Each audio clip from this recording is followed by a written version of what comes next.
Trump will get there.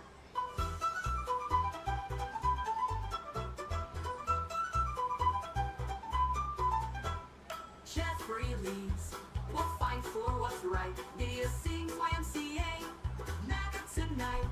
Forces join, we'll make it loud. Tammy's spirit will never fail. United we stand, with Trump we'll rise. With freedom's call, we'll open our eyes. We'll make America great, with every breath. United we stand, with Trump we'll get there. From sea to shining sea, we'll stand tall. With Trump's leadership, we'll never fall. We'll make America great, with every breath. Unite we stand, with Trump we'll get there. From sea to shining sea, we'll stand tall. With Trump's leadership, we'll never fall. We'll make America great, with every breath. Unite we stand, with Trump we'll get there. United we stand, with Trump we'll rise. With freedom's call, we'll open our eyes. We'll make America great, with every breath. United we stand, with Trump we'll get there. United we stand, with Trump we'll rise. We'll make America great, with open eyes. Trump's 124, proud and free. United we stand, that's our destiny. Enjoy Black Letter Month.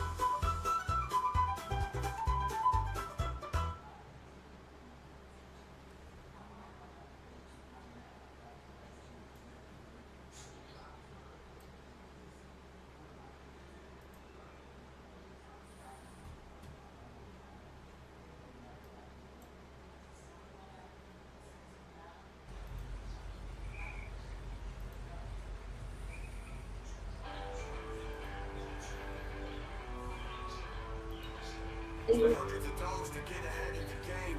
Grinding day and night to stay in the frame. But then they changed the rules and now I'm left in the dust. Like buying a Porsche but getting a VW bus. Bait and switch, a constant deceit.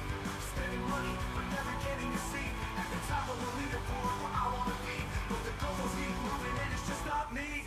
Perfect, change the specs. I'm left with a fleet that's no longer the best. I thought I was current, but now I'm behind. Like driving a Porsche that's been left in the grind. Bait and switch, a constant deceit. Spending money, but never getting a seat. At the top of the leaderboard where I wanna be. But the goals keep moving and it's just not me.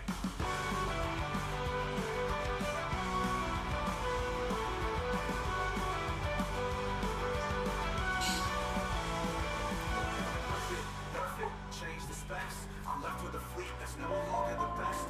I thought I was current, but now I'm behind. Like driving a Porsche that's been left in the grind. Bait and switch, a constant deceit. Spending money, but never getting a seat. At the top of the leaderboard where I wanna be. But the goals keep moving and it's just not me.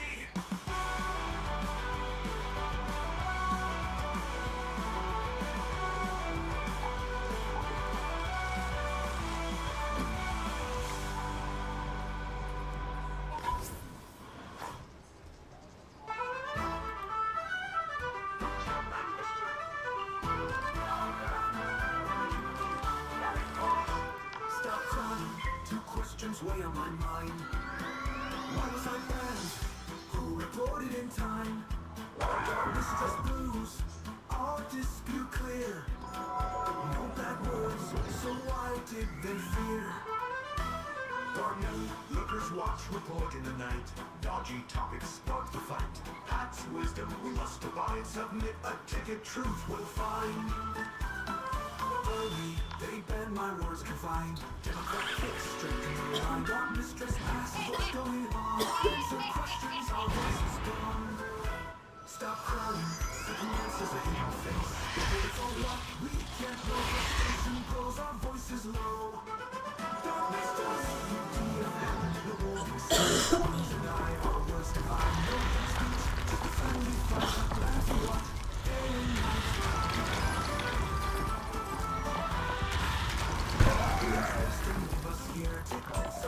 Truth draws near, banned for reasons unknown to me. Seeking justice wild and free. Everyone shout and silence falls. Unseen hands, mysterious calls.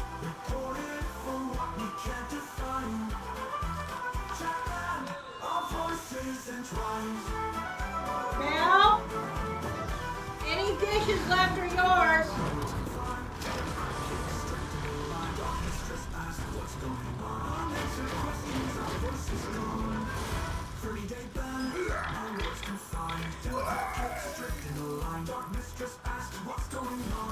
Unanswered questions, our voice gone. Dayban, my words confined. Democrat kick, strict and aligned. Dark mistress asked, strict and aligned. Dark mistress asked, what's going on? Dark mistress.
He doesn't know how to use that, what a block. Love a 20 base, and he says with a grin. Made a 162 that can't flirt within. Gaming drama all day long.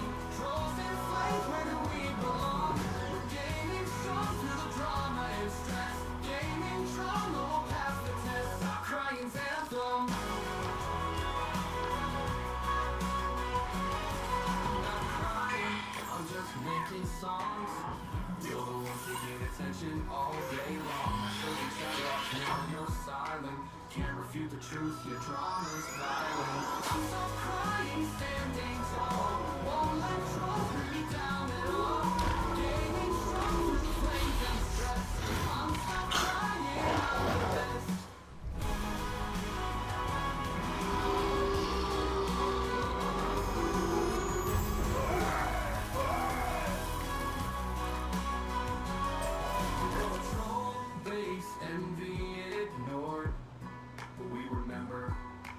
Troll base envy taking its toll. You were ignored. You're a troll base envy ignored. We remember 2014. You were ignored. Lower millions factor, that's your aim. But we won't fall. We'll rise above the flame. Gaming drama all day long. Trolls and flames, where do we belong? We're gaming strong through the drama and stress. Gaming drama will pass the test.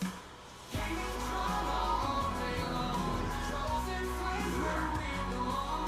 Gaming strong through the drama and stress. Gaming drama will pass the test. I'm not crying. You're the ones who pay attention all day long. I showed you chat logs, now you're silent.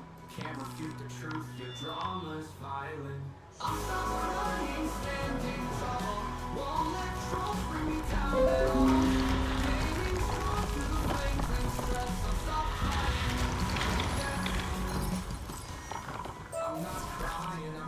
singing songs. You're the one seeking attention all day long. I showed you chat logs, now you're silent. Can't refute the truth, your drama's violent. I'm stop crying, standing tall. Won't let trolls bring me down at all. Getting strong through the flames and stress. I'm stop crying, I'm the best.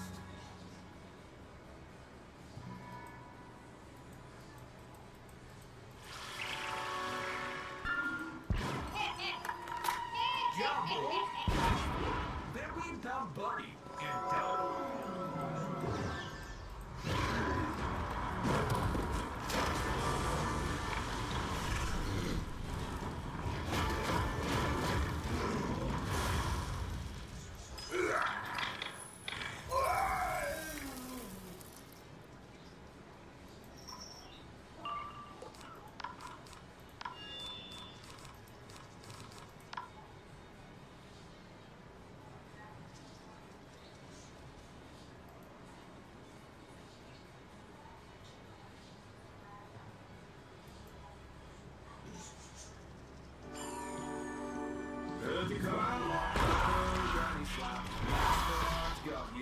That's a fact. Elbow the devils on the case. Game Crew's got the winning pace. Fucking bully clowns always on the rise. Game show with laughter in their eyes. Elbow Granny slap, elbow the devil too. See no one with sixes got our backs, we're getting true. They say 5, the stage is set. Elbow the gobbo's ready, no need to fret. Elbow Granny slaps on the mic. Game Crew's got the victory pick. Fucking bully clowns always on the rise.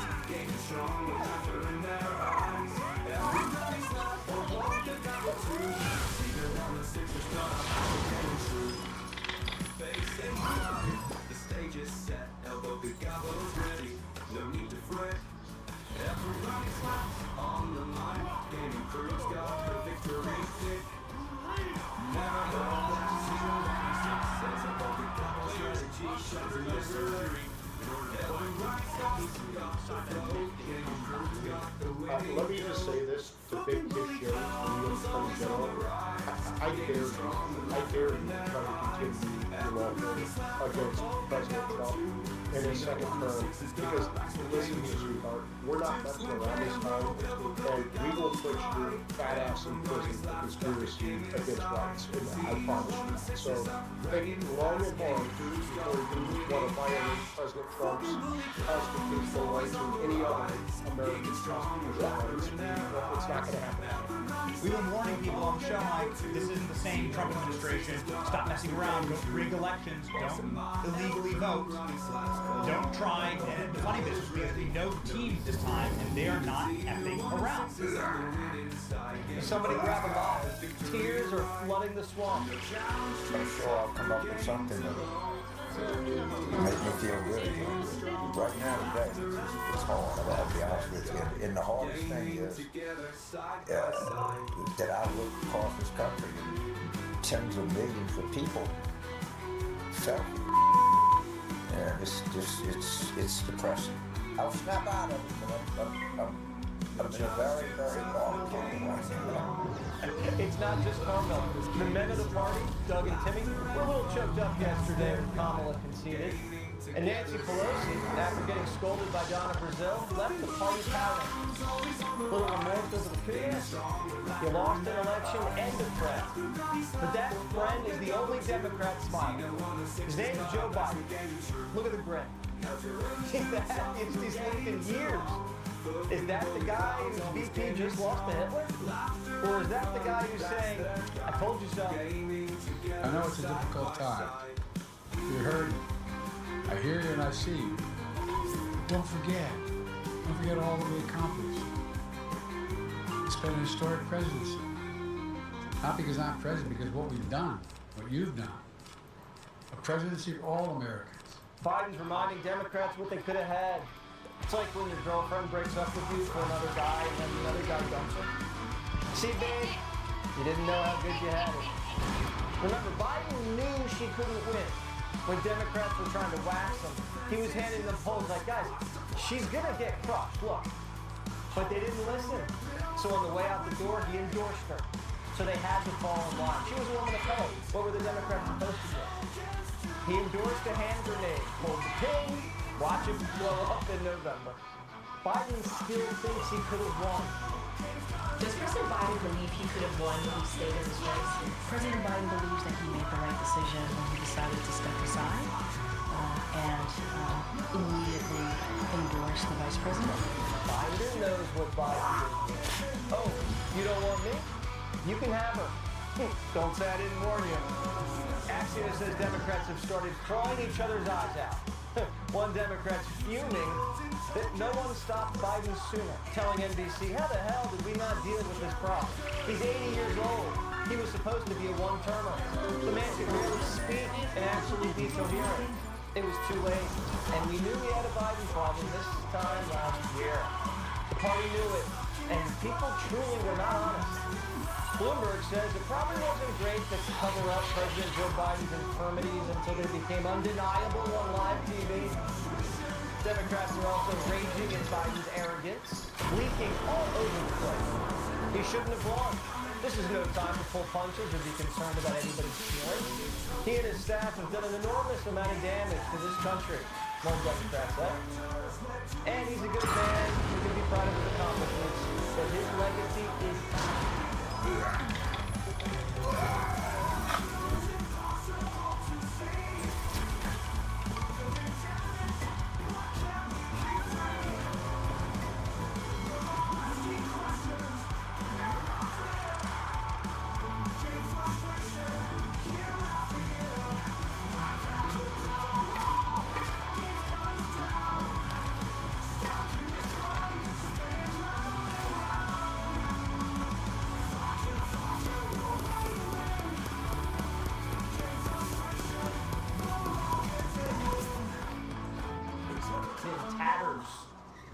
If he had dropped out earlier, there would have been a messy primary.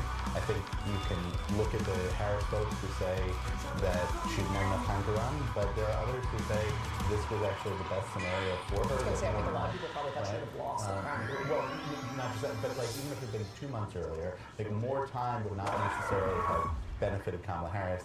And this is, look, Joe Biden's legacy is going to be defined by the fact that Donald Trump won. The New York Times says Biden's legacy will forever be defined as a one-term president who set his party on a path to failure. Ouch.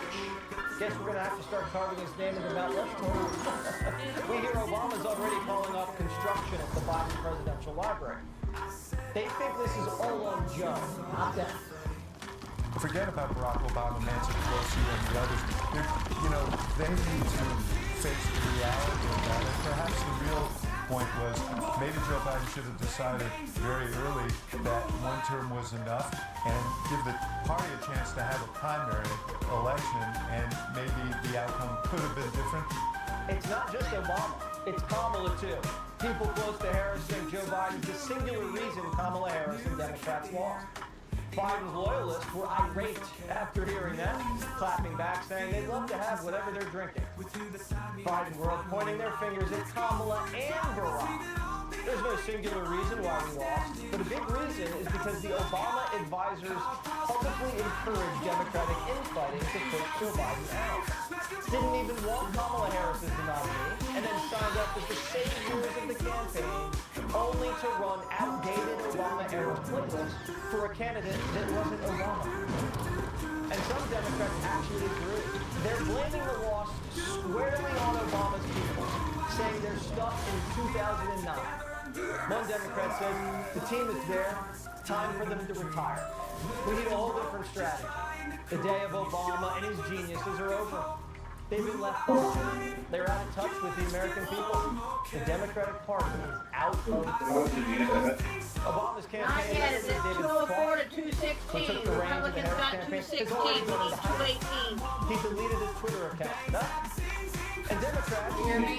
even have their knives out. He pulled the trigger in the New York Times. One saying, someone bring me George Clooney. We need to have a talk.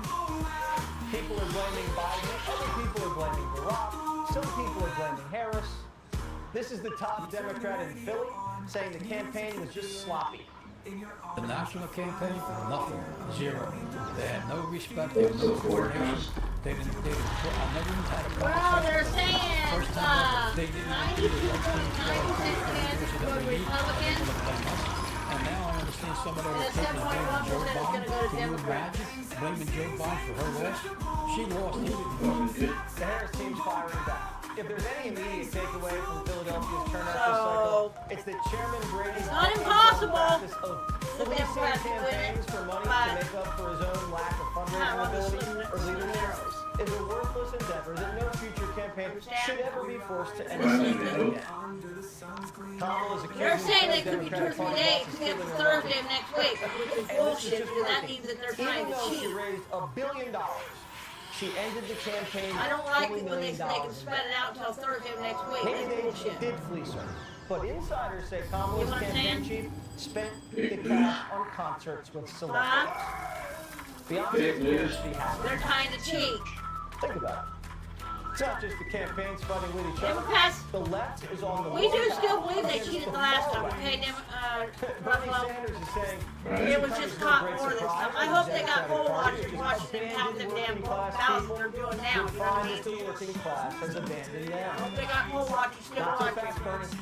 A concern with the far left is pressuring the party to take policy positions that are deeply unpopular among most Americans. If you're speaking to working class people of color, then you would realize that there was never a mass constituency for a movement like defund the police. And so we should take positions that are aligned with the majority of Americans. And they're all screaming at each other. Yeah, we're still waiting. The next time that some For president, he only has to win They know what they're doing. Those are the same 270, but he got 312 for presidency. If you're on the Yeah, he got 312. I need to Basically, he got all of them. Why do you think they keep losing? You think it's the time of Yeah, it's about the Senate. Which on the Senate we have So 52 out of 46 for 51. We only needed 51 to the court. It was about 52. But we need the House, because if we don't get the House, Democrats fill the House is the one that can do the impeachment, okay? And they're just going to be fucking impeaching after impeaching and making up stupid things that he didn't do. And the border and went crazy with PEI. The country's had it. That's what they did the last time. All fake, false, Nancy and Chuck. bullshit. Without proof, real evidence. None of that stuff they had. It was all hearsay. All hearsay. Matter of fact, they went and altered documents to make it sound like he did something. They found altered documents. They want to put this guy in charge. You know? Vice President Harris said she likes to eat. She eats Doritos, you see? And you know, honestly, I hate to say it, but I don't know what Jesus will tell me, but I think, yeah, he does need to clean house. He needs to get rid of all the cookies. That's what like the Lord will do when he comes to earth. He's going to get rid of all the cookies, So right? you've been studying these people for many, many So years. I think he needs to clean house. Where do you see the Democratic Party right now today? Well, look, I think they have an I got a feeling it's going to happen again, though. You know why? The base of the party. The Lord says it's going to get bad, things okay? that are crazy. Well, maybe this is our time to try to fix it, okay? America's new majority The project. Lord's given us We've one been more doing polling chance, since okay? 2018. You find, for The example, Lord has given the United 80% of States the country one more chance to thinks fix their parents shit, ought to get okay? out and know what's going on in their child's That's what I lives. call Trump. He's, I'm giving you a chance, guys. The United States straighten up your shit. If you don't do it, then I'm sorry, you failed there. Well, you know what? It's going to follow along with the Bible and you're going to really go to hell. Or against. You know what I'm saying? Meanwhile, the things that they try It's going to follow the Bible regardless, but I'm just saying. I think the Lord is buying some time for the United States trying to straighten itself up. Does that make sense? Because the next day, The Lord is buying us time. That's the way you think, man? I don't know, but that's what I'm kind of thinking that the Lord is buying us time. Because I give it all to the Lord that the Lord made this I blame that one, extraordinary okay? victory on a very broad front. I give it to the Lord that he made it happen. The Democrats helped all they could by making it impossible either to believe in their policies, to Because a believe lot of in people what were praying, happened, and I even or prayed, to okay? believe in a nominee who didn't So I know give what it to she the stood Lord. for, I give it to the Holy clearly Spirit. was not He competent, made things and possible. And if frankly you take the House, was one of maybe the worst then presidential the Holy nominees Spirit did in that modern too. times. For the Lord, They're not Jesus, only God. mad at the far left, they're mad at Biden They for work not miracles getting out for us. earlier, God and they're works in mad at mysterious Barack ways. Obama for handling the whole mess the way he did. But what I'm saying is God saying, hey, If you just take we're going to give you a little more time to see how many more you can straighten up and come Well, to let me, me draw a you know? distinction. I think that Nancy Pelosi Can't serve and two Barack masters. Obama That kind of thing. basically bludgeoned Biden to a point and manipulated other little people more time to straighten like up the George nation. Clooney into bludgeoning Biden to a point where he got out. That was their After judgment. what happened with the United Totally States. anti-democracy. Remember, after all these lectures about democracy, It will turn her around one more time and prayer work. You know what I'm saying? did not get a single vote, Prayer had work. no legitimacy, but she was imposed by the Pelosi, Obama bosses. Now, here's the challenge for them. One, they failed, period. Yes, Two, TV when I channels watched, don't I have showed it a none minute of ago. When I watched Joe Biden smiling, I'll tell you my personal beliefs. 3 weeks ago, Jill and Joe got together one night and said, you know, wouldn't it be great if you were the only person that would beat That's Donald why I Trump? say God is killing everybody. And remember the big rally The crookedness in front of the White including our House? media, okay? I mean, I think this is There was a program many years ago, and I would like to look it up, called Operation Mockingbird. Joe was in the White House behind her. Operation Mockingbird is where the government gives, the crooked gives the media a script, and they have to go off that script. Like, when you turn the channel, it's like, oh, somebody so-and-so did such and such day. And then you switch channel to the next account, next thing you know, you hear the same exact words from their mouth, and just a little bit different in the voice, but it's the exact same shit, okay? You flip channel to another channel, and then you're hearing the same damn thing again from different people, okay? It's like a rerun of the same exact words, but different people saying it, okay? Well, Hakeem Jeffries has the You know what best I'm chance saying? because he'll have the largest single block. It's like telling a 5-year-old child, should Schumer really remain leader of the Senate? fairy A tale bunch or a of governors poem, will dance and around. that 5-year-old But the truth five-year-old is, said, the tells next it to a couple of friend, and years, that friend is telling somebody the else, real question will be then that Donald somebody else is Trump. telling somebody else. If Trump It's kind governs of well, like if he Operation gets things Mockingbird. done, and I They have to mock say, each other and I they say think the that same thing picking over and over Susie again. Wiles today was a So, brilliant choice for chief of staff. we do believe they were using run the same Operation trial in the White Mockingbird House that they in have our run with news this channels. campaign. Then it won't matter. And they were doing a bunch of flipping from channel to channel, recording what everybody was saying. And they're like, now how is it that they're saying the exact same thing over and over again to 8 different stations? And then somebody looked it up, Operation Mockingbird, that's how they're doing it. And then get this country moving. The government program to brainwash the masses into thinking that this happened or that happened, okay? Always felt kind of sorry for us. It makes it all in a lie. Oh, Ruffalo fell off the cliff and broke his leg, but he survived. ABC. Yes. Oh, did you hear about Ruffalo? He fell off a cliff and broke his leg, but he survived. NBC. Oh, did you hear about Ruffalo? He broke his leg and he survived. He fell off the cliff. So they're all telling the same story, okay? This week politics changed. But you may have never fallen off the cliff. But everybody's going to believe it because they're going to hear it from every channel. Then the next thing you know, Ruffalo, are you okay? I heard you fell off the cliff and broke your leg. Democrats sent jobs What? overseas and filled the remaining ones with migrants. You know what I'm saying? Then they sold out the middle class with solar panels. But everybody's gonna, if you hear it enough, what's the idea? If you hear it enough times, this massive you're gonna believe it. turbocharges inflation. If you hear it enough times, when Americans you're complained, going to believe Democrats called them that's racist and said, Operation they don't really care about Mother Earth. Trump came in. So, in other words, they can get 10 different states saying, oh, Trump committed a felony, blah, blah, blah, blah, blah. He did this, he did that. And you're hearing from all different channels, even though he may have never done it. Workers away. People are going to believe that lie. And I don't think that people seem right through it. There's some of them are, but there are some people still, like, are already brainwashed. Quality of life. You know, there's two ways there's two washing machines. You know that, right? It's your washing machine in your laundry room, and then the television set. Both of them are brainwashing machines. And what they should do about it. And a lot of us Republicans, the people on the right, have caught on to that, okay? That's why I don't even have a television anymore. Like, fuck it, I don't need a television. If I need the news, I'm going to go research it myself. A lot of people don't go research themselves. They please whatever CNN tells them. They don't care if it's a lie. You know, the devil is a deceiver. He's a liar of all lies. Came up to me and said, "Oh my God, Trump's many going to win." people will fall for his lies. I went to the grocery store. They won't believe God. They won't believe Jesus until the end, until the very last day where Jesus says, all will fall on their knees and know that I am the Lord. For those people then, it's too late to be saved. That's when the fire of brimstone comes down and burns out. If Democrats in the media listen to voters instead of laughing, they may have seen the landslide coming. But it doesn't look like the very last day when Jesus comes back to earth, the lesson? It's too late to be saved. You know what I'm saying? It's too late.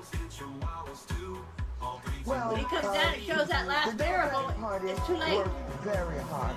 And but all people will fall to their knees and praise him, and they will recognize Jesus. They will recognize he is Lord. But then it's too late for them because he's like, well, you know what? You didn't do anything I asked you to do this whole time until I came. You're not going to be happy in heaven, so they get destroyed. Those are the ones that get destroyed and sent to heaven. Situation where we have a black woman, which this country has never seen before. That's why I say we all need to make sure we're right with him now, because we don't want to be lukewarm. But that doesn't square with Trump winning more minorities and women. We don't want to be lukewarm. Democrats keep blaming isms for losing, so they can avoid the hard truth.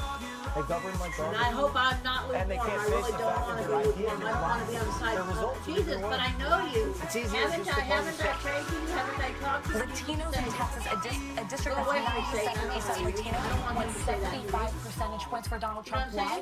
Misogyny. No, it's on the border. The border crisis is on their doorstep. And they were begging people to care about it for years. So we need to take some lessons. The lessons are not.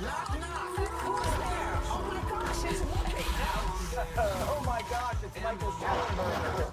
He's a Substack columnist. And when Trump won, the liberals are already crying. There's already gnashing of teeth. Just like the Bible says, when Jesus comes, there's gnashing of What we're teeth. seeing here is a Democratic Party that has been out of touch. People have been telling that it's out of touch, and they didn't want to make any significant changes to their message, their agendas, their attitude.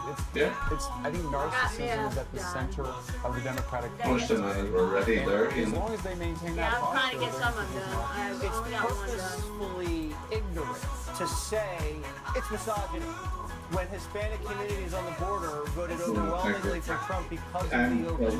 It's like they don't know. I should have probably got into this fight. Well, this is very interesting. So there's a lot of research over the decades that has said that there's right-wing authoritarianism. They've always, the academics have denied that there's left-wing authoritarianism. Now, over the last 10 years, they've been studying. They find left-wing authoritarianism was very strong. I want to be on the right side of the Lord. Exactly with narcissism. So narcissism, of course, people that are narcissistic, they don't want to receive critical feedback. The Democrats have been giving critical feedback from 2016 and so on. They've chosen to reject it rather than to absorb it. I think that's why I'm saying this is a party that has not wanted to course correct. It's one of the insist ever more strongly that they're the moral party, they're the side of the bad guys.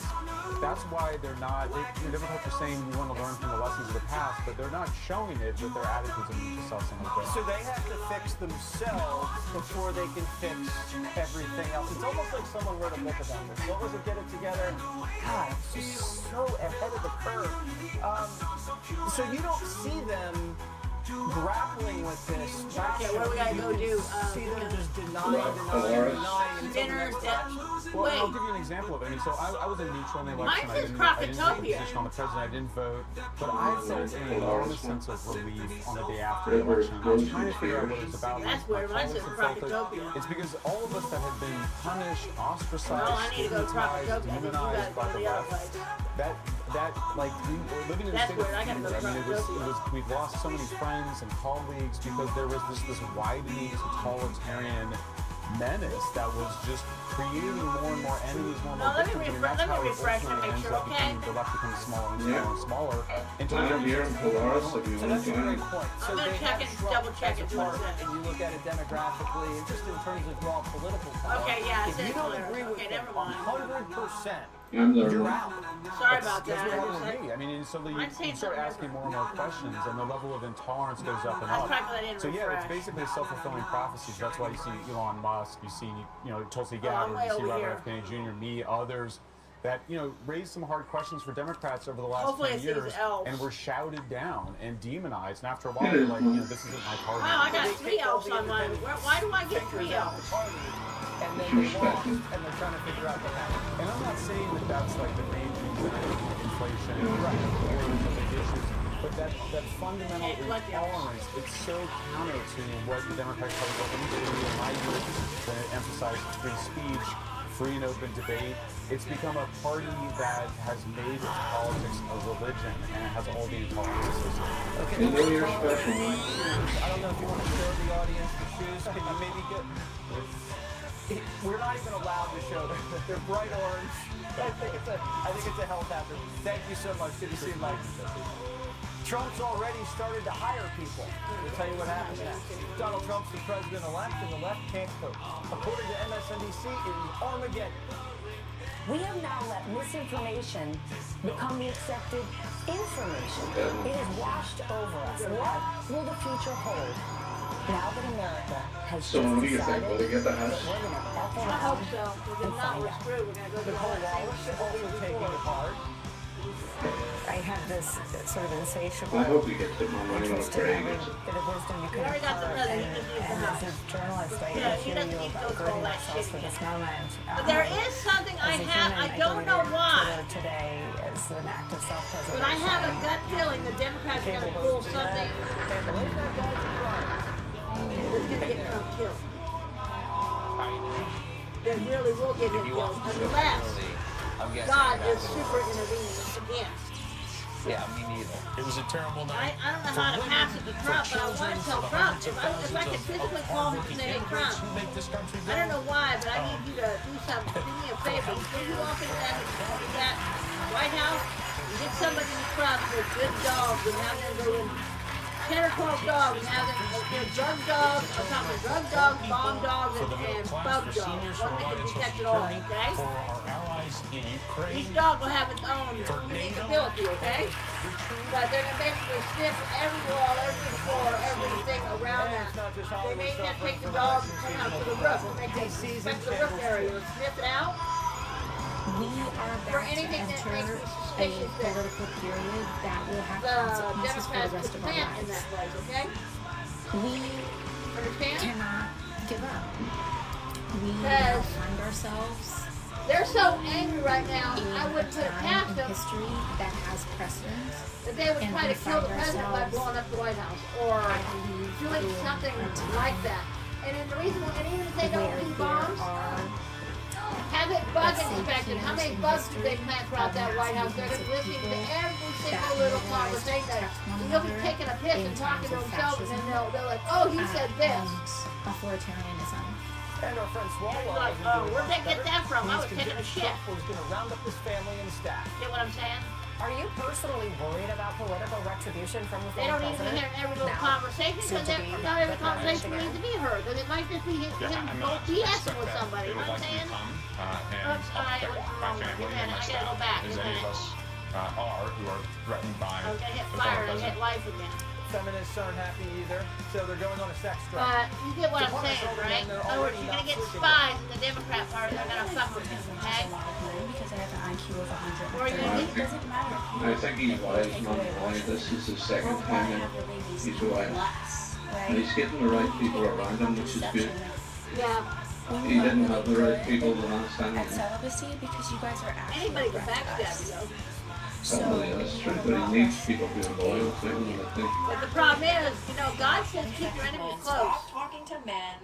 Divorce your husband. God says keep your enemies leave close. You know why He wants you to keep your enemies close? God is smart. About you. And I promise you. Keep your enemies close so you know what every step they're trying. Try to know whatever step they're doing so you can be one step ahead of them. Hold on, ladies. Don't cut off your bangs just yet. Because they're going to slip and say and do something And Trump says he wants and to say make what they're America doing. great You know, by again. He's talking accident. about your America still. Keep your Trump enemies hasn't close. even been sworn in yet. He's already getting results. Did he not say that in the Bible, Jesus? For those of you who don't know, guys, the shoe company announced I its think halting Trump's manufacturing. wiser this time. He's surrounding himself by loyal Putin people. says he's ready to work towards a peaceful solution. Well, let's hope they're all with. Iran's currency's fallen to an all-time I don't know if I totally 100% trust him. I know Ford said he's got to love thy enemy. So, but there's something I don't really trust on him. He wears these clothing that has devil emblems on it, and devilish stuff. So, Lord help me, if he's okay, I need to understand that he's okay there. Or, you know, ask the Lord, he'll let me know he's okay, because I know we're supposed to watch out for the Nationally syndicated radio host Dana Lash. Antichrist. Men are crying and the crowd don't know. What is happening? Oh my gosh, Jesse. I don't think Elon is the Antichrist, but I don't know. But there's going to be many Antichrists. There's going to be many. Trump also, you forgot one There's not just one, there's many. Trump also made all these chicks who've been Before the real one came. Jesse. He made them discover modesty. Well, we'll do the He final made all of these third and fourth one of them women discover modesty. So they're I actually don't going to act like fully trust ladies, and Elon. they're not going to be able Why to I can't no fully law, trust and they're not going to need 24/7 taxpayer funded abortion all the way up till the middle of Maybe that chick said judge by his clothes. He's got another thing that's happening. I don't really think we've lived under for the past 4 years. He's already been president once. They act like he's Hitler, he's a fascist, he's this or that. They didn't suffer the past 4 years. Jesse, the reason why they're all freaking out is because they know what they did. They know what they did, not just to his administration, but they know what they did to all of the Americans all around the country for the past 4 years. Every single time anyone tried to speak up, oh, you're slapped with a domestic terrorist label over at the FBI, or your home's going to get raided, or something. I mean, something always happens. Now we're actually seeing real results. The rest of the world is reacting. They'll come along. You know, you're right. They have a guilty conscience. And they expect retribution, but retribution will just be in the form of success. We believe. We also had an interesting moment in the press briefing room today. You know, I remember the Democrats have been saying Trump's a dictator, and then when he won, they're like, oh, we're going to help with the transition. That was asked to Biden. This administration's message to millions of Americans that they're going to wake up the day after the election with Trump won and have their rights stripped away, that democracy will crumble, and the president said today we're going to be okay. So how do you square that? I can't square that. There was an election 2 nights ago. There was. And it was a free and fair election. And we respect the election process. Important. Is the message to people who are fearful based on what the messaging was about the state? You're just twisting everything around, and that's really unfair. No, it is. No, Jackie, it's unfair. Jackie is very unfair, according to Biden. What do you think? I think she's very good. She can be she's completely fair. I love how they love the election results when Biden's not running. Now all of a sudden, because Kamala lost, and let's be real, that's why he was smiling so big today when he spoke. Now that she's lost, oh, it's a free and fair election. It's all good, folks. Nothing to see here. He can smile. Jill can wear red when she goes and votes. No hidden messages there. We all get it. It all makes sense to us now. But this idea that people are going to have their rights stripped from us. Jesse, I, as a woman, and you may want to ask your wife, I don't think that we have gotten our orders from the government about getting measured for our handmaidens conflict just yet. I haven't received any notification from the feds about that. I'm waiting because I was told by all these leftists that I was going to be turned into a handmaiden. Hasn't happened yet. Nobody's been stripped of any rights. Well, I don't even know what a handmaiden is, but no one's getting a letter in the mail. If anything, you're getting a tax cut. All right, David, good to see you. Talk to you soon. Johnny, out in the streets. AOC, they're afraid that they're going to go to jail. Stop crying, Jimmy. If you gotta go, you gotta go. Fox News alert, Republicans just picked up another Senate seat. Republican 𝗁𝗂𝗂𝗏 declared the winner in Pennsylvania, defeating Democrat incumbent Bob Casey. The race has officially been called, but Casey's refusing to accept the results of the election and refusing to concede, which we were told was a crime against democracy. We're still waiting for calls in Nevada and Arizona. The Republicans are trailing ever so slightly in both of those races, but it's not over until it's over. A 53-seat majority in the Senate would give Donald Trump a pretty comfortable margin to confirm his cabinet and judicial nominees and move his agenda forward. The House hasn't been called, but Republicans are cautiously optimistic they'll keep it. You don't get it. What? On to another Fox News Said Donald Trump press, has they announced said his it either, first they hire, couldn't understand. 𝘂𝗵𝘁. His 2024 campaign UK manager press, has been named the I White had this House up. safety staff. 𝘂𝗵's been Trump's side throughout the entire Well, year. we misread the thing. Becomes the first ever female chief of staff in the U.S. Which is strange because Democrats say Trump hates guns. Just tell me because if you got cheaters in there in the system. If we didn't have cheaters, it would all be done already, okay? There's already names being You understand? The election should be done by right now. If we didn't have cheaters, it would be done right now. Senator Marco Rubio is apparently a top contender. 𝗔𝗜 𝗠𝘂𝘀𝗶𝗰 If is there also wasn't the this cheating, it would be Secretary of done. State, as well as possibly running the They just CIA don't understand. for Defense Department. But you understand the word cheating? It's like taking a game of Monopoly and stealing money out of the bank and putting it under your seat and then pulling it out and sneaking it into your game pile and saying, oh, I still got money. You didn't have it. And there's a lot of talk about who They know what they're talking about. We're hearing Trump's campaign spokesman They're Caroline listening to the fake is a top news. contender. We're also hearing Republican CNN contributor Scott Jennings could be in the line. We're also hearing other cabinet positions might go to Vivek. I get quite excited watching it. We're seeing every state commentary, you know, brilliant. It's exciting to watch. Well, I just got pulled in. What the fuck? Did you see that I got pulled in? You can go ahead and come to me, and I'll come to you when I get on the next round. I got pulled in. I was coming up to you, and I was like, what the hell? I got pulled in.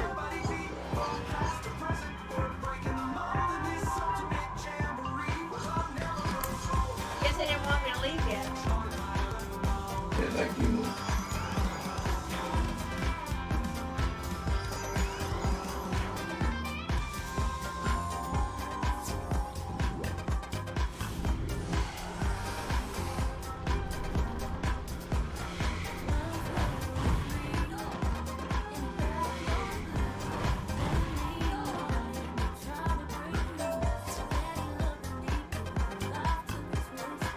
We get off of this before they pull me in again. Are you here already? I'm here. Okay, I don't see you, but okay. Finding a therapist is Okay, I'm gonna get my next one. BetterHelp is designed to help you take that first step in minutes. Just fill out a simple questionnaire and help us match you with a therapist who truly understands your needs. Most people are matched with a therapist within 48 hours of signing up. After that, they're ready to schedule your first session. Therapy is super personal, and we understand that it can take a few tries to find a therapist who you can connect with. So, if the first match doesn't feel quite right, you can always switch therapists anytime for no extra charge, just to make sure you find the right support facility. 𝗂𝗵𝘁. And there's a lot of speculation about where 𝗁𝗂𝘂, RFK Jr., Tim Scott, and Kevin McCarthy could land in the administration. And sources tell us prime time that Johnny's being considered for Secretary of Transportation. So what do the streets say about Donald Trump becoming the 47th president? Ready for the dictatorship? Hell no. It's not just a no. I can't say no loud enough. How'd you take the election results? I cried. This is just a issue. Do you need a shoulder? No, I've got one thanks to actually. There's no point in saying good morning, because it certainly is not one. Donald Trump elected 47th president of the United States. Oh my God. Oh my God, not again. I'm smoking some weed. I'm getting high. She was a shoo-in. She was a shoo-in. Because she did so great. Once there were three without your Melanie and Marlon were trying to break through. Daddy loved them deeply, the rock took a twist. But under these stars I can't help but reminisce. Oh, the nights feel so cold, with just memories to hold.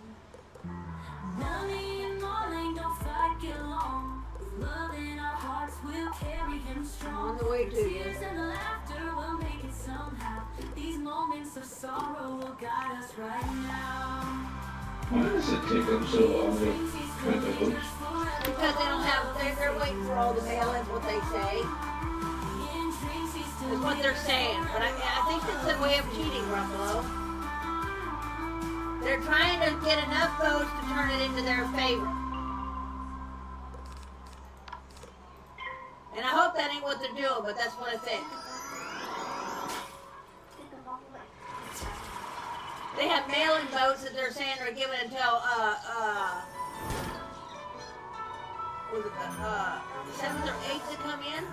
Or the 12th? I don't know what day it was, but I don't remember what day it was, but something, but it's just bullshit. I need some upgrade tokens, but this gas as can be. I'm stuck in this tier, feeling frustrated, can't you see? All battle piracies, we're struggling to stay afloat. With bugs and glitches, our progress is remote. We need They're trying to steal. a guiding light to navigate these waters, day and night. I've got my driving skills, my damage is high. I'm trying to improve, but it's hard to get by. See, I'm succeeding, but I'm stuck in this grind. I need some tips, more help than have to find. All battle piracies, we're struggling to stay afloat.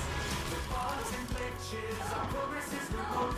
We need some help, a guiding light to navigate these waters, day and night. I've got the tokens, but I'm pretty slow. I feel like I'm stuck, don't know where to go. I see new ships coming, but mine's still the same. I need some love for a change in this game. All battle piracies, we're struggling to stay afloat. With bugs and glitches, our progress is remote. We need some help, a guiding light to navigate these waters, day and night. I'm trying to keep up, but advance a few. I need some rewards or a breakthrough. I think that's my last big one. Do you have any more? But I'm still behind. I'm just gonna pick the ones satisfied. Last name on my head. Okay. With bugs and glitches, I gotta go get my little wife and move down to the little store down. a guiding light to navigate these waters, It's a girl. Oh, you had chicken for dinner, man. Yeah. You're getting me hungry. Chicken and Melanie made some sweet potato casserole.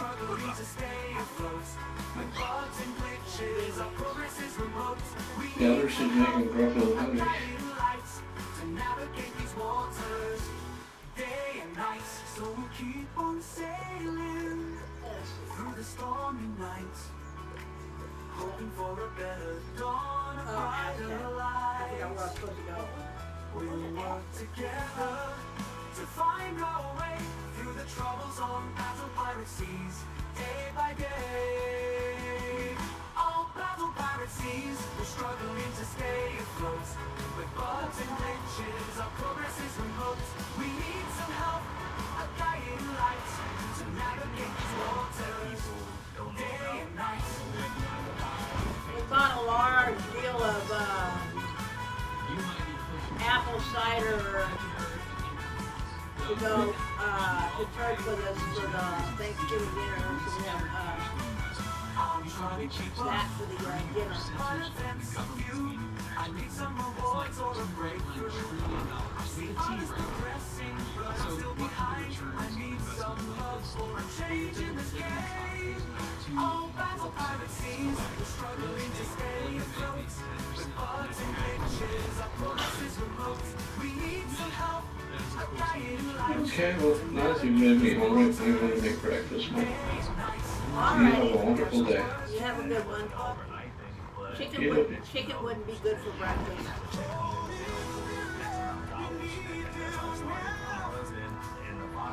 Have a good one.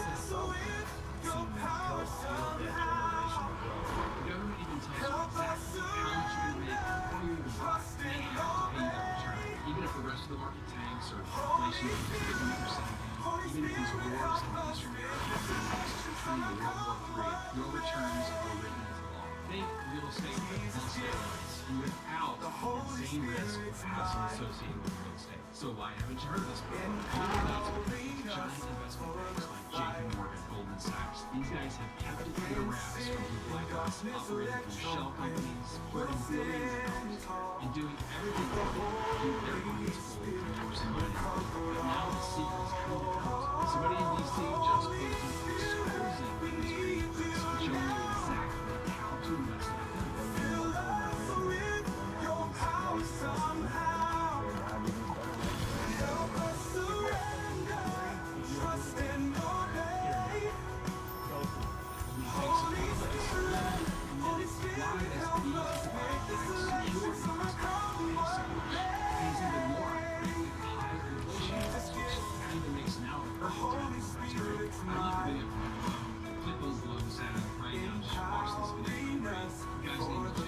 Discovered the secret of 𝗁 was she basement. So 𝗁 decided to stay with 2 bucks. This weird tax security investment working in DC for some years. Well, his life just today 𝗁's retired and is spending all this time traveling just to get out of the government thanks to the secret. And now with 𝗁, it's going to like watch this whole video right now. Do not put this off. If you do, one of these billionaire investment bankers this video first. Realize that these finances just been exposed. The truth is out. They're hiding these funds. 1939. You let's just have this video. Really simple. So do not let that. Just don't remember. It's real. It's not.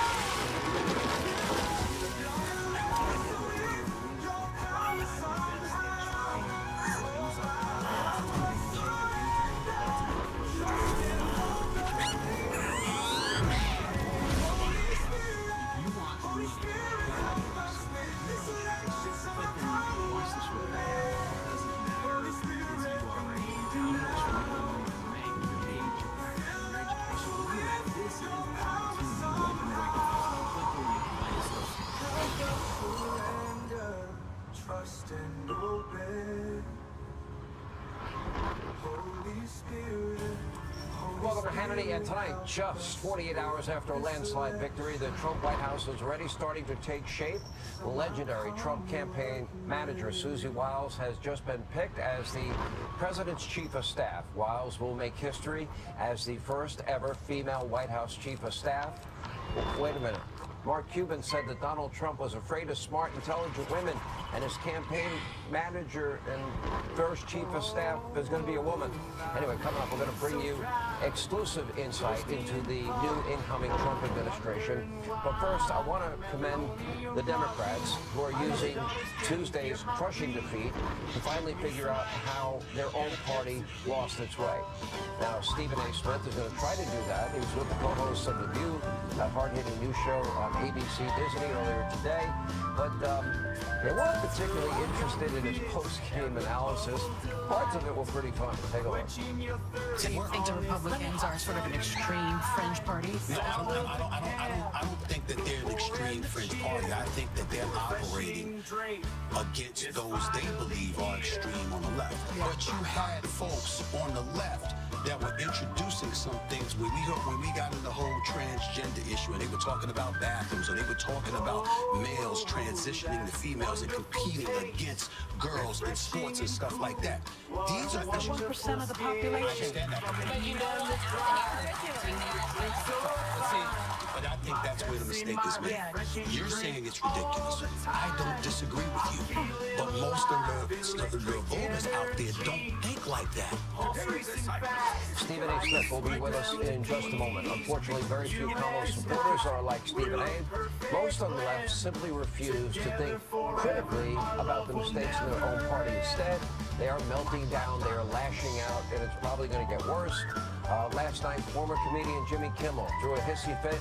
He was literally upset and weeping for the late night show that's not funny, while dramatically vilifying anyone that doesn't agree with his politics. Take a look. Let's be honest, it was a terrible night last night. It was a terrible night for women, for children, for the hundreds of thousands of hardworking immigrants who make this country go, for healthcare, for our climate, for science, for journalism, for justice, for free speech. It was a terrible night for poor people, for the middle class, for seniors who rely on Social Security, for our allies in Ukraine, for NATO, for the truth, and democracy and decency. And it was a terrible night for everyone who voted against him. And guess what? It was a bad night for everyone who voted for him, too. You just don't realize it yet. It's an amazing transformation. Jimmy Kimmel has gone from blackface and girls jumping on trampolines, cucumbers in his pants and asking strange women to touch it, people he doesn't know, to sobbing about an election that didn't go his way. No wonder nobody watches his show. He's not funny. And by the way, Jimmy, the countdown until your cancellation is on officially right now. In fact, it has been years since Americans laughed at Kimmel, Colbert, or any other late-night host. Instead, most Americans, well, they're just laughing at them in clips they see online or that we make fun of here from Fox. That's because no one is watching these hosts anymore. But it's not just the late-night shows on the big networks. Very few Americans care what anyone in the state-run media mob or Hollywood have to say. Now think about this. They were all against Donald Trump. Did they win? Now, that means most major newspapers in the country, New York Times, Washington Post, LA Times, USA Today, the broadcast networks, fake news networks, fake news CNN, MSDNC, NPR, Beverly Hills, their influence, this is the amazing thing. They all were in unison hating Trump. Their influence is officially done. It's gone. It is dead. Now, on this very program in 2007, I said, journalism in America is dead. I had no idea how right I really was. Here we are in 2024, and I can officially declare legacy media, Hollywood influence, celebrity influence in America is dead. Now think about what they did to Donald Trump before his sweeping victory. By the way, he did win the popular vote, too. They accused him of being a Russian agent, called him an illegitimate president. They spread salacious and untrue Russian disinformation about Trump and hookers and golden showers in a hotel in Moscow. They worshipped at the altar of Robert Mueller like a god and used his witch hunt to smear Donald Trump on their media platforms every single hour of every day for 3 straight years. They cheered on fake impeachment. They pushed one hoax after another. They called Trump, his supporters, Nazis, racists, white supremacists, fascists, sexists, dictators. They compared Trump to Adolf Hitler, Joseph Stalin, Mussolini. They said he would cause World War III. They blamed him for COVID. They openly fantasized about him going bankrupt from lawsuits and throwing him in jail, by the weaponized DOJ of Harris and Biden or anyone else that, they didn't like and they wanted to cook up charges against. They celebrated when his home was raided for the very things that Hillary Clinton and Joe Biden did. And when his mugshot was posted online, they dreamed about a future locked up at Rikers Island or some other horrific jail. Joking about blowing up the White House, remember that? Or joking about, quote, assassination. Not a funny joke, not a funny comment. And some even expressing disappointment that his would-be assassins were not successful. They told all of you that Trump was evil, a threat to democracy, but on Tuesday, most Americans, but we're just a bunch of garbage, aren't we, didn't give a damn about the narrative, breathlessly pushed day in and day out by the state-run media mob. They went to the polls. They voted overwhelmingly for Donald Trump, and that's why the legacy media is now completely powerless. The same with Hollywood, the same with celebrity endorsements. Few Americans care what Julia Roberts or George Clooney, the idiot that he is, think. They don't care what these late-night comics that aren't funny think. That means the 3 broadcast networks, the other cable news channels besides Fox, and after so many lies, so much bias, their credibility is shot. Nobody trusts them, and nobody should trust them ever again. Americans, instead, they have sought out alternative sources of information. Talk radio shows that they like, including mine. We are on 750 stations. The Fox News channel. Thank God for all of you. We have to earn your trust every day. We don't assume that you're going to be here. We have to earn your trust by giving you news, information, opinion, and you're not going to get anywhere else. You know, trusted opinion, opinion that will be proven to be true. We've got to earn your trust, and I'll speak for myself. Nobody in the media mob, state-run media mob, nobody showed you Kamala Harris in her own words and her radicalism and extremism more than I did. Why did I do that? Because people needed to be informed, and the state-run media mob, an extension of the Harris press office, was never going to show that to you. But that won't stop this media mob and these Hollywood and other self-important far-left losers from screaming into the void. It will continue and probably get louder and probably get worse. Take a look. How you doing? If you watch the show regularly, I'm guessing you're not doing great.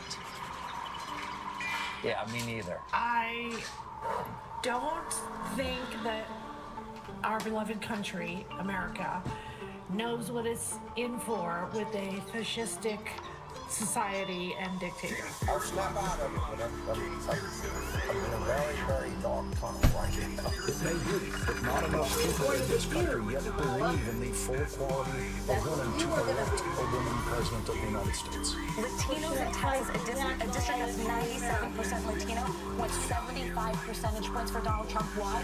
Misogyny. It's the border crisis is on their doorstep. And they were begging people to care about it for years. We need to take some lessons. Well, I'm so proud. I'm so proud of her. I don't think people realize how hard it is to get to where she was. What will the future hold now that America has just decided that we're going to F around and find out? This is where strategies unfold. No, it's a tough choice, but I can't go like this. I'll give up. My level is Tess Curtis, I'll get rid of all my D4, she's got the skill, jumping out after white, finding a base still, rolling down to Maui on the virtual tide, with me Hardy's Yeah, let's just call people irredeemable, deplorables, bitter Americans that cling to their God, guns, Bibles, and religion. Let's call them garbage, racist, fascist, Nazis, Stalin lovers, and then tell them they're stupid on top of everything else. Oh, and they're sexist and misogynistic and racist. These people are living in their little echo chamber, so closed off from where the rest of the country is, they have no idea how crazy they sound. Part of it makes me laugh. Part of it is really sad. At least Bette Midler deleted her X account after seemingly pledging to drink bleach if Donald Trump wins. I don't know Bette Midler. I don't really like Bette Midler that much. Bette Midler, it's going to be okay. You don't need the bleach. Take good care of yourself. Meanwhile, professors at Harvard, can you believe this? They canceled classes after the election because out of sheer grief, we have snowflakes all over the country. Others are coping with the loss of Joe Biden, the loss of Kamala Harris by throwing Biden under the bus, even though they're the ones that forced him out of the race and dismissing millions of voters that put him in place. You know, it was clearly a coup. Kamala got not one primary vote, and they just ignored the millions of people in their own party. Today, frankly, Joe Biden was all smiles, congratulated Donald Trump, invited him to the White House, thanked Harris for giving it her all. But so far, it doesn't appear that any of the major players inside the Democratic Party are willing or able to change in any meaningful way. All right, here with his take. I admit it publicly. He's a friend of mine. We don't agree a lot on politics. It's ESPN host. He's a rock star. There is no, as far as I'm concerned, there is no ESPN without my friend Stephen A. Smith. I watched you on The View today. How you doing? All right, how you doing, Sean? Congratulations on the election, the results. You called it. You said it was going to happen.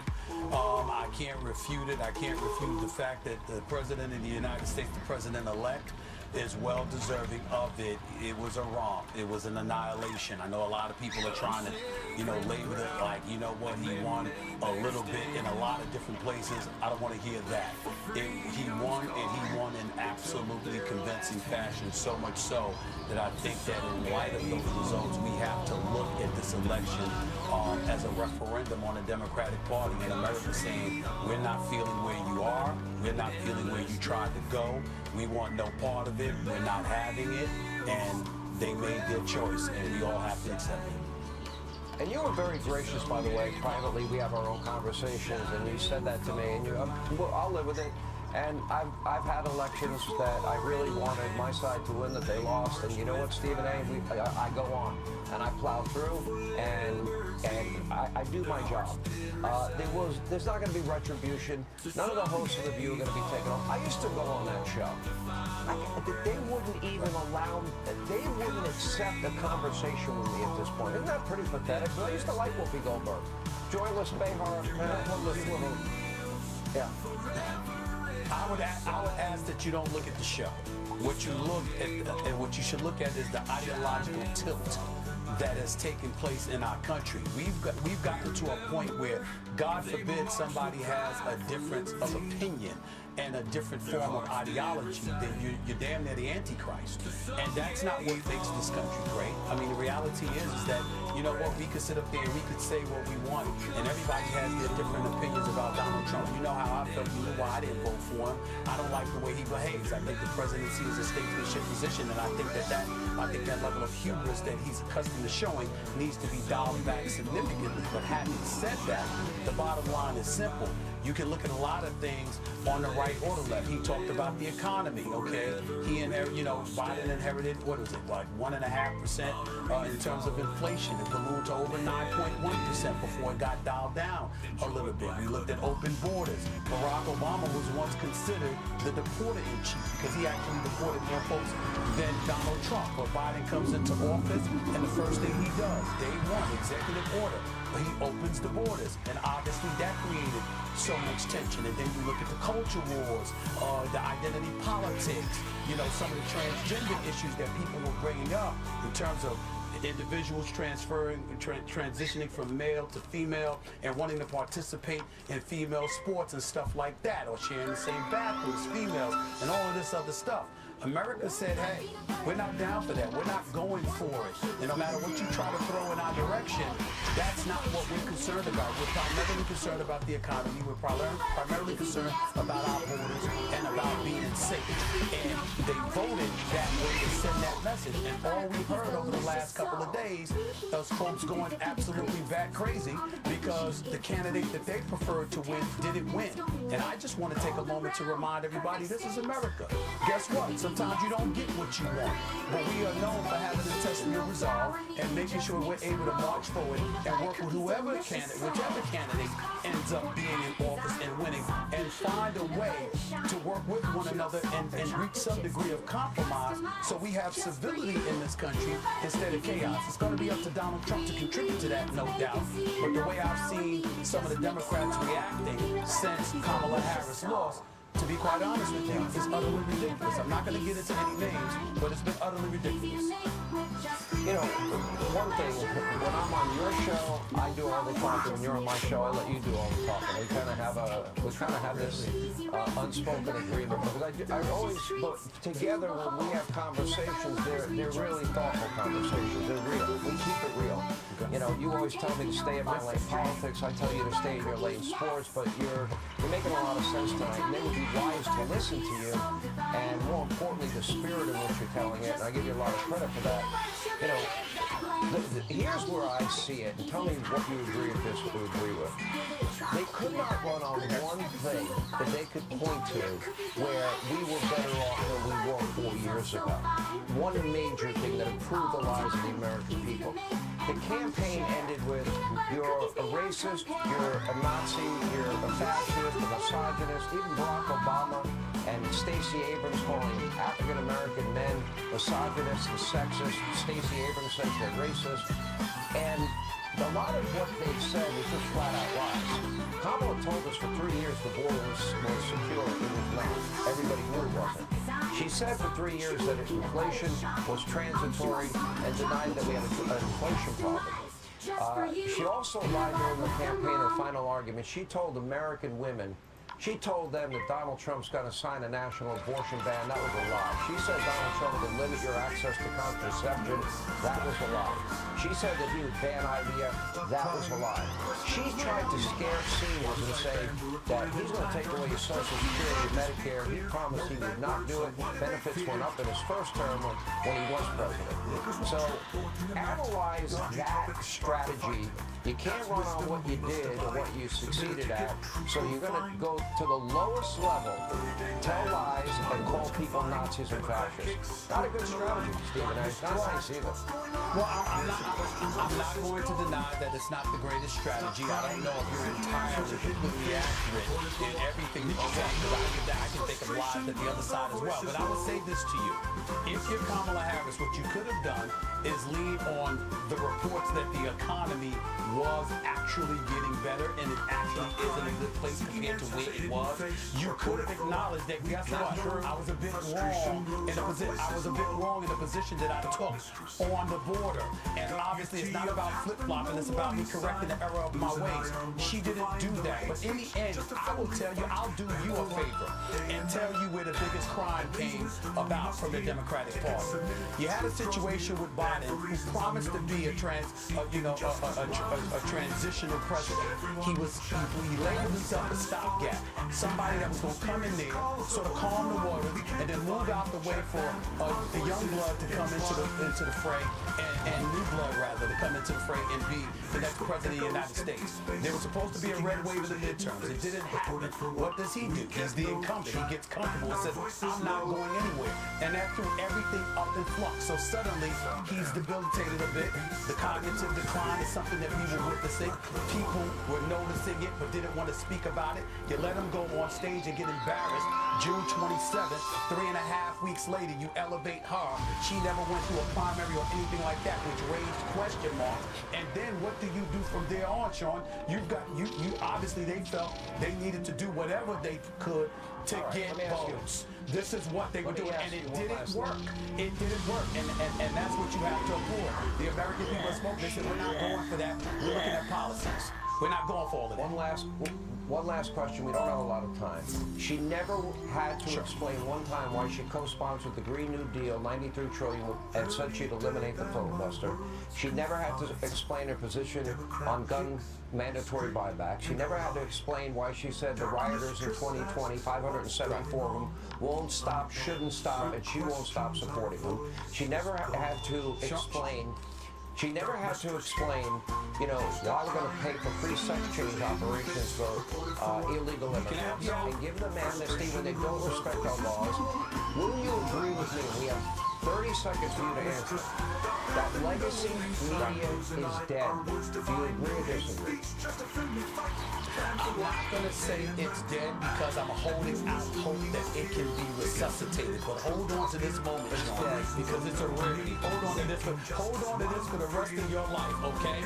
I am going to agree with you from the standpoint that what was done was inexcusable because it was favoritism in the media and it had no place in it for a presidential election. You got to call balls and strikes. And that's not what people on both sides are doing, but especially the left over the last couple of days. They ain't calling balls and strikes, and they're wrong. You're right, and it's your day. Enjoy it. It's a rare moment, but you got it. I'm not looking for a rare moment. You and I have an announcement we're going to make pretty soon. I think will shock people. Fair enough? Can I tease it that way? Oh, Lord. No, there's nothing to tease us with yet. There is. And I know your family. I've met your family. They're wonderful people. You're a good man, Stephen A. Appreciate you being with us. All right, when we come back, far-left Democrats already working on ways to resist Donald Trump as he starts his transition process. What a shock. By the way, Joe Scarborough says he's shocked by the sky-high price of butter. I go shopping every week. Joe. Liberal Joe, go to the grocery store. Where have you been? We'll explain. Straight ahead. All right, earlier today, Donald Trump announced his campaign manager, Susie Wiles, will be his White House chief of staff in January. Now, Susie will be the first woman ever to serve in that role. Also breaking tonight, the AP has now called the Commonwealth of Pennsylvania, that Senate race, for 𝗁𝗂 𝗁𝗂𝘁. That is a huge pickup for Republicans. And meanwhile, as Trump takes major steps in transitioning back to the White House, Democrats are already vowing to resist him at every turn. California Governor Gavin Newsom, now in fairness to him, he is fighting a big wildfire in Ventura. We're praying for the people there.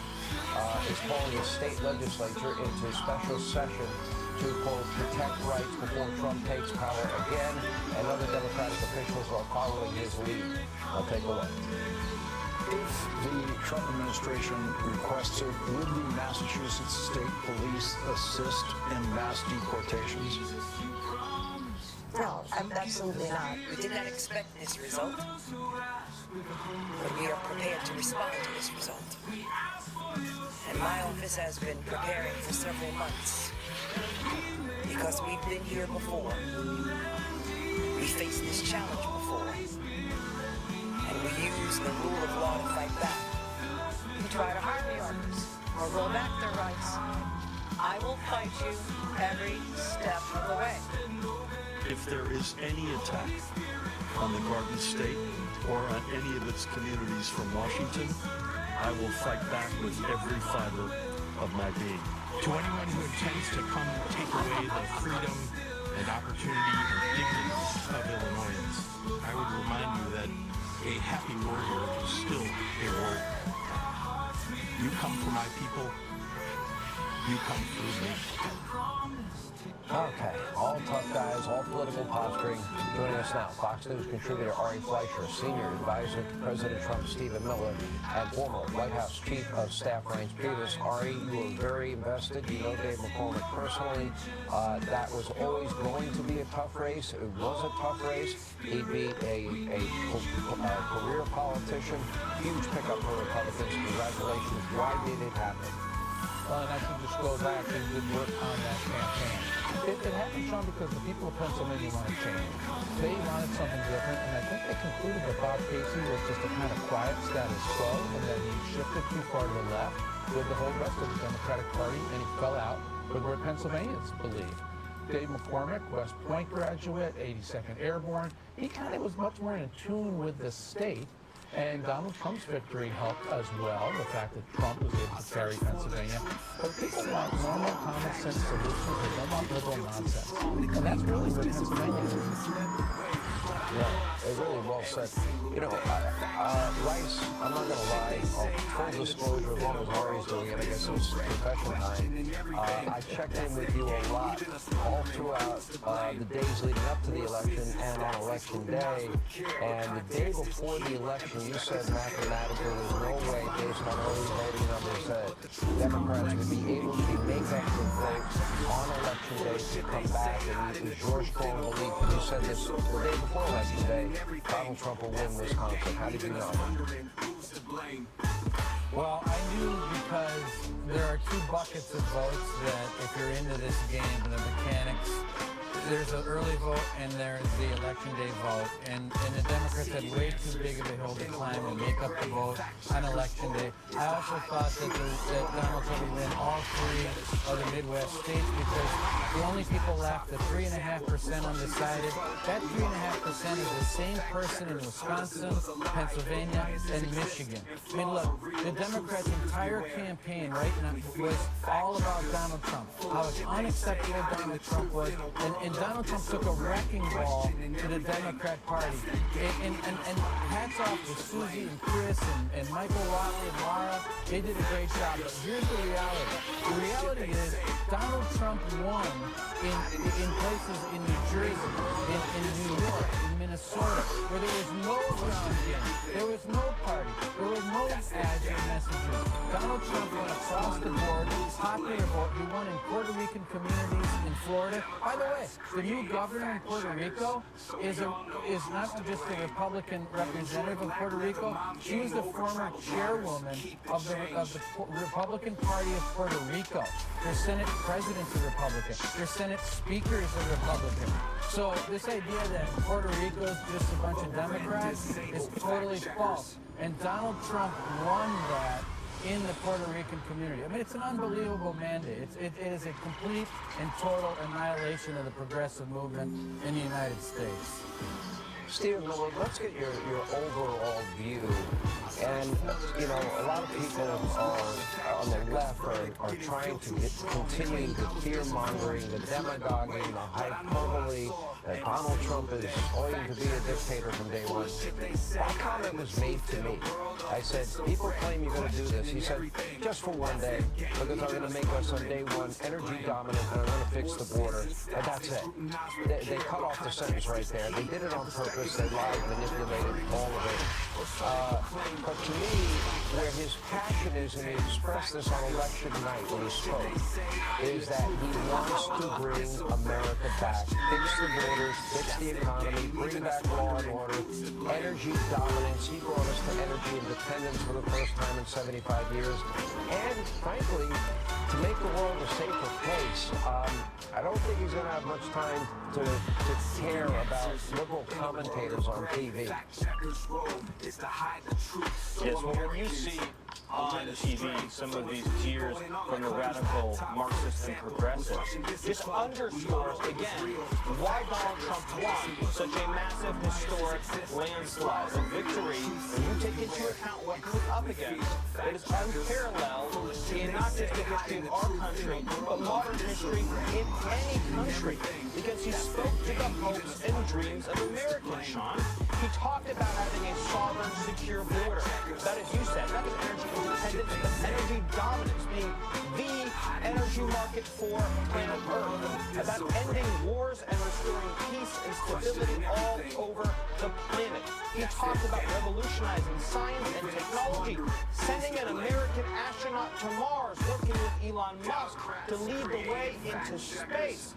Radical reductions in wasteful government regulations, creating economic boom, reshoring our jobs from overseas to be manufacturing independent. Sean, this was truly, as he said, a golden age of America plan. This is the reason why he won that massive landslide. It was not just the most brilliant campaign in history, but it was also the most brilliant policy strategy in history, and that is how he's going to unite America, behind that plan for total national success. I think, Ari, if the president focuses in on the agenda, that will be his legacy. That will be where his greatest success will be. Thoughts? So I think something else is going to be different in the second term. The mainstream media is much less significant than they were in 2017 when they went nuts with the Louis and the Steele dossier. He's not going to be under the withering attack that he was before. He's going to be able to rise above it and not have to deal with these distractions from the side. The playbook was tried against him, it failed, and now he can concentrate on his job. He can concentrate on governing and leading this country to that boom that he talks about. I think that's going to be a big difference. The Democrats are marginalized, the press is marginalized, and Trump can do his job and not have to worry about protecting his flank from these nonsense charges. That's going to be a difference in the second term. Yeah, I agree completely. Appreciate you all. Congratulations to all three of you. Ari Fleischer, Stephen Miller, Brains Grievous. Thanks. All right, now, we don't have to tell you tonight that 4 years of historic inflation, a full 20-some-odd% increase in the cost of living, is a big reason why Kamala Harris lost this election in this landslide. But apparently somebody needs to tell our old friend Liberal Jeff on MSDNC how much things cost today. I happen to do my own grocery shopping every week. I know how much it costs because I'm there every week, and I eat a lot of meat and a lot of eggs, and I pay twice what I paid 4 years ago. Take a look. I want to talk about economy for a second.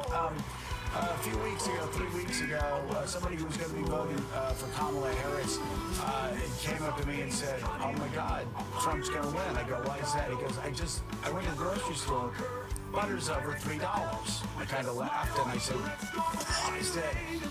that's kind of reductive, isn't it? Said it to myself. To him, I smiled and I said, good point. But it actually, everything we're hearing after the election is $7. What's that? The $7. What's that? Butter is $7? Yeah. What? Is it framed in gold? I guess we know who does the shopping in that family. Anyway, earlier today, after announcing another interest rate cut, the Fed Chair Jerome Powell said he would not step down from his role, even if Donald Trump asked him to. His term expires in 2026. Here now are Fox Business host David Asman, Trump economic advisor Steve Moore. Quick answer from both of you.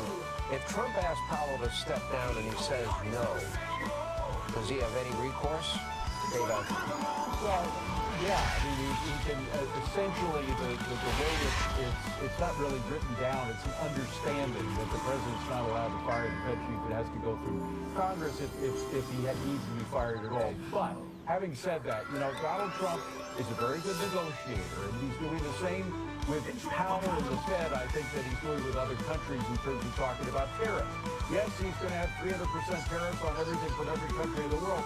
Well, it's the beginning of a bargaining process, and he's going to go through a bargaining process with the Federal Reserve, just like he's going to go with other countries and their obscene tariffs that they have against U.S. products. He's starting big, and then he's going to be negotiating. I think that's what's going on here. No, it's an unelected position. I say Steve Moore, if he wants to fire him, get Republicans to join with him now that they have a majority and throw him the hell out. That's up to President Trump. Look, I'm not a lawyer, but I do think that one of the most powerful people in Washington is the Federal Reserve Board chairman, and he's accountable to no one. And I think that's bad for our democracy, and I think the president should have the authority with Congress to remove him. But look, Jerome Powell is one of the people, along with Joe Biden, who created this inflation in the first place. And Joe Biden gave a talk today saying, I'm handing off to Donald Trump a healthy economy, and this has been a great 4 years. So come on, if you look at the exit polls that I just looked at today, Sean, from the voting on Tuesday, once again, how many times have we heard this? 68% of Americans said the American economy is headed in the wrong direction. And I do believe this wasn't so much a repudiation of Kamala Harris. She's kind of a footnote in history. I think Joe Biden could go down as one of the worst presidents in American history. Well, let me put up on the screen. I think we're going a little early in my ear with the noise here. But if we can put that down, the music, thank you. But earnings of the lowest income workers. Let's look at these charts, and I'll start with weekly earnings of low-wage workers under Trump was 8.5%, plus 8.5%. Under Harris and Biden, down 1.5%. That is a 10% drop. Add to that Biden-Harris inflation, 20, 30%, 40% in some cases, depending on what product it is. Add to that $1.50 more for gasoline, and you're talking about the average family, what is it, $13,000 a year more than they were paying 4 years ago for the same items? That's right. And what was really historic about this election is, in your and my and David's lifetime, I think this is the first time a Republican actually won voters with incomes of less than $50,000. And so, by the way, the big constituency that voted for Donald Trump, for Kamala Harris, was the very richest people. The cultural elite love what Joe Biden did because they don't care about inflation. They don't care about the fact that there's crime on the street. They don't care about people's real incomes falling. And this is a historic realignment. Donald Trump has made the Republican Party the party of the working class and even, struggling lower income people. Yep. Yeah. This is what I think is amazing, and I think people really need to grasp this, and I want your answer, David, on this. Is if you look at all the Hollywood stars they brought out, Beyonce and George Clooney and Julia Roberts and Oprah and Ricky Martin and Lady Gaga, great. And they had the entire, legacy media in their corner, and the American people didn't care. They voted about law and order. They voted about open borders. They voted for their economy. They saw a world where we have war in Europe, war in the Middle East, and peace and prosperity in the end drive elections, don't they? The only one group in which the Democrats did better now than they did in 2020, the rich. The rich can fly above all those problems. They can fly first class above all those problems. The rest of us have to walk on the ground and deal with all these issues. Not just the price of butter, by the way. It's the price of crime. Steve mentioned crime. We've got to We got to beef up our security. We can't take public transportation, so we got to pay more for Uber. There's all kinds of things that the woke policies force us to do now that cost more money. The falling test scores, you got to increase the tutorials for your kids if you want them to pass, because you're not getting good public education anymore. The migrant crisis is costing more for city government, so taxpayers, the stuff that they're paying taxes for, the parks and the places where you send your kids to in the summertime, we can't do that because they're filled with migrants. All of these woke policies add into just the price of water, the rising prices of the things that we need. So it's not just inflation alone, it's the other things that cause people to pay more. And the worst thing is people feel more insecure and they have less freedom and they have less time because they have to worry about all these other things. That's what this election was about. It wasn't just inflation alone, the price of eggs and butter. It was the prices of woke policies. Well said. You know, the idea that you would have gender-affirming care with no parental consent, the idea that you're going to put feminine products in you know, fourth-grade boys' bathrooms. American people, they kind of believe in parental rights. Anyway, thank you guys. When we come back, the left's lawfare, that campaign against Donald Trump appears to be winding down finally after his landslide victory. We'll check in with Greg Jarrett, Alan Dershowitz. They're next, straight ahead.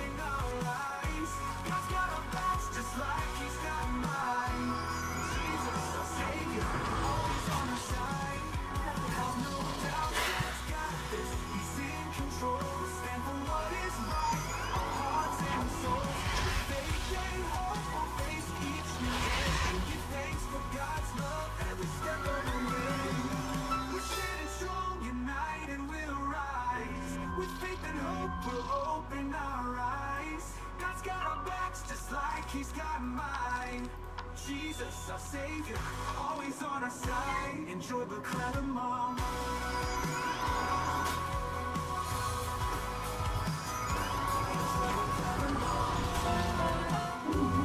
Okay, so we're at the prison. Middle prison. The doors open. And big. Sapphire Reserve Premier Party. These strips are the best. At Art Week, we had our own private viewing. At Race Week, the lounge was right next to the pit. We were there in Paris. Exclusive events at incredible restaurants. Nights at the Sapphire Lounge on the Seine. Heaven. Experience the world as an insider, from exclusive lounges to immersive dining experiences, all the Chase Sapphire Reserve. Good evening, I'm Trace Gallagher. It's 11 p.m. on the East Coast, 8 o'clock here in Los Angeles, and this is America's Late News, Fox News at Night. And breaking tonight, the tune is changing. After years of calling Donald Trump Hitler, a fascist, a racist, saying he would end democracy, now President Biden says it's going to be time. This administration message to millions of Americans that they're going to wake up the day after the election if Trump won and have their rights stripped away, that democracy would crumble, and the president said today we're going to be okay. So how do you square that? The American people made the decision. There was an election 2 nights ago. There was. And it was a free and fair election. And we respect the election process. Which is the administration's way of saying Trump was never the danger they claimed he was. Steve Hilton and Tommy Lahren have thoughts on that. Brings out brand new information on the chaos behind the campaign as the Democrat blame game now in high demand. There's no coordination.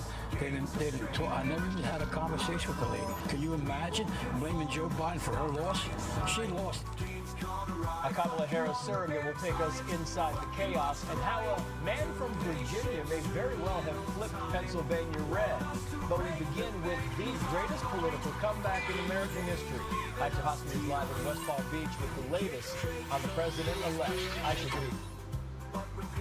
Trace, good evening to you. The president-elect making some headlines today with his chief of staff pick. He has chosen Susie Wiles as now the first female chief of staff in U.S. history. If you don't know that name, don't know who she is, she's a big name in Washington circles. She's a longtime political operative running campaigns here in Florida, even getting praise from Democrats. She was Trump's campaign co-chair. And I've since spent some time with her. She cares deeply about the president-elect. In fact, he had some high praise for her today, calling her tough, smart, innovative, and universally admired and respected. Meanwhile, Trace, there's still thousands of positions to be filled and plenty of jockeying happening here in Palm Beach. Trump ally Senator Tom Cotton actually has told Fox that he is now taken himself out of the selection process for any cabinet position. But Senator Marco Rubio is not closing the door on perhaps Secretary of State. I'm going to work with the Trump administration in whatever capacity they feel is best. I'm not presumptuous to say they're going to pick me. Donald Trump makes that decision, and he makes good decisions about the people that work for him. I've not talked to them about it. Lots of other names out there, but Trump, I can tell you, has previously said that he would let RFK Jr. go wild on health care, so some kind of a health care position there for him. And also Elon Musk would be able to lead a new department for government efficiency, basically to gut government. So more to come in the next couple of days, but that big one is the one that starts things off. Chief of Staff Susie Wiles. Trace. It is rolling. Aisha Husky live for us down there in West Palm. Aisha, thank you. Let's bring in Fox News contributors Steve Hilton and Tommy Lahren. Exciting because it's already going here, Steve Hilton. I want to put this up on the screen.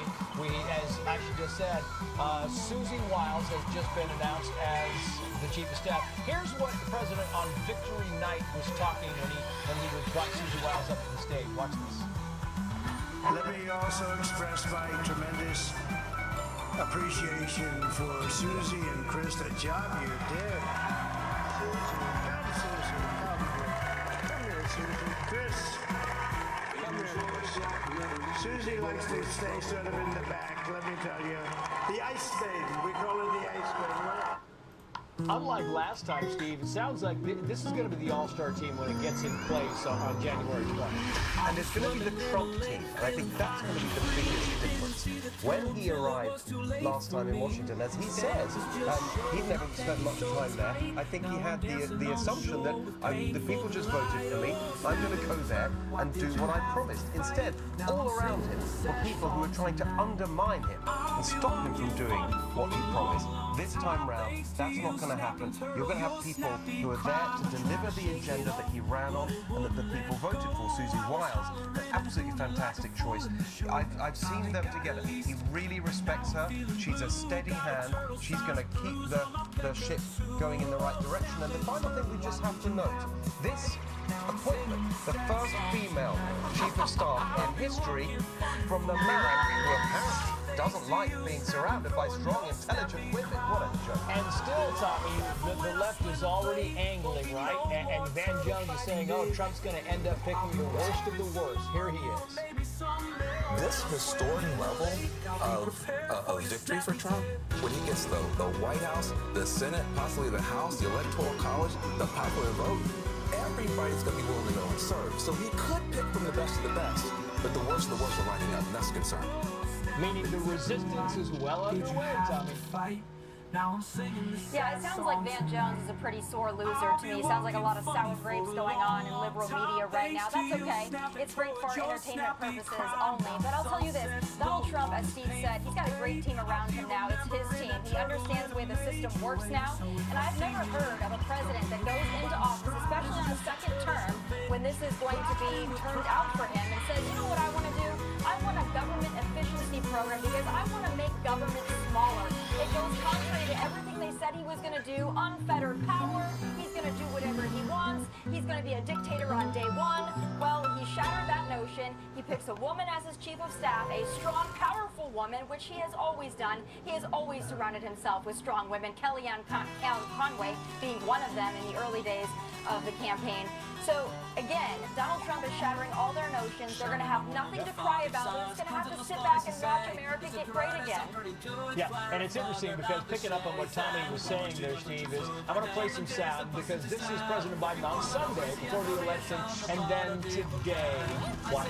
Give me my word. I think that I mark my words. If he wins this nomination, I mean, it's going to be this election.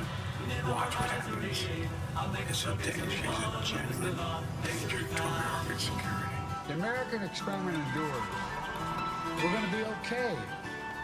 So, apologize, it was August 11th, the first one, but still, there was this whole, I mean, come on, how many times can we call the guy Hitler and threat to democracy, and then say, let's go with fun.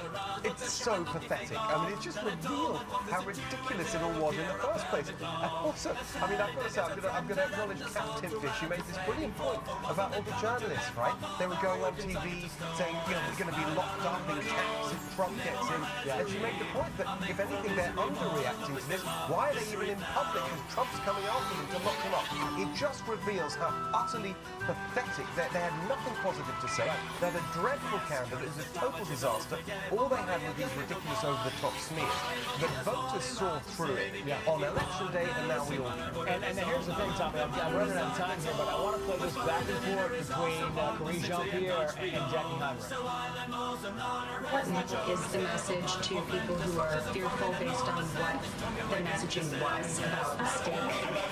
You're just twisting everything around, and that's really unfair. No, Jackie, it's unfair because I've been standing here trying to be very respectful to what happened the last two nights ago. What? Call me Hitler a few times. You twisty, come on. What's a few Hitlers here and there? Here's what I think has happened here. It was such a decisive victory for Donald Trump, but the left is really put in a difficult spot because you can't hate everyone everywhere all the time for any reason. And when you see groups showing out to vote for Donald Trump that never voted for Donald Trump before and never voted Republican before, and you see them coming out in droves, the Democrats have to realize that, and I think they're smart and they're wise to drop the whole charade of Donald Trump such a bad, horrible man because they realize how many Americans voted for him. You can't hate all of America. You can hate segments of it, which they have done, but you can't hate so many Americans that voted for Donald Trump. Just not possible for that. And they realize they're lying, so maybe they should just stop. Tommy, Steve, thank you both. Well, the legacy media is still struggling to come to terms with Donald Trump's historic election win. The senior national correspondent 𝘁𝗁 𝗁𝗁 is live in D.C. with the latest on the meltdown, for lack of a better term. Kevin, good evening. That's one way to put it. Evening to you. Now, say what you will about the media when it comes to covering for Democrats in presidential politics. They are, if nothing else, consistent, which is to say they always seem to back the same horse. You know, Harris, Biden, Clinton, Obama, you get the picture. All Democrats nary a Republican in sight, which is why some in the conservative press are suggesting tonight that it's the media who are the biggest losers this election. Quote, so long as the left is pointing fingers, let it direct a big fat digit at the outfit that played the biggest role in losing in this election. The U.S. media. The media, the pundits, the talk shows, they all agree it wasn't Harris. She wasn't flawed. That's not what led to the blowout loss on Tuesday. No, they are convinced it was the voters, millions of closeted racist, sexist, misogynist, low IQ yokels in flyover country who just didn't get it. You have to ask yourself, are we fooling ourselves saying that Americans are further down the road toward dealing with gender bias and race bias than we thought? Well, it happened again. After a bizarre and vicious campaign fueled by a desperate need not to go to jail, Donald Trump has won the 2024 election.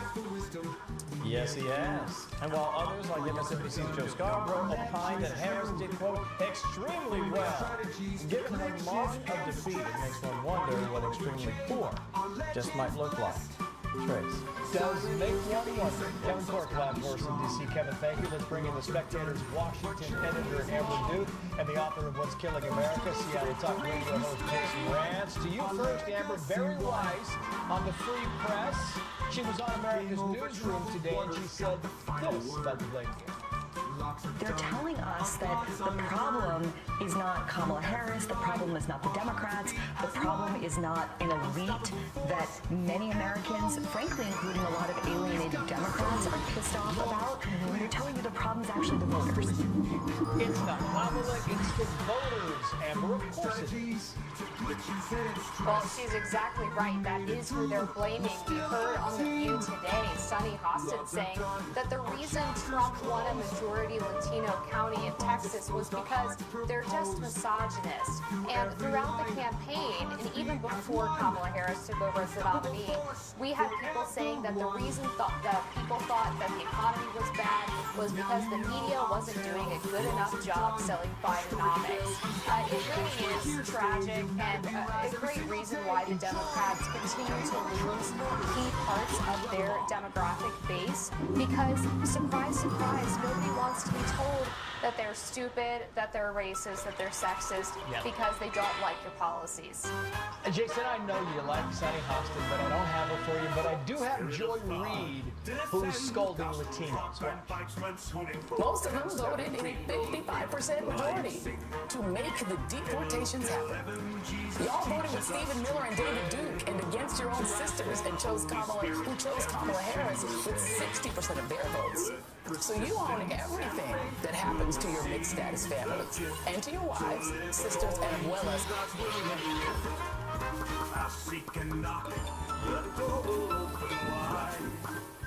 Jesus promises the Holy Spirit will reside in our hearts, a treasure to abide, guiding us forward, side by side. Holy Spirit, we need you now. Fill us with your power somehow. Help us surrender, trust and obey. Holy Spirit, come what may. Yearn for God with a humble heart. Trust in Him and never depart. Surrender all and follow His way. The Holy Spirit will lead day by day. Holy Spirit, we need from here on in. Racist Latino.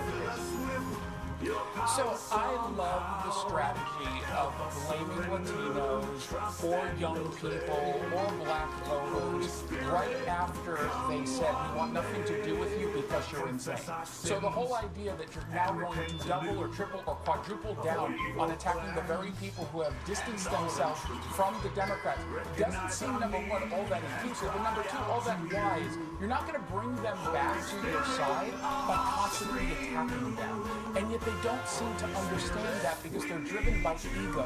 They think they're smarter than absolutely everyone. And if you don't listen to what it is they say, well, you're an idiot, you hate yourself and your country, and you're going to live to regret it. But something tells me it's them that will regret all of this. Speaking of driven by ego, Amber, here are the late night hosts, and there we are. Hey there. How you doing? If you watch the show regularly, I'm guessing you're not doing great. Yeah, me neither. Well, guys, last night America decided to get back with the crazy ex and elect Donald Trump as the 47th president of the United States. It was a terrible night for everyone who voted against him, and guess what? It was a bad night for everyone who voted for him, too. You just don't realize it yet.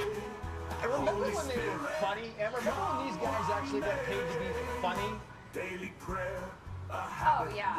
It was actually not that long ago, even back when I used to watch late night. But I got to ask, bad night, what about the last 4 years? Were those not bad? I mean, we had a cratering economy. Every job that was created went to a foreign worker. Inflation through the roof, still not below levels of when Biden took office, by the way. An invasion at the southern border, taking American jobs and destroying communities. You have a housing crisis where it's unaffordable, there's a shortage, and the world is on the brink of a world war. I think a bad night is something that most Americans would be happy to have, as opposed to a bad 4 years. Yeah, that's a good point. So meantime, Brian Stelter, who apparently is back over at CNN. I'm just learning this now, Jason. He wrote this piece. The headline is, Trump's return to power raises serious questions about the media's credibility. And of course, as always, the piece does nothing but slam Trump. Will the Trump administration turn his words against the press into actions? Will he move to revoke licenses for TV stations, as he has suggested more than a dozen times this year? It's not the media, it's back to Trump. Jason. the media sycophant over there who just loves the idea that other anchors might actually look at him. So you shouldn't have even said his name, because that actually gets him really excited that he's relevant. This idea that the media doesn't want to take any ownership whatsoever and just turn this on Trump. I have a serious question. CNN ratings are in the toilet. At what point do they realize what it is they're doing isn't actually working? Maybe if they all got out of their little echo chamber and like talk to normal people, not the assistants that they berate every day for not bringing them the right oat milk in their latte, and actually understand where people are coming from. Maybe then they'll actually be able to speak to the audience and get them to tune in or to click on their links or read their newspapers. It is such a novel thought. Maybe they're watching and might pick it up. Jason, Amber, thank you. Or a blank check. Whatever you do, whatever you want to do, or whoever you want to go after, you have my blessing. So.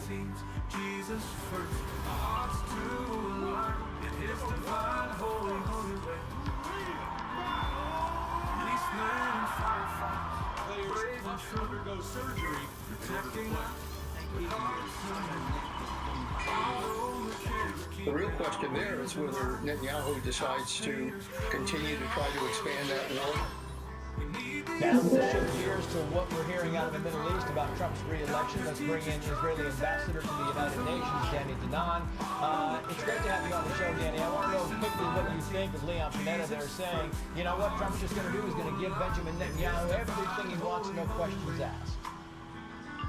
Thank you for having me, Trace. You know, we congratulated President Trump for the victory, and we are looking forward to continue the strong bond with the United States. You know, we share the same values, the same future, also the same enemies. And I believe that the President and his new team will support us when we fight you. You know, we have so many fronts, you know, but it's very close to Taiwan. So I think the main question is who will be sitting next to the President, dealing with the Iranian question, because all the problems we have today in the Middle East, it all comes from Tehran. Yeah, you talk about the Iranian question there, and I'm wondering because now there is concern that Iran could attack Israel and attack Israel from Iraq. The United States has already warned Iraq not to let that happen. What do you think about that scenario? So I think the situation now is very, very problematic because our enemies believe that because the conditions here in the US, they can take advantage of that. And mainly Iran, they can attack Israel. You know, it will take time for the transition into months and a half, and after that also it will take time to put the right people in their positions. So on that period we pay attention, and I would advise the Iranians not to make that mistake.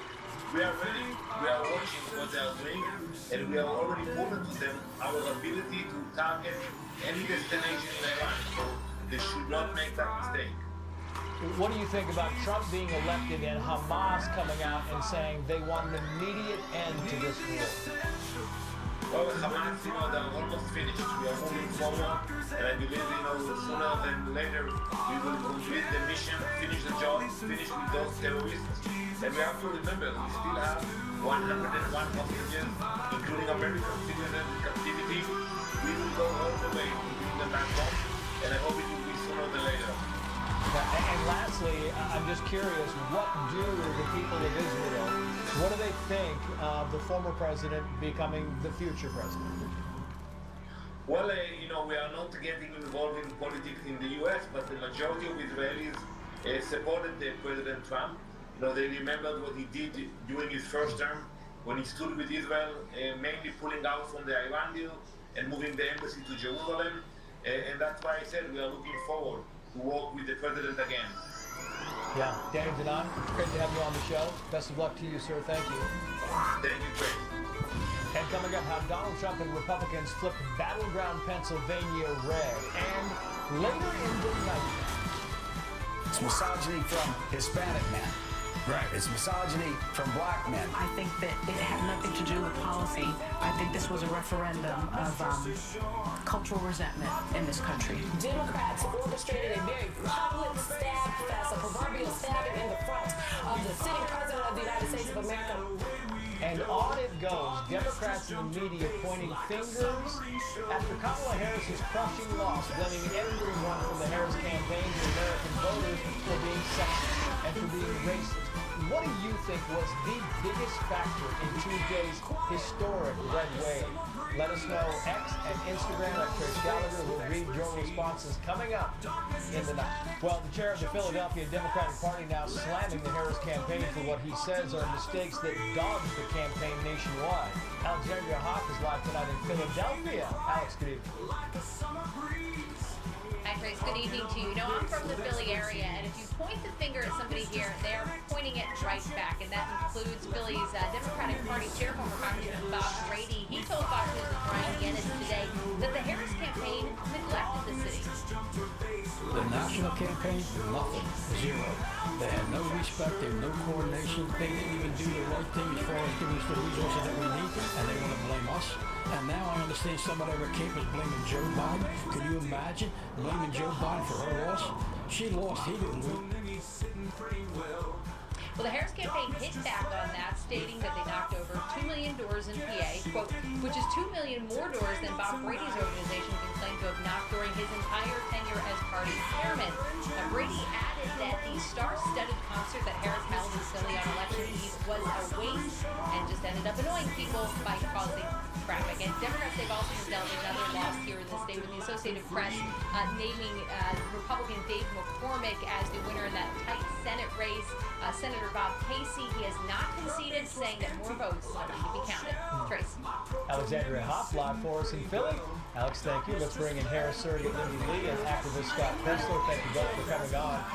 You just heard a little bit there from the former congressman, the Democratic Party chair in Pennsylvania, Bob Brady. But he also said this about the Harris-Walz ground game. They had no respect, they had no coordination. I never even had a conversation with a lady. I had to get a congressperson, a dear friend of mine, to give me some lawn signs. Could you imagine blaming Joe Biden for her loss? She lost, he didn't lose. Matter of fact, I think he might have won if he stayed on the ticket. How about the candidate? Maybe there's something wrong there. Yeah, he also says that nobody actually contacted him. Nobody from the campaign contacted him. It's kind of surprising, Lindy, because you would think that would be step one. Trace, thank you so much for having me. I was actually speaking with Congressman Brady today, and I was with him. He's right. Vice President Harris didn't actually spend a long time with him. They met for a brief photo op, but that was essentially it.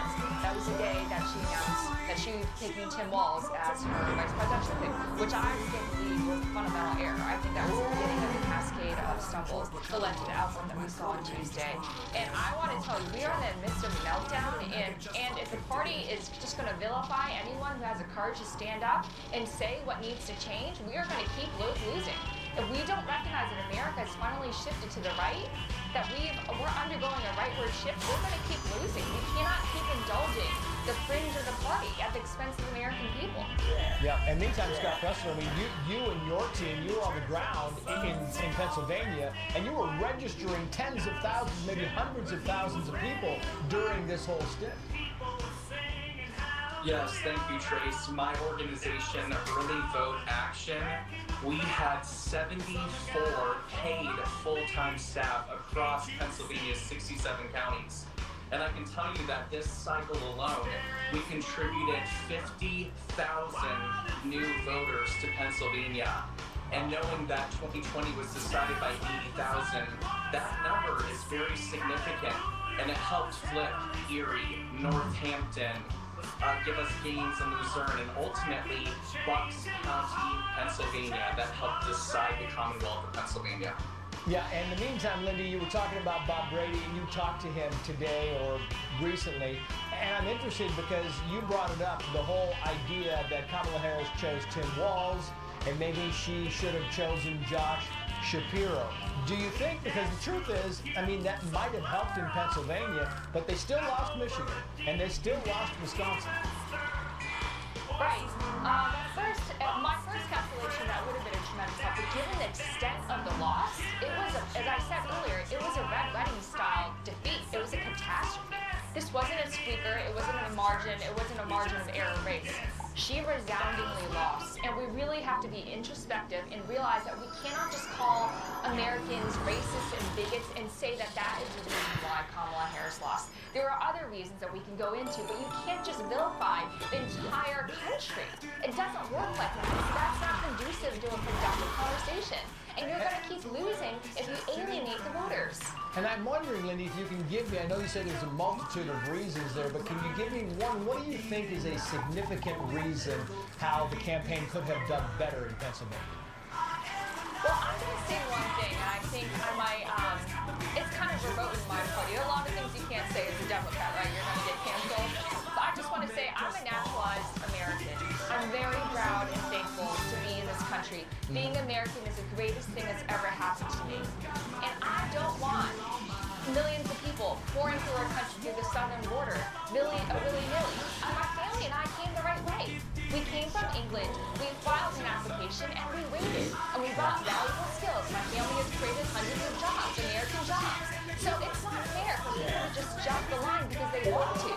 We need an orderly process. And unfortunately, the Democratic Party, we are, right now, it's almost, people will condemn you if you do not support very lax immigration policies. Yeah, and that's exactly right. Scott, I want to go back to you because you were talking about numbers. I want to put these up. This is Democrat votes in Pennsylvania from 2020 to 2024. You can see they increased there, or actually they dropped by about 100,000 votes. Now you go to Republican votes in Pennsylvania 2020, 21, 24, and the Republicans actually increased by 100,000. The Democrats lost, Republicans increased. You said you had 50,000 people, registered voters there, so you can take credit for part of this. And that's a new strategy for the Republican Party. Well, we built a really robust coalition of veterans and gun owners, fraternity brothers and sorority sisters. We even included our beautiful Amish across the Commonwealth of Pennsylvania and truckers. We were just courting voters that agreed with our values. We got them registered to vote. We ultimately got them out to vote. And I'm very proud to say that our numbers in 2024 even eclipsed Joe Biden's numbers in 2020 in Pennsylvania. Yeah, I mean, yeoman's work for your team. Scott Presto, thank you. Lindy Lee, thank you for coming on. We appreciate both of you. Coming up, Governor Gavin Newsom clearly not happy with our new president-elect. He just called an emergency special session to protect California's liberal policies from Trump. Does he not realize that 10 counties in this state just flipped red? That Californians overwhelmingly voting for Prop 36, reversing soft on crime policies. Cali maybe turning not red, maybe a little bit more purple, and Newsom definitely seeing red next. Well, clearly shaken by the election outcome, California Governor Gavin Newsom now calling a special session of the state legislature to, quote, safeguard California's values in the face of an incoming Trump administration. Christina Coleman is live with more on that story. Christina, good evening. Hi, good evening, Tracy. Governor Newsom says this special session will focus on bolstering California's legal resources in the face of a Trump presidency. Newsom not holding back his disdain. He said, quote, the freedoms we hold dear in California are under attack, and we won't sit idle. The state attorney general also gearing up. I will continue to use the full force of the law, the full authority of my office. Software teams building web and mobile applications need to iterate fast to address injustice. To stand up for all people, especially those who have been long overlooked and undervalued. Meantime, Republicans say Democratic leaders have overlooked and undervalued the needs of Californians. They say it's also showing in the polls. Republicans put 10 California counties red this election. Whether you care about the affordability crisis, the homeless crisis, crime that has been plaguing our streets, or the education that is failing our children. California Democrats have failed on every single one of those issues that are important to California voters. The Progressive Party here in the state, it's a one-party state for over a generation now. It's controlled the people who look down at them, told them your life's fine, and we know it isn't. As you have more and more Californians fed up, they're registering as Republicans. More Republicans here in the blue state race. And he's turning red. Christina, thank you. Listening in actress, former Soprano star, and Ultra 3 founder, 𝗁𝗂. You know, it's kind of interesting, Jay, because we talk about this a lot. But I want to play some of the media reacting to celebrity endorsements. They said the following. Does anybody move the needle like Taylor Swift does? There are now a slew of headlines about planned campaign stops and endorsements, from Bruce Springsteen to Jennifer Garner. All campaigns want celebrity endorsements. Analysis from Harvard University's Ash Center shows it works, and it's, quote, incredibly powerful.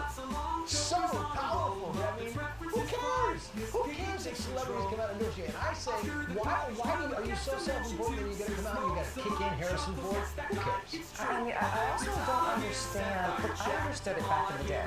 But this is a very different election. I feel like this was, first of all, they're only running on reproductive rights, which even hearing men talking about it, it's like the whole country is on fire, the whole world's on fire, and they're focused on reproductive rights, which, I mean, a vote for Kamala would have been putting 300 white men in office, in power, giving her marching orders. And instead they gave 300 million people back their country. So, yeah, no, it's a good point. Meantime, Christina Applegate posted this on X, quoting here, "Please unfollow me. If you voted against female rights, against disability rights, yeah, that. Unfollow me because what you did is unreal. Don't want followers like this, so yeah, done. Also, after today, I will be shutting down this fan account that I have had for so many years because this is sick. I started following her today just so I could unfollow her." oh my God, this is my kids went to school with their kids, and this is not, okay, you know, I'm that young liberal, you know, we live in the same area and everything. I will spend, but I thought my job was over after the election, and now I realize that it has just begun, because I will spend my time trying to show liberal women what the actual truth is about what's been going on over the last 40 years, and how women are being used as pawns in this situation. All different minorities have been used as pawns. Nobody is being championed. The American people aren't being championed. They don't care about women's rights. Finding a walk sunshine up. She doesn't need to want to come out no more today, so. Her help is designed to help you take the first step in minutes. Just fill out a simple questionnaire that can help us match you with a therapist who truly understands your needs. Most people are matched with a therapist within 48 hours of signing up. Out of that, you're ready to schedule your first session. Therapy is super personal, and you understand that it can take a few tries to find a therapist you really connect with. So, if your first match doesn't feel quite right, you can always switch therapists anytime for no extra charge, just to make sure you find the right support. So if you're ready to start your therapy journey, check out BetterHelp.com today. Sapphire's dark mistress, a name so bold, a whispered wonder, a story untold. It's been 2 years since that disaster struck. The city's population is now sparse. In an effort to escape the monsters, you found a grounded nuclear submarine, which is undoubtedly the perfect spot to convert into a shelter. Once cleaned up, you're pleasantly surprised to find that most facilities are still in good condition. There's no need to worry about electricity and water, and for adventures into the sea, all you need is a set of diving gear. Because the submarine is grounded, seawater won't enter its interior, and there's a plentiful supply of food. The only downside is the occasional roar of monsters from outside, unsettling the nerves. But if a horde of zombies were to come, you just wait for the tide to rise and sweep them all away. This ironclad submarine can withstand for a while. Is there a better refuge than this?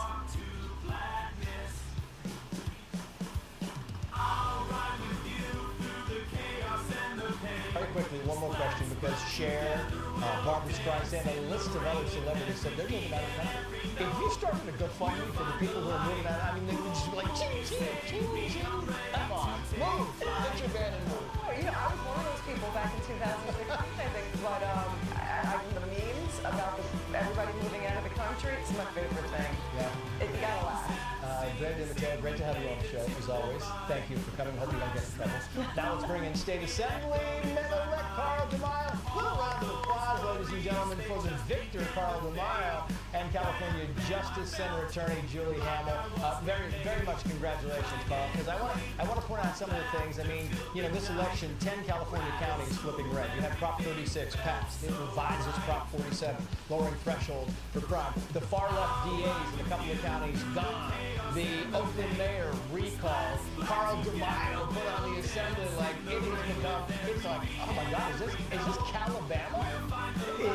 It's not quite that, but it is moving back to the center, center right, and the politicians in Sacramento, the special interests, the power bearers, they do not seem to understand what the voters are saying.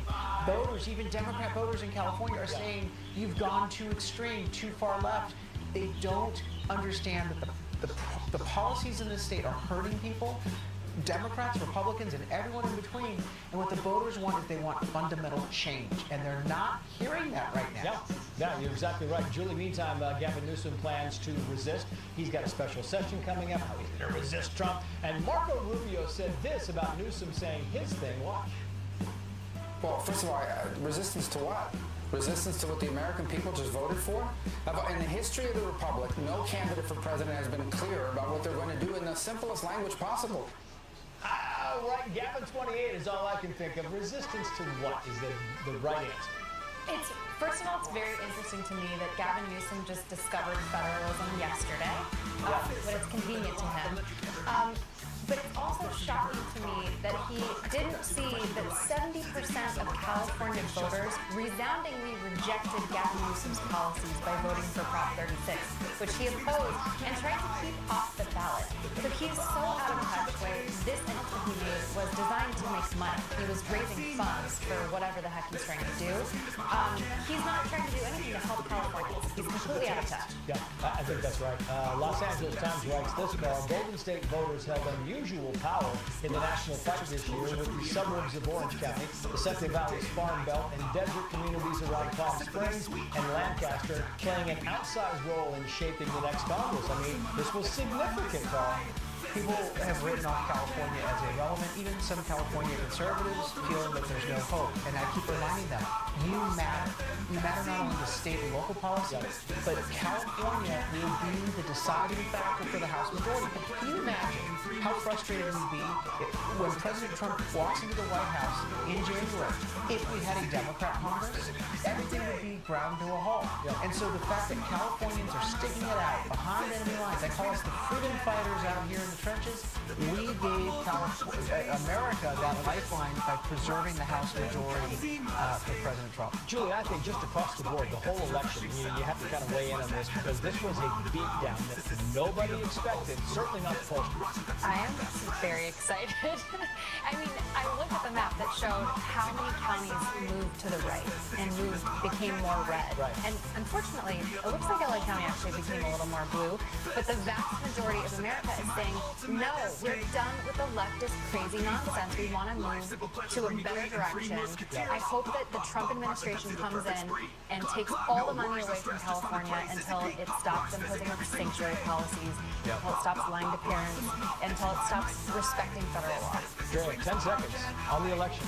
I mean, I ditto everything, and I am a lifelong liberal, and I am down with the conservatives right now. It is the punk rock movement. It is the hippie movement. I'm Thank you. Democrats and the media pointing fingers after getting crushed in the election, blaming everyone they can think of. What do you think is the biggest factor in Tuesday's historic red wave, the nightgown?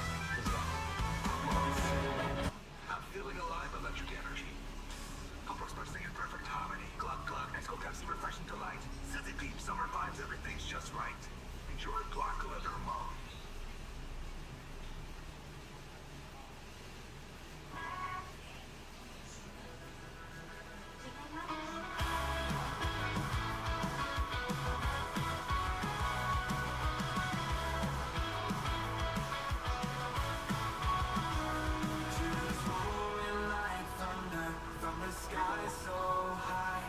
Nature sings his praises as the eagles fly.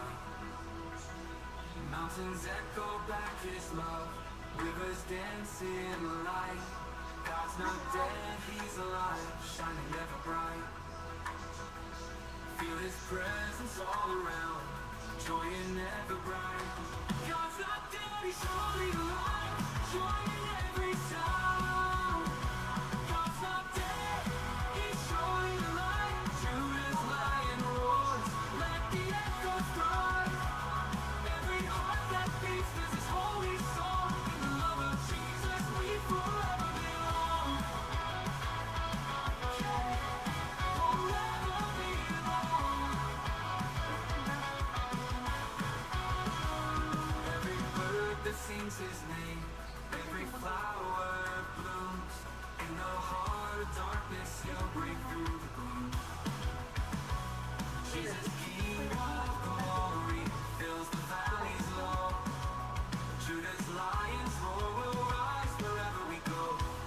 He's alive, can't you see? Love is wild and free. God's not dead, he's surely alive. Judah's lion roars, let the echoes thrive. Every heart that beats is his holy song. In the love of Jesus we forever belong.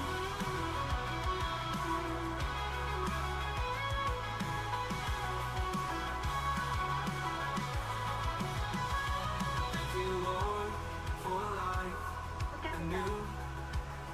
Your grace surrounds in all we do. Yeah, God's not dead, he's surely alive. Judah's lion roars, let the echoes thrive. Every heart that beats is his holy song. In the love of Jesus we forever belong. We forever belong. Yeah, we forever belong. With the Lord forever new.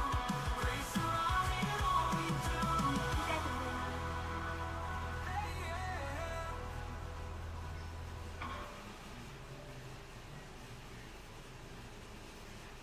Tsunamis rising, the warning's clear. A powerful attack that brings us fear. With demo crew, it's a deadly strike, leaving bases flat with no chance to hide. Tsunami's fury unleashed on the sea. A force so strong, it's a wonder to see. Tsunami's fury, a pirate's delight, bringing glory in the dark of night.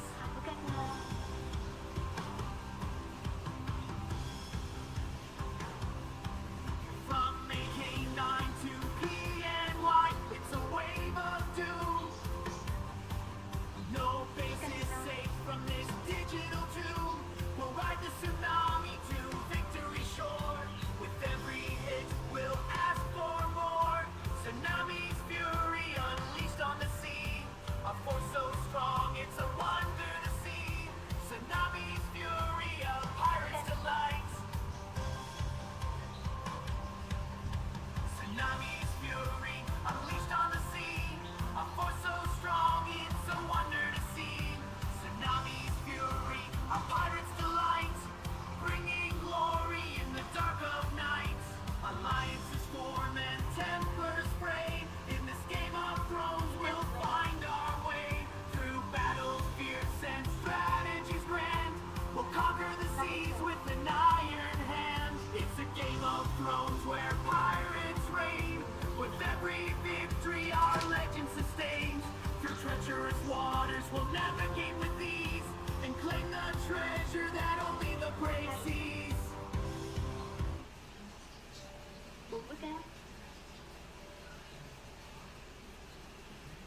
Oh, tiebreak Pathfinder, a long upgrade ahead. 18 days and 18 hours, our docks in dread. Capital cores needed, 10 in sight, but the time it takes is just not right. Kick 6 hours waiting for a flagship so fine. But the upgrade time is just not divine. We're stuck in limbo with the wheel on hold. Tiebreak Pathfinder, all patience grows old. Some say it's normal, some say it's a test. But 18 days is just not the best. We need upgrade or a campaign to help with a smile on our face. Kick 6 hours waiting for a flagship so fine, but the upgrade time is just not defined. We're stuck in limbo with the fleet on hold. You guys are the first generation since George Washington to have it worse off than your parents. There's a lot of problems happening with Gen Z. Most depressed generation, most anxious generation, most suicidal generation, least likely to own homes, least likely to have families. We have to fix it. And obviously, you know where my loyalty lies, which is that President Trump will make this country great again, with the help of J.D. Vance, of course. And you guys get an amazing opportunity to hear from him personally, ask questions from him. I've known JD for a while. He has an only in America story. He served the country in the Marine Corps, was born in absolute poverty and worked his way up. Who here has read or seen Hillbilly Elegy? Isn't it great? It's unbelievable. And J.D. Vance lives the American dream because he wants you guys to be able to live the American dream. And the American dream is not something that we should send off to far distant lands. The American dream is something that we need to make sure is guaranteed to every person that works hard and plays by the rules and loves this country. And we are just a couple days out from this critical election, guys. And this state will help determine the future of our country. And so those of you that haven't voted, you gotta get your friends out to vote. And we're just gonna have a lot of fun today hearing from a thoughtful and sincerely good person. So join me in welcoming the next Vice President of the United States, J.D. Vance, everybody.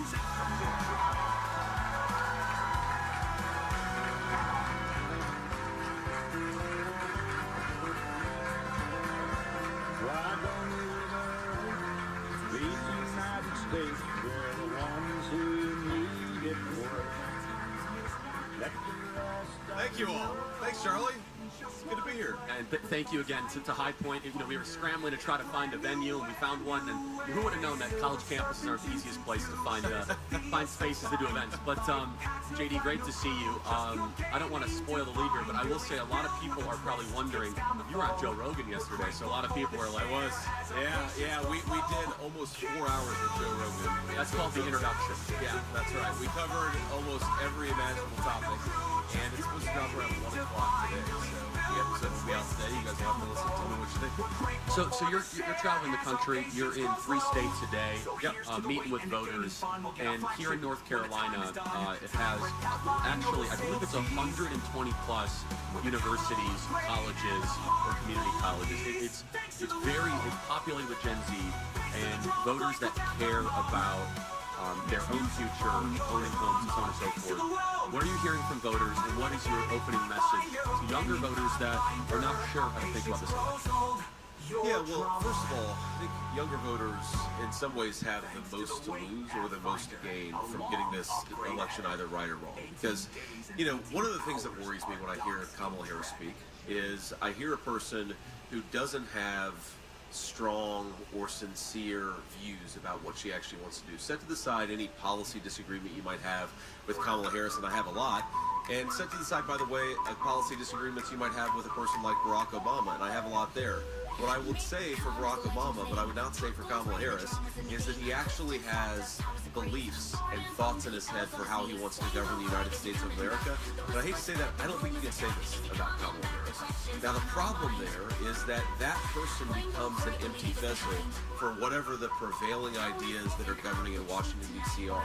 And what are the prevailing ideas that are governing in Washington, D.C. that affect young people disproportionately? Number one, that we should use our young people as cannon fodder for foreign military misadventures that are frankly going to get a lot of your peers killed unless we have a smarter foreign policy. I think you guys have a lot to lose because we're on the precipice of many broad regional wars, potentially even a world war. Do you want a person like Kamala Harris negotiating in private rooms with people like Vladimir Putin and Xi Jinping? Or do you want a guy like Donald Trump actually sticking up for the United States of America? I think the answer to that question is obvious. The second prevailing idea in Washington, D.C. is that we should let in millions upon millions of illegal immigrants, who compete against young Americans for important jobs, who undercut the wages of American workers, and it's American workers of every color, every background, but we have to recognize that when you let in millions upon millions of illegal aliens, it really severely undercuts the wages of people, especially people who are entering the workforce, which is true of every person in this room. And the final thing I'll say, Charlie, is if you look at the biggest drivers of why are homes unaffordable in the United States of America right now? Why have housing prices gone up by 45% in the state of North Carolina, but by similar levels in all of the major battleground states, or even higher levels? The answer is that, one, we're not building enough homes, right? And if you look at Donald Trump's regulatory policies versus Kamala Harris's regulatory policies, yes, if Donald Trump is president, we will build far more homes than we would if Kamala Harris is the president. But it's important to recognize that no matter how many homes you build, if you allow an unlimited wave of illegal immigrants to come into the United States of America, those people are going to end up owning the houses or living in the houses that ought by right go to American citizens. And this is something you see whether you look at it at a locality by locality level, if you look at it at a national level. When you let in way too many illegal immigrants, the price of housing shoots through the roof. So the question young people have to ask is, do I want to have a job where I earn a good day's wage for a good day's work? Because if so, you've got to vote for Donald Trump.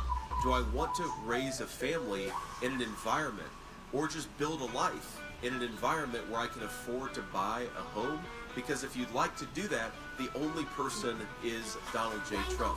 Kamala Harris's policies are going to produce more war, more poverty, higher housing prices, and lower wages for American workers. You guys have more to lose than anybody, because if we let the American dream, as Charlie said in his introduction, if we let the American dream disappear in the United States of America, the consequences are going to fall hardest on the people in this room. That's well said. And so let's dive deeper into part of it. Less and less young people believe it's even possible to restore the American dream. And it needs to be a rebirth of optimism that our best days can be ahead. President Donald Trump has laid out an amazing agenda, starting with, of course, no tax on tips, no tax on overtime, drill baby drill, no tax on Social Security, largest middle-class tax cut, and increasing the pool of homes. Talk more about how we just need to reinvigorate the psyche of a younger generation that has just sometimes checked out, has become largely cynical about their future. Yeah. Well, I think the way to reinvigorate America is to do it substantively and to do it with real ideas that are going to improve the lives of our citizens, not with these ridiculous slogans. I mean, you ask Kamala Harris a question, even in a softball interview, and I'll say this for Kamala Harris, I think that every time she answers one of these questions, we pick up about 50,000 or 100,000 votes, because they'll say, what is your specific plan to lower the price of groceries? What's your specific plan to make the American dream of homeownership more affordable? And she'll say, well, I grew up in a middle-class family. Like, okay, I grew up in a working-class family, and that's not a solution to the problems that the country is facing. It's important to talk about your background so people know who you are, but it's also important to talk about the details. And what I think that President Trump is fundamentally proposing is he's trying to make it easier to invest and build things in the United States of America, whether that's a home, a family, a business. He's trying to make it harder to offshore and ship the American dream to other countries. That's fundamentally, if you look at his tax policy, and again, he can talk about the details better than anybody, but you look at his tax policy, it's about if you work, if you build a life, if you're creating a company or working in a business in the United States of America, we are going to make it easier for you to be rewarded for your hard work. If you're shipping jobs overseas, we're going to make it harder for you to do that, and we're going to penalize you for doing that. If you're trying to build a home, if you're trying to unleash American energy, we're going to make those things easier for you. I mean, there are very, very specific things that you can do, I think, to invigorate the American dream and to invigorate the American population. But if you don't have a real plan for how to get this country back on track, people know when they're being lied to. And I think that a lot of people who listen to Kamala Harris, even people who might agree with her ideologically, who might consider themselves more more left of center. If you listen to Kamala Harris, pay attention to what she says. She has no plan to make your life better. That's why she's spending all this time talking about Donald Trump and calling her fellow Americans Nazis and garbage. Kamala Harris is way more interested in Donald Trump's past than she is your future. And we need a president who knows that the way to get the country back on track is to govern it effectively, to give people a specific sense of what that vision looks like, and then to implement that vision and let Americans do what they do best, which is build a good life for themselves. That's what has to change. That's what's so different about Kamala Harris's present leadership versus the change that Donald J. Trump is offering. He's telling you what he's going to do for you. She's talking about what he did 4 years ago. So last question here before we get to some questions. I want to talk about this unique moment of who is coalescing behind President Trump and also who is lining up behind Kamala Harris. First on Kamala Harris, you see these warmongers that have sent young men and women like us into this room to unnecessary no-win wars, such as Liz Cheney, John Bolton, Leon Panetta. But on President Trump's side, you're part of this kind of Avengers team. Sure. And you got Vivek Ramaswamy, you got Elon Musk, Tulsi Gabbard, Bobby Kennedy. You have two people that formerly ran for the presidency as Democrats, the former co-chair of the Democrat Party. You have the most successful entrepreneur of the modern era, Elon Musk. Can you talk about this realignment? Because for people that might be more center-left, I think it's important to realize two people that ran for the presidency as Democrats are now enthusiastically behind Donald Trump. Yeah, so if you guys go back to 2003, I was a I was a senior in high school in 2003. I enlisted in the United States Marine Corps in 2003. And most of you, my assumption is most of you were either not even alive then or were very, very young. And I wish that I could go back in time and tell myself from the perspective of 2003 that if Dick Cheney is in control, if a person with the last name of Cheney is in control of American foreign policy, it is a damn shame and a lot of bad things are going to happen because of it. Because you guys are now, even though you weren't alive then, I can tell you, my old 18-year-old self is coming forward into the future and telling you guys, when a Cheney is telling you how you should live your lives and how you should vote, you should run in the other direction. And that is what you have an opportunity to do.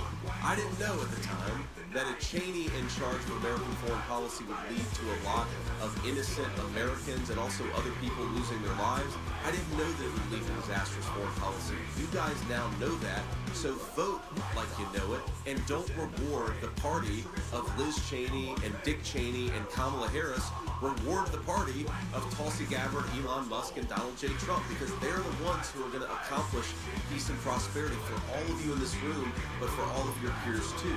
It is an amazing thing. I mean, if you think about this, Tulsi Gabbard probably ended Kamala Harris's presidential run in 2020. Remember, Kamala didn't make it to the primary in 2020 because Tulsi Gabbard observed rightly that Kamala Harris had built her entire career off of throwing a lot of innocent people in prison.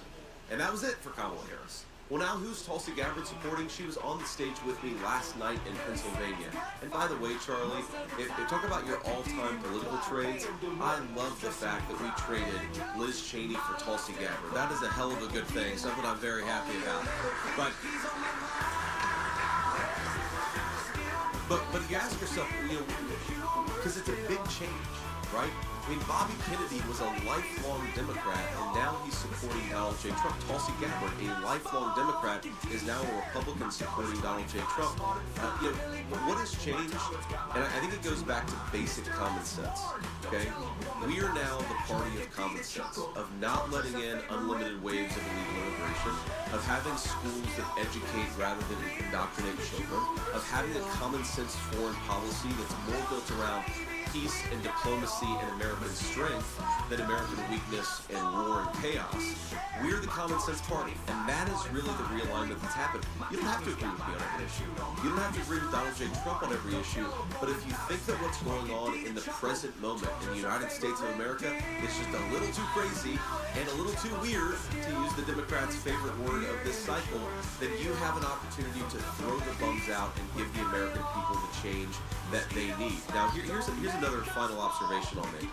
I mean, I'm joined today by a very dear friend, and he told me that he just took his kids out of school. Now, I imagine that most of the young people here, probably all of you, don't have children yet, but a lot of you will one day. And do you want to raise your families in a country where you can send your kids to school and have confidence they're going to get a good education? I think that should be the right of every American child and every American parent, is we give a good education to the children who grow up in the United States of America. And I'm just telling you, a friend of mine, a guy I trust very dearly, he just pulled his kids out of school because he doesn't believe that under Kamala Harris's leadership, his kids are getting the education they deserve. Again, you have an opportunity to change that. Vote for Donald J. Trump in 6 days or before. Love it. All right, let's get to some questions here. We have some students here at High Point in the local area, so please introduce yourselves. Is Mike on? Great. We can hear you.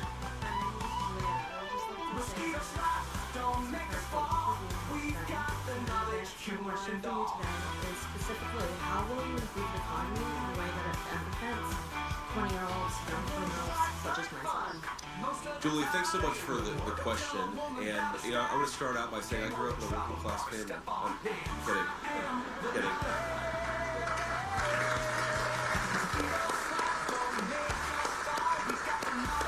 Now you asked for specifics, so let me give you a few specifics. Okay, so right now, the American tax code is designed in a way that rewards investment overseas and in some ways penalizes investment in the United States. What does that mean? That means fewer factories, fewer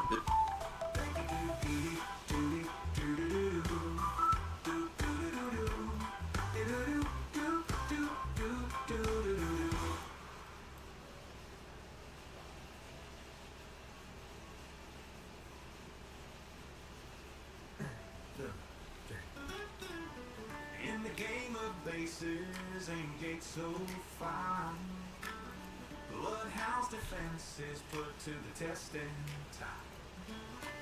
Tsunami shred and worries abound, but questioning skill, that's a different sound. Oh, the game of wits where players roam, skill or no skill, they're never home. Cry questioning, the battle's on. In this game of bases, where will you go?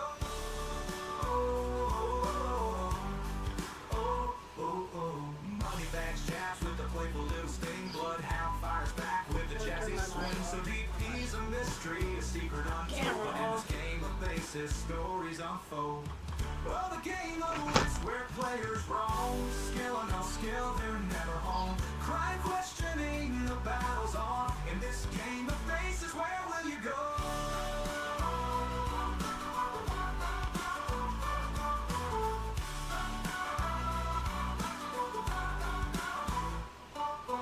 Top-down robot, a challenge so grand. Bloodhounds got skills in a different land, but here in this game, they're put to the test. Will they shine or falter? Only time will tell the best. Oh, the game of wits where players roam, skill or no skill, they're never home. Cry questioning, the battle's on. In this game of bases, where will you go?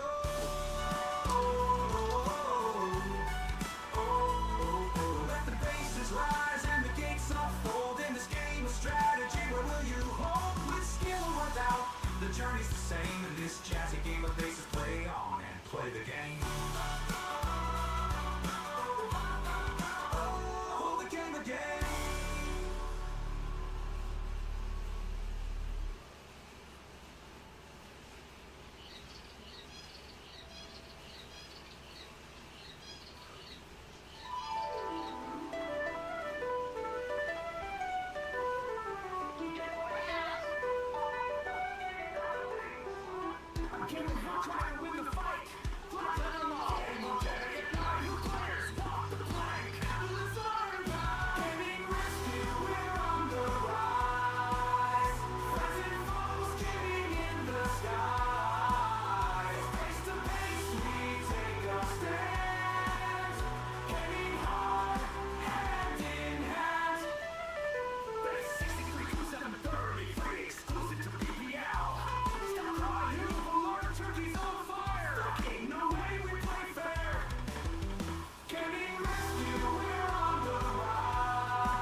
crew unstoppable.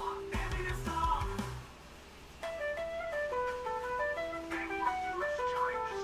Strike.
in the barn we used to be. Now your stall is empty and it's hard to see. 31 years of memories of laughter and tears. The hard horse, my dear friend, through all the passing years. Magic man, you left this world behind, but in my heart your memory will forever shine. You were my best friend, my partner in every way. Forever in my heart you'll never fade away. From the show ring to the shone so bright. A true champion in every sense of the word, a guiding light. Your legacy lives on, oh so dear. A testament to your spirit and the love we hold so clear. Magic man, you left this world behind, but in my heart your memory will forever shine. You were my best friend, my partner in every way. Forever in my heart, you'll never fade away. You'll never fade away. Your presence surrounds me in every single way. In the beauty of your folds, I see you every day. Magic man, you left this world behind, but in my heart your memory will forever shine. You were my best friend, my partner in every way. Forever in my heart, you'll never fade away. Fly high, my precious magical. Forever I love you till we meet again, my precious magical. But it could. You'll never fade away.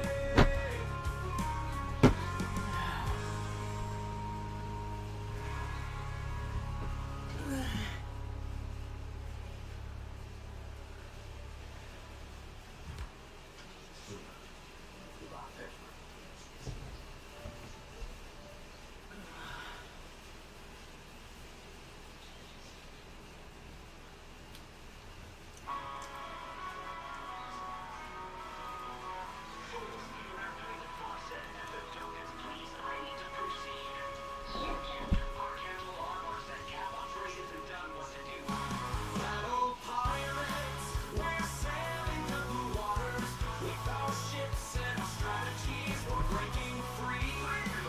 Said, don't worry, I've got the keys indeed.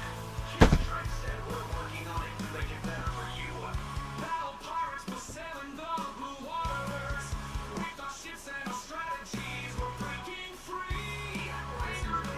Said, don't worry, I've got the keys indeed.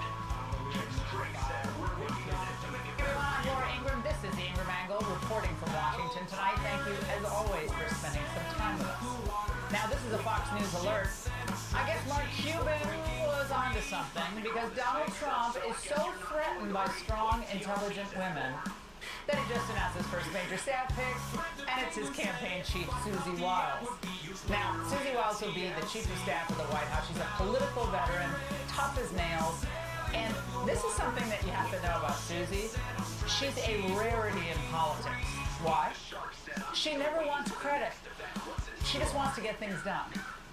Now, one of her top conditions for taking the job, apparently, was that she wanted to be a real gatekeeper for, people who can walk into the Oval Office, people who can't.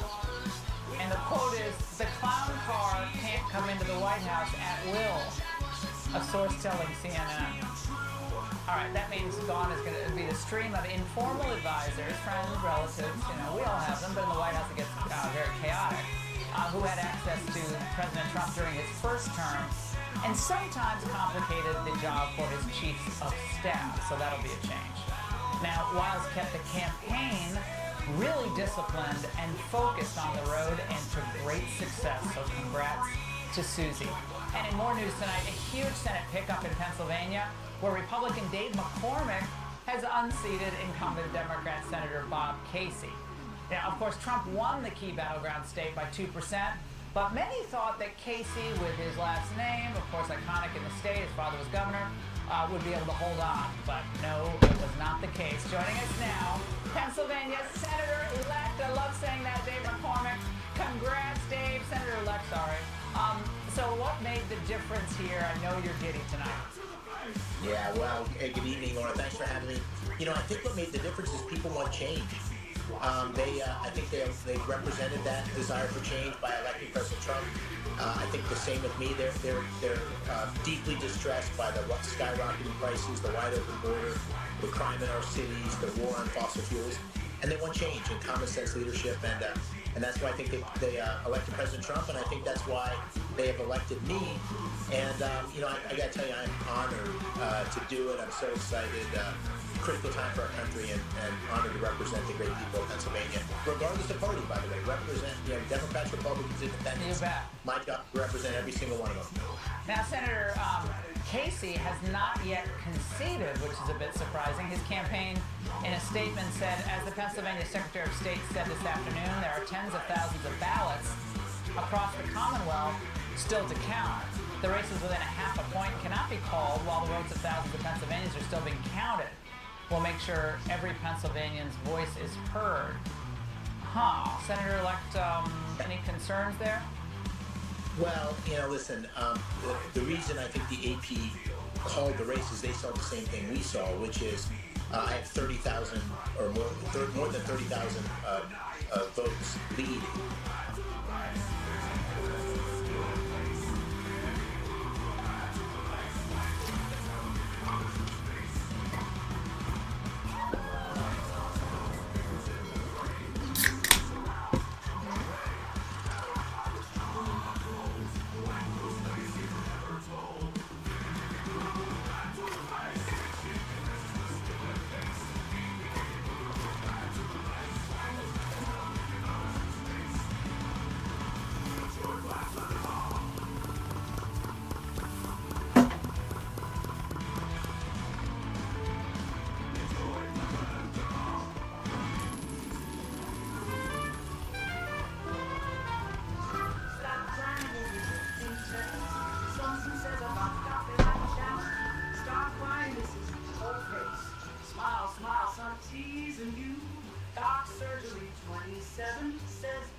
This recently discovered phenomenon is the cause of hearing complications that can persist for decades, and is why some have crystal clear hearing into their late ages. A study conducted in January of 2024 by Harvard and Stanford University found that there are tiny hair cells linking your ear and brain that help you hear. These cells can get damaged over time and affect the way you hear sounds around you. Without these cells functioning properly, they can send scrambled noises to the brain, resulting in ringing, buzzing, and whooshing, which in turn also physically damages the brain. Forcing it to endure the constant ringing leads to the widespread rapid decline of the brain's neurons, most of which are located in key areas of the brain that store your memory. This is why experts now consider tinnitus to be a precursor to dementia. A highly acclaimed doctor with over a decade of experience in the field of hearing loss reveals a mysterious scientific explanation for the underlying source of your tinnitus and brain fog. And they discovered a strange, groundbreaking bedtime routine that can rejuvenate these hair cells and restore your hearing while you sleep, regardless of your age or existing condition. And this approach is especially effective for individuals over the age of 35. This simple bedtime ritual works like crazy and is so powerful, the billion-dollar big pharma industry is fighting to ban this video from the internet, as their entire business relies on your hearing never improving, offering nothing but band-aid solutions. Over 44,560 mothers, fathers, and grandparents are using this bedtime ritual and have reported hearing clearly, a sharp, clear mind, and improved memory. That's because this ritual targets the root cause of tinnitus, so once the ringing is gone, it's gone for good. Stop what you're doing right now and click the Learn More button to watch a short, free special video that shows how you can use this ritual starting today and say goodbye to the ringing, whooshing, and constant pain, while also protecting your brain against aneurysms and memory loss for good. Remember, this has nothing to do with hearing aids, painful surgeries, or any other band-aid solution. And it doesn't matter if you've struggled with tinnitus for months, years, or even decades. And the best part? You can do it safely and discreetly from the comfort of your own home starting today. Imagine being freed from the prison of your ringing, restoring your entire auditory system, self-love, and blissful zest for life. The time is now. Are you ready? Hit the Learn More button now before this video is removed from the internet. pit, I want them. I want to make mine with milk and butter. Can heck yeah, that's been one of my favorite lunches. Came over drove waters. Yes, there are blueprints inside cargo. 27 years, never seen dog surgery. No cargo, hack, lucky, fine, lucky bastard, crew car, blueprint. In the race right now, and the outstanding county is Cambria County, which I'm winning 75% of the vote, and there's 20, 30,000 more votes to be counted. So there's no mathematical path for Senator Casey winning, and I think that's why the AP called. That's why we've had so much confidence. But listen, I lost an election by 900 votes.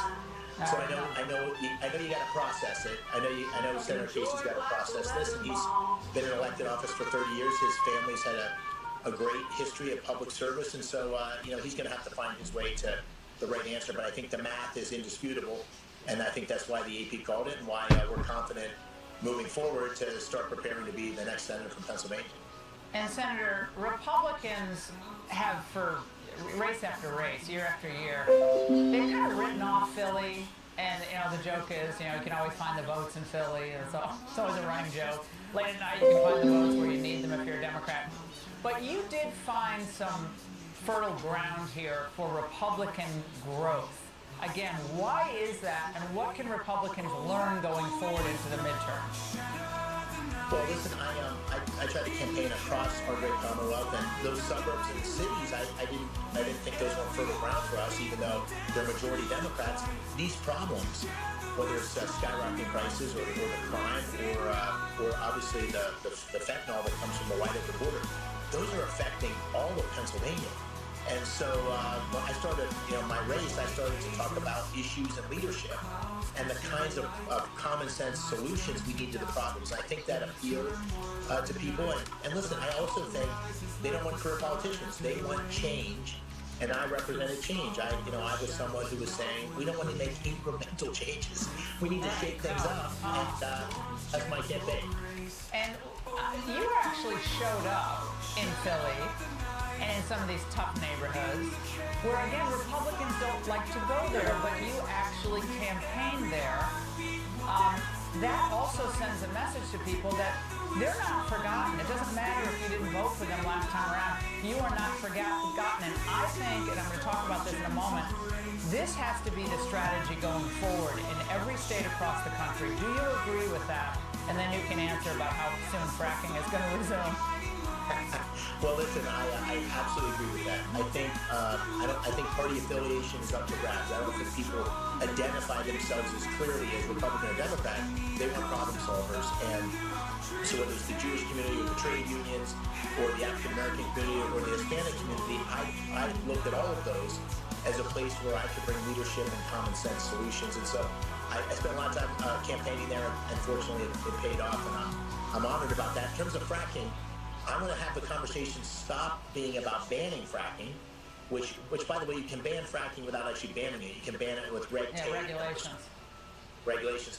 I'm going to talk about doubling, tripling, quadrupling fracking in Pennsylvania because we need the pipelines, we need the energy source to create great paying jobs. We need it to be energy dominant from a national standpoint.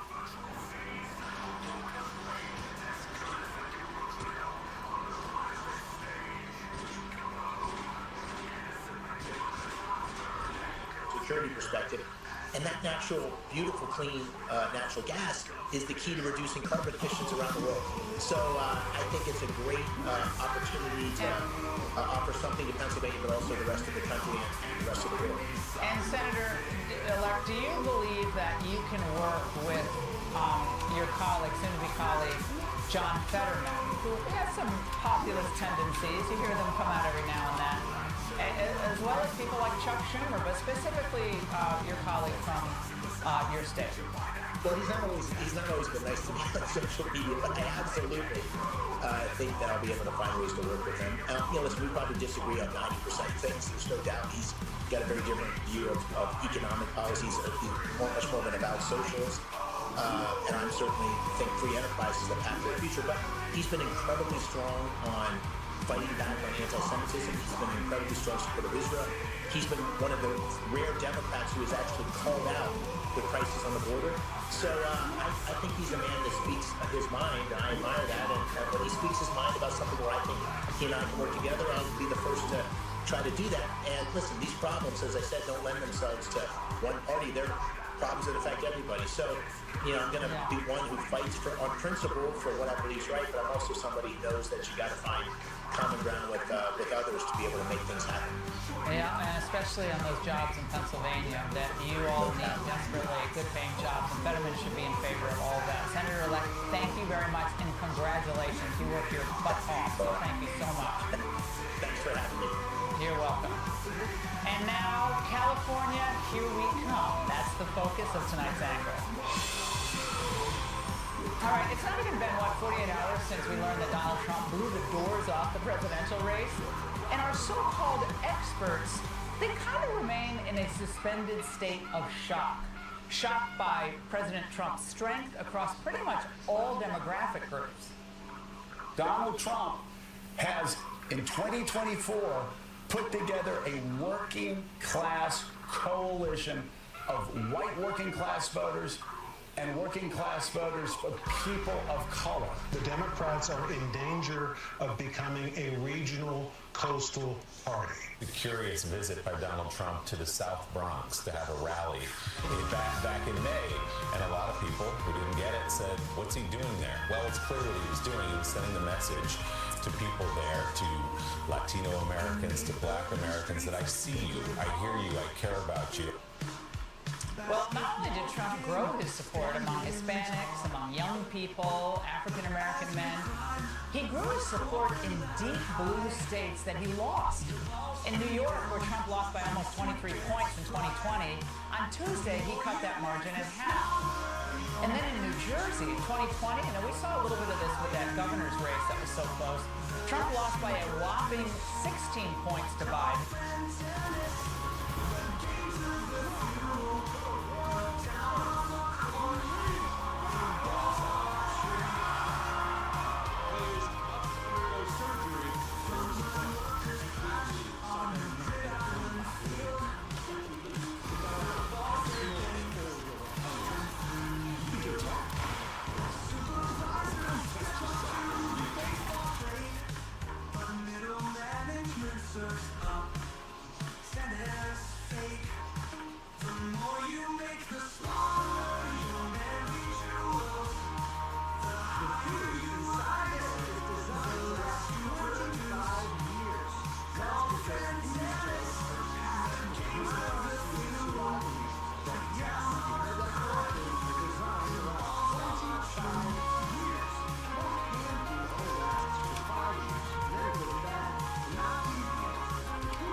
But this time, he came within 5 points of Harris. This is incredibly encouraging for Republicans. Now, basically the same story in Illinois, where Trump also cut his deficit there by about a half. So as these numbers settle in, you have to wonder, do Democrats or their informal advisors, and they recognize some of the problems, you could hear that in those clips that we played, but do they really show signs of understanding what substantively went wrong? Trump was very good at sending cultural signals. Virtually every Democrat I've talked to has said, we cannot win if our people are not on these podcasts, these bro podcasts, they're on TikTok, and whether it's teenagers or college kids or young people in their 20s, and Donald Trump is a superstar. We gotta watch this. And it's not about politics, it's not about policy, it's about a pop culture movement. Again, I don't want to beat up on people who lost this race, but that's a total misreading of the situation. The only reason Trump could have those moments, those viral moments, is because he, in fact, offered the right policies. And he had a fantastic record on inflation, on wages, and the border. And as for sending cultural signals, well, that wasn't it either. He spoke to the real concerns of people. He didn't just say, I care about you. He spoke to their concerns, and then he took it a step further because he advanced common sense solutions. Boys shouldn't be in girls' sports. DEI is unfair and unworkable. Your taxes are too high. The jobs you're getting aren't paying you enough. I'll change all that. That was clear. But of course, messaging is important, but what the Democrats had was not a comms problem. Remember, that's what the Biden-Harris people kept thinking over the last 2 years. If we only have a better comms strategy, that was never it. It was always the policies that were terrible. The Biden and Harris wrecked the economy. They flung open the border. They did it on purpose. Hispanics understood what was going on. Young people saw what was going on. And more women recognized all of this than the Democrats ever predicted they would. Yet there is little to no recognition, still expressed over the past 2 days, of how calamitous all of this was to working people. By the way, the working people of all backgrounds who began to flee their party, their Democrat party in Wisconsin and Michigan, Pennsylvania, and beyond. By the way, their messaging on abortion, how much did we hear about abortion over the past 5 months? It was totally off, and frankly, in the end, I think a lot of women were insulted by it. The question about whether or not women were going to come out for Kamala Harris, whether or not men were going to come out for Kamala Harris in a post-Roe world.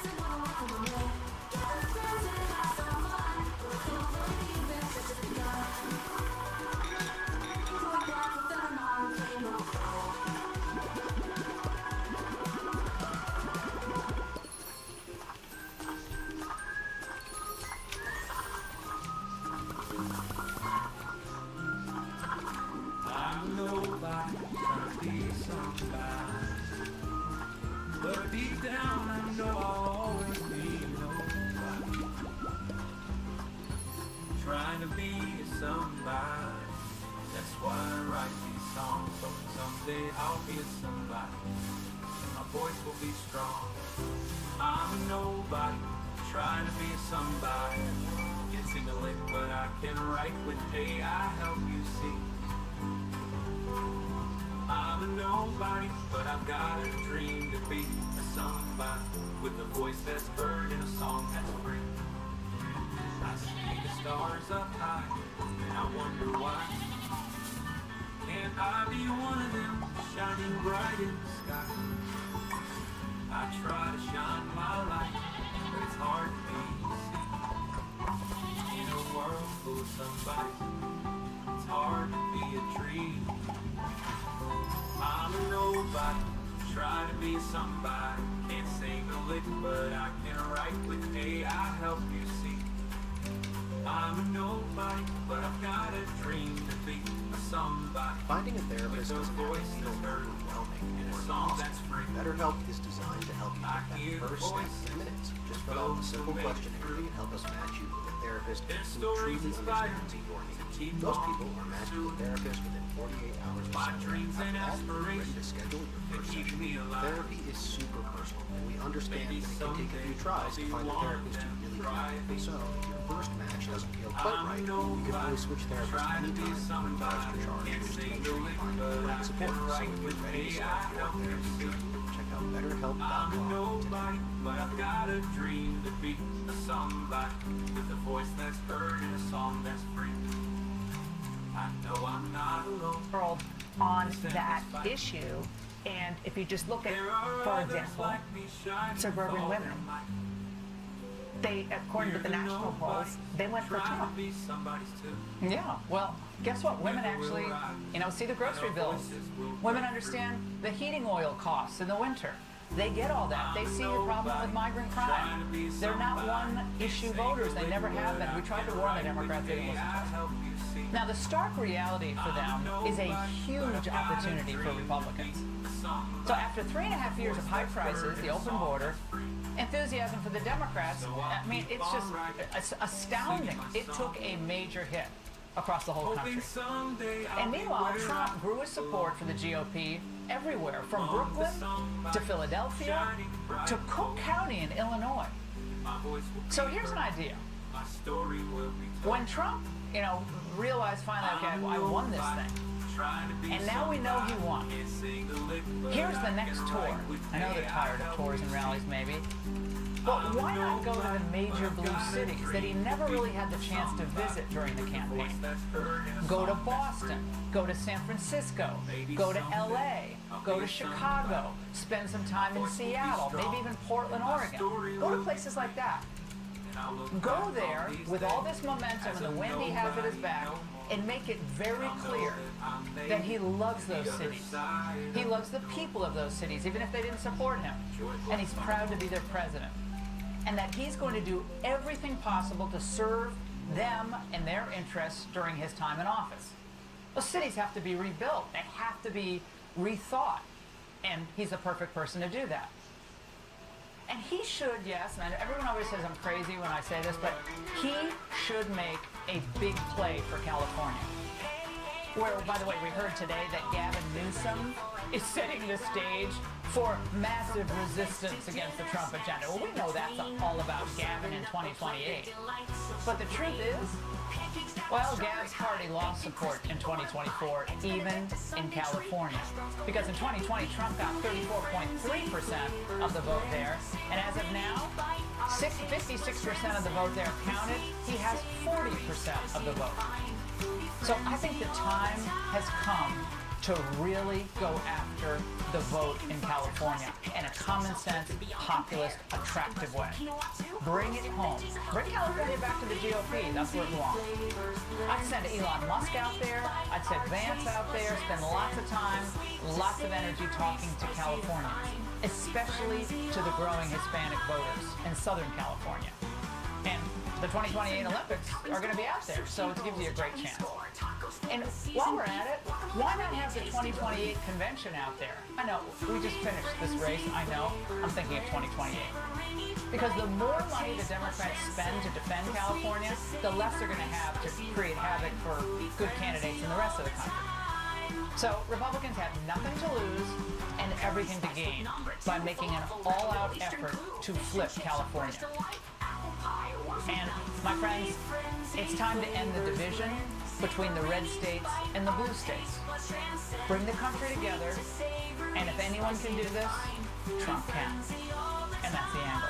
Joining me now, Laura Trump, RNC co-chair. Laura, I know you're thinking, I just got finished with this race, and Ingram is already pushing me on 2028. But it's a compliment to you because of the great success the party had in growing its base and beyond to all these demographic groups that sometimes have been written off by Republicans, to be perfectly candid. So how does the party plan on taking this success and blowing it out to really, really go after some of these bluer of blue states? Yeah, give us an hour, Laura. My gosh, we just finished this one. But I agree with you. Listen, we've always had to be forward-thinking if we're going to win, and that's why Donald Trump won this election. He did go, you talk about the South Bronx. That rally in the Bronx was really epic, and it really caught the Democrats off guard. And he did go to other places. Now, you're right, he didn't go to every blue city in America, but he went a lot of places. He showed up in Atlanta. He showed up in Detroit. He went to these places because he believed that he had to ask for people's votes, and he wanted them to know, yes, I'm here. I want to hear from you. I want to be your president. And it obviously paid off, but I think the amazing thing with this election right now that we just had, you saw how the numbers of people coming out for Donald Trump truly were historic. in almost every voting block, Donald Trump gained voters. This party gained voters. And we want to expand the base of the party. This is a party for every person in America. It doesn't matter what you look like. It doesn't matter your religion. It doesn't matter. We don't care who you love. We want you in this party, and we want you as a voter. And I think Donald Trump, he's always said that success will unify us. I think that's going to happen during his second term in office. And I think a lot of people are taking another look at the Republican Party because we are a party for everybody. Yeah, so that moment for him in Detroit with the pastors, the South Bronx, you know, he spent a little bit of time in California, but you see my point, that you all put together a strategy based on the 50-state strategy. It was a national campaign. Republicans kept making the mistake of going regional.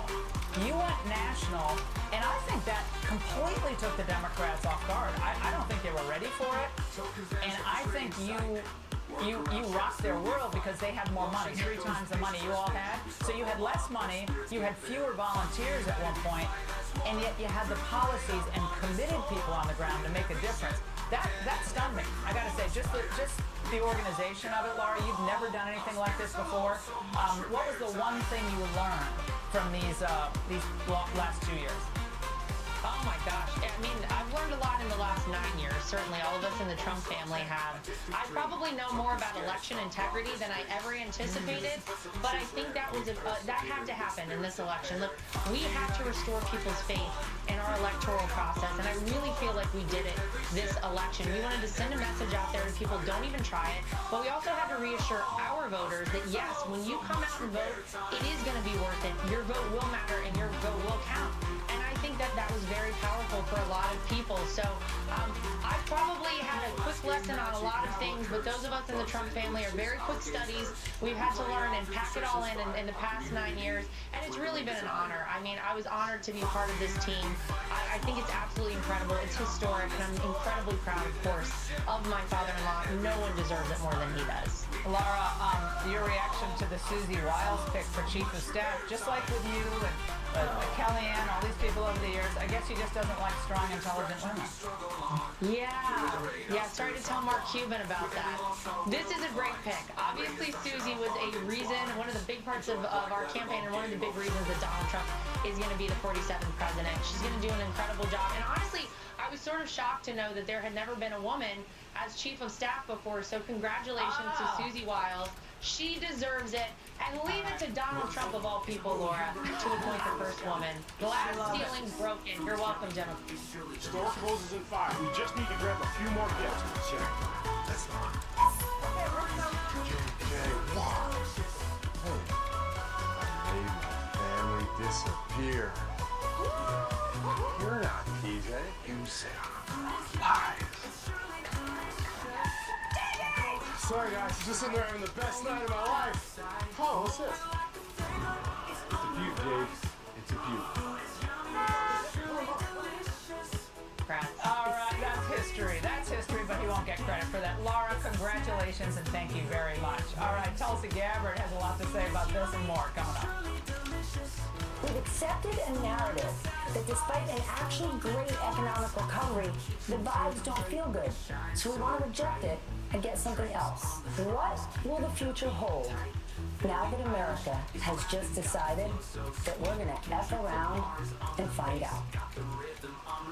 I don't even know what that means, but the left is blaming everyone, everything, trying to find something to blame for Kamala's loss. And they still haven't realized that they're just totally out of touch with the concerns of everyday Americans. Somebody who's going to be voting for Kamala Harris came up to me and said, "Oh my God, Trump's going to win." I go, "Why is that?" He goes, I went to the grocery store. Butter's over $3. I kind of laughed. The $7. What's that? The $7. What's that? Butter is $7? Yeah. What? Is it framed in gold? Right. Okay, did he not realize that gas had gone up? I realize that gas goes up like several times a week. Join me now, Tulsi Gabbard, former Democrat, co-chair of Trump's transition team. Okay, Tulsi, maybe that was like a joke. I can't really tell, but it does kind of bring to bear what's really at stake in politics in general. Do you really get what bothers the American people and have a solution to fix it? But they still think this is largely a communications problem with the American people. Your response to the head scratching on the other side? Yeah, Laura, you know that clip you played from MSNBC first really kind of said it all, is they continue to think that they are awesome. They did a great job. Look at this huge economic recovery. Why don't the American people know this or appreciate this? They are so out of touch with the hardships and the reality that the American people have been living through over these last 4 years. They sit in their ivory tower eating their cake and look down on the people who are struggling and suffering, saying, oh gosh, I don't know what's wrong. The reality is that President Trump went out and traveled across the country. He listens, he sees people, and he recognizes the challenges they face and tells them that he will work for them. He's got a 4-year track record of doing that during his first administration, so they believe him when he says, I'm going to bring down the cost of living. They believe him when he says, I am committed to preventing World War III. He's the old, Kamala Harris, I don't think she ever once mentioned nuclear war, not during her 4 years as vice president, not during this campaign. President Trump, almost everywhere he went, talked about the seriousness of the threat of nuclear war and that we are closer to the brink than ever before because of Kamala Harris and Joe Biden, and that he'll do all that he can to prevent nuclear war. These are the kinds of things that drove people from across party lines, from across the demographics, to say, yes, my vote is with Donald Trump. You know, I think a lot of folks in the Democrat Party weren't as much concerned about making America economically strong again, or certainly not making America great again, but they were very worried about making Ukraine great and safe again, and this is some of the reaction. One of our closest Democratic allies, Ukraine, now depends on a man who has criticized Ukraine, has attacked the support we have given Ukraine. I'm heartbroken for the people of Ukraine because I am terrified about what is going to happen in a Trump administration. The Ukrainian soldier in the trenches, as their ally just abandoned them, is wondering what I'm going to do next. Tulsi, has Donald Trump abandoned the people of Ukraine, or will he? Donald Trump is standing with the American people, Laura. I was with people in Western North Carolina, in and around the communities surrounding Asheville, the day before Election Day. And you know what I heard from them? They're coming home from funerals of their loved ones. They are telling me, hey, we still have over 500 people who have not been found in the wake of Hurricane Helene, and it's been over a month. Why aren't those talking heads talking about the American people who need a president who has their back? President Trump has their back, and this is why he's earned their trust and their confidence. Tulsi, and I know you're not going to answer this, but I'm going to ask anyway.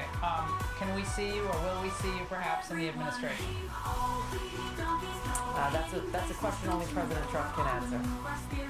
Will you take, you know, like the lower level job, like special assistant to the undersecretary at HHS? I mean, like something like that? I mean, I'm just kidding. Because he doesn't like strong, intelligent women. Right. Yeah, exactly. Clearly. And congratulations to Susie Wiles. She is fantastic. I've so enjoyed working with her. She is a straight shooter, and I'm looking forward to seeing her as chief of staff. Well, her source was quoted as saying, the clown show is basically not going to have access to the Oval Office. Essentially, I'm paraphrasing, but the word clown show was used. Is that a good thing? Yeah, you know, she works very well with President Trump. I think she is of great credit to winning this campaign and being able to make sure that the train didn't go off the rails. And so, you know, I think she's going to do a fantastic job as White House Chief of Staff. President Trump seeks counsel from those that he wants to, but Susie Wiles will provide great leadership on his behalf in running that place. Tulsi, always great to see you. Congratulations, all the hard work you put in. And coming up, Trump was elected again just, not even 48 hours ago. He's already securing the border. How can that be? We'll explain it next. A massive caravan of migrants, 3,000 strong, was making its way through Mexico to our southern border, but I don't know, President Trump's victory already seems to be having a pretty positive impact for America. Reuters is reporting that today the caravan shrunk down to about half its original size. And obviously the Biden administration is not going to do anything to stop the ones who do show up. NBC News already says DHS is working on what they're calling contingency plans for this surge of migrants, questioning whether the numbers will overwhelm the system and just force agents to release them into the U.S. with court dates set years into the future, which of course they'll never show up for. Joining me now, Texas Lieutenant Governor Dan Patrick. Dan, I call him Alejandro Mayor. Welcome to come right in, okay? Because basically, if you're making your way to the border, they'll figure out a way to allow you to stay here. But they tried to lead people to believe before the vote that they had really gotten tough on the border. But what do Americans need to understand tonight in these 74 days before Trump is inaugurated? Well, the American people, and thanks for having me on, Laura, of course, the American people need to understand that over the last 4 years, somewhere between 16 and 18 million people have come here illegally. We don't know where hundreds of thousands of children are. They're probably being sex trafficked, sadly, tragically. We know we have apprehended terrorists crossing the Texas border. We know we have criminals committing horrendous crimes all over the country. And tonight, I'm so relaxed, I'm so at ease, because I know the cavalry just arrived on Tuesday night, and America has gotten a reprieve. And Donald Trump's going to come in here, and this is going to get shut down. Trust me. We spent $4 billion in our last budget, and we've done that now 3 sessions, I think, in a row to secure our border. That's money we could use for our taxpayers. I mean, $4 billion to cut taxes, to put in our infrastructure. So I'm going to guarantee the American public tonight, Donald Trump, President Donald Trump, Greg Abbott, and Dan Patrick are going to close this sucker down. And so, you know, a word, if anyone wants to translate to them, to the criminals who have come across the border, you might want to try to illegally go back into Mexico, because we're going to throw you. Serious business. Dan, so deportation, of the numbers of people that we're talking about, which is millions, practically speaking.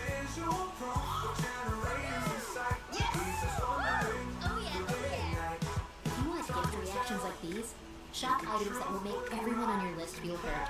For original gifts that say, I get you, Etsy has it. Speaking, how will you assist the DHS in removing people, including, you know, mostly, I guess would be mostly single men who've come here, but families have come here as well, small children who are in school. How will that look? So most of them have been single men, and we're going to focus on those criminals. We know most of the time where they are. We're going to find them, and we'll be able to deport them under federal law, number one. I wrote and passed the last session, the Senate passed it, the governor signed it, that now allows our law enforcement to apprehend people.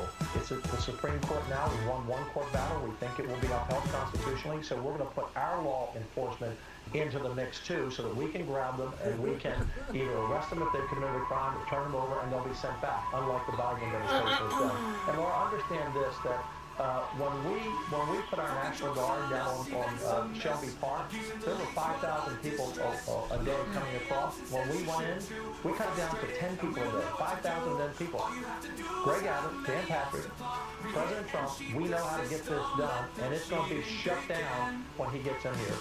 And Laura, he has changed the whole border politics. Starr County is, if not the most Hispanic county in the country, is one of the most. He won at 57% Tuesday night. Yeah, and I was with you 2 weeks ago, by the way, and I said he's going to sweep every state, and he's going to get 312 electoral votes, and I think it worked out that way. I had faith in the campaign. Laura Trump, they did a great job, Michael Watley, the whole team, but I had faith in the American people that they would stand up and take their country back, and they did. Man, Ted Cruz, great victory for him as well. Dan, you were a big part of this. You and Governor Abbott, great to see you, and congratulations. And just ahead, the people voted against lawfare, but what happens to the cases against Trump, and what are Democrats planning next? Coming up.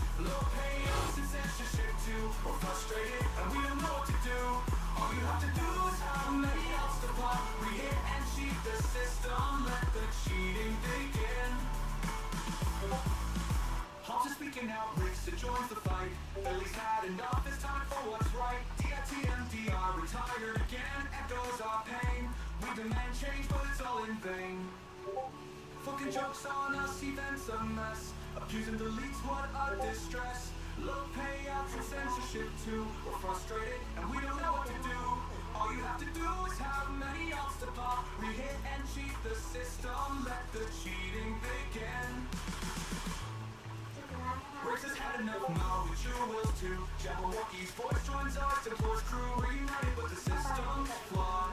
Fucking joking, we're the ones who pause. Fucking jokes on us, events a mess. Abuse and deletes what a distress. Low payouts and censorship too. We're frustrated and we don't know what to do. All you have to do is have many odds to pop. Re-hit and cheat the system. Let the cheating begin. Billy's calling out game over trouble wars too. All that end of pair of past joins our crew. We're tired of cheating, tired of the pain. Fucking joking when I'm playing the game. Fucking jokes on us, events a mess. Abuse and deletes, what a distress. Low payouts and censorship too. We're frustrated and we don't know what to do. All you have to do is have many odds to pop. Re-hit and cheat the system. Let the cheating begin. Game over, trouble, word sounds the alarm. Cheating's rampant and we're in harm. System's broken and we're fed up too. Fucking joke and we're through. Fucking jokes on us, but we won't be fooled. We'll keep on fighting for a better rule. Fair payouts and the censorship too. What we want for me and you.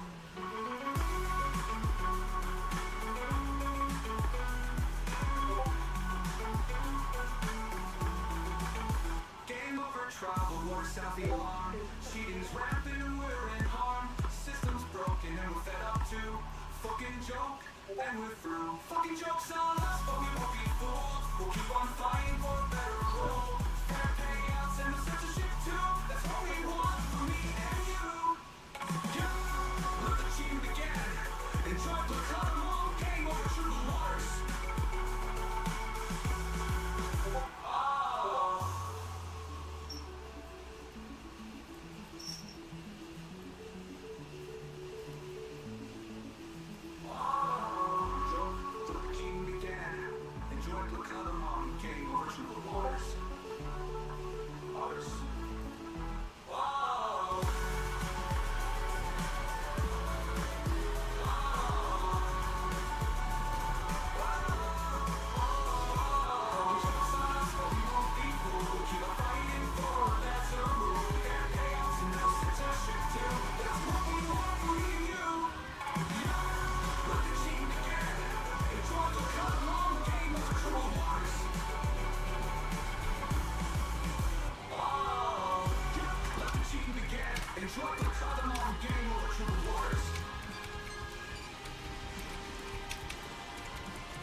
Well, we're just 48 hours into Trump's victory, and the Democrat establishment isn't just crumbling, it's self-destructing. In Illinois, a small cafe supporting Trump faces radical leftist attacks across the nation. Democratic governors are openly defying federal authority. Kamala Harris' concession speech plagiarized from Hillary Clinton. Obama fleeing the country. Governors Newsom and Pritzker calling emergency sessions, but here's what's really happening. The left's political machine isn't just losing power, it's losing control of the narrative they've carefully constructed for decades. As the Democrat establishment crumbles, we're seeing a massive shift in American community and future. Just like Democrat leaders trusted in empty promises merely to Americans, trusted in a financial system that's failed them. Our national debt is $35 trillion, and now smart patriots are protecting their wealth from the chaos. So, if you have funds sitting in a low-interest bank account, 401k, IRA, retirement account, you need to call my friends at Global Gold Investments, America's leading conservative precious metals guru, to receive ad-free their new Clinton Gold retirement guide. Call 888-700-4148 and receive their 5-star customer treatment. Follow the complimentary portfolio analysis operators standing by.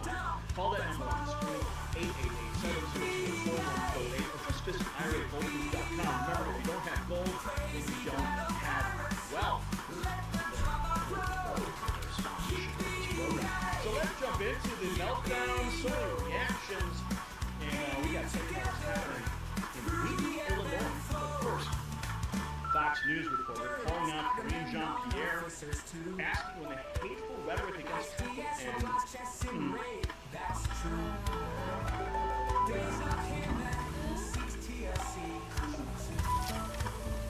President's going to put the American people. And then she's This administration message to millions of Americans that they're going to wake up day after the election with Trump won, their rights stripped away, that democracy would crumble, and the president said today we're going to be over. So how do you square that? I can't square that. I'm going to square that in a way that hopefully makes sense, because I've been answering this question multiple times. The American people made the decision. There was an election 2 nights ago. There was. And it was a free and fair election. And we respect the election process. We do. And Americans spoke. And so the job of the president is to make sure we respect that. The job of the president is to make sure that we have a peaceful transfer of power. That is what the American people deserve. And that's what we're going to, it's not complicated. It's truly as simple as that. As simple as that. The president called the president-elect, invited him to the White House. You know why?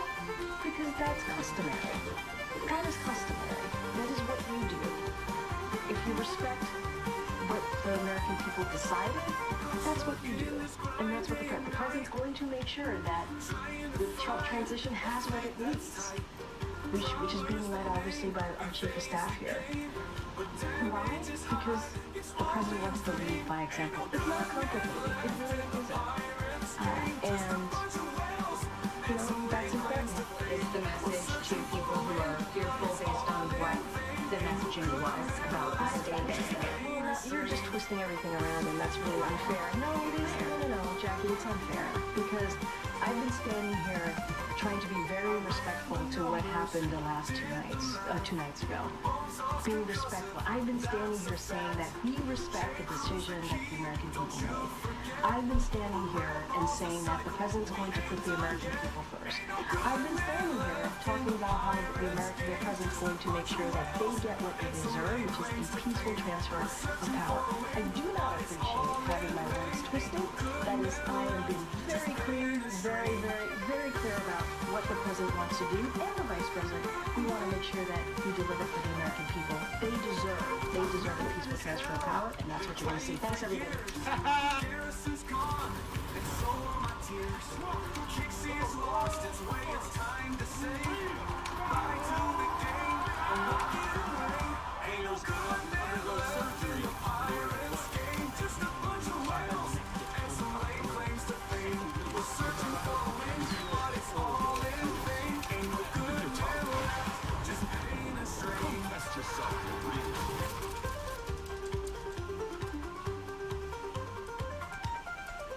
Been around since 2012, seen it all from refactors to crew.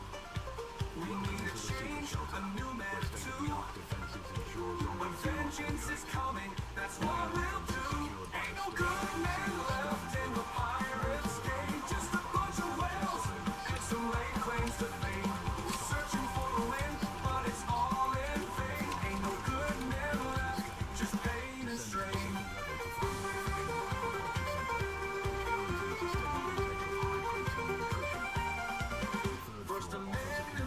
Don't you know?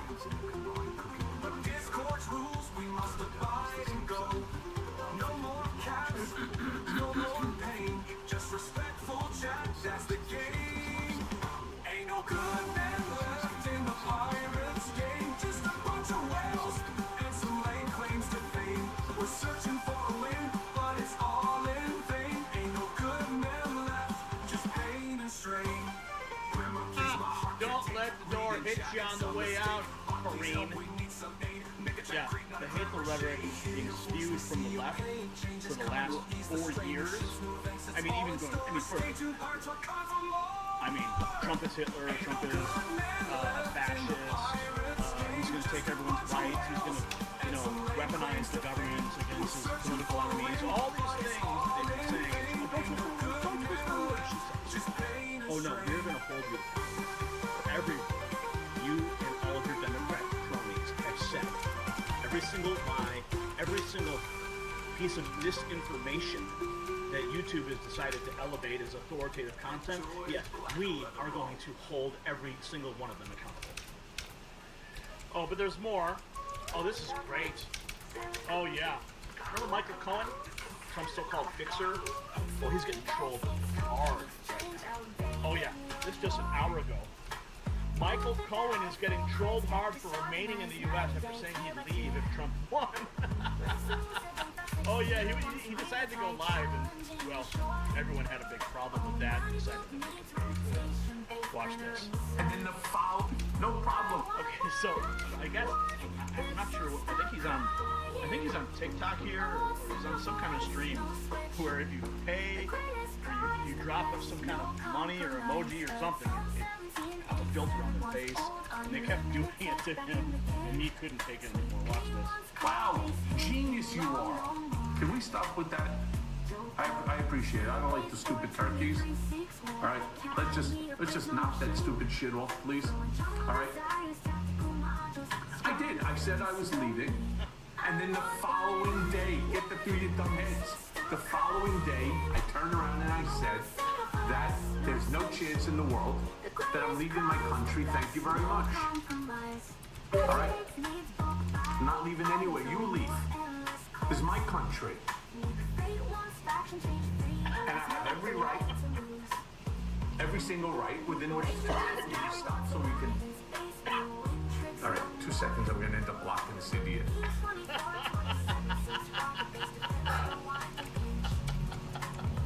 No problem. Wow, genius you are. Can we stop with that? I appreciate it. I don't like the stupid turkeys. All right, let's just knock that stupid shit off, please. All right. I did. I said I was leaving, and then the following day, get through your dumb heads. The following. Oh, Michael Cohen getting so triggered. Oh, that was hilarious. Oh wow. Well, let's see what Russell Brand had to say about the concession speech. We've got a short clip here. We'll just play it first. Let it Brian See, from a fundamental principle of American democracy is that when we lose an election, we accept the results. That principle, as much as any other, distinguishes democracy from monarchy or tyranny.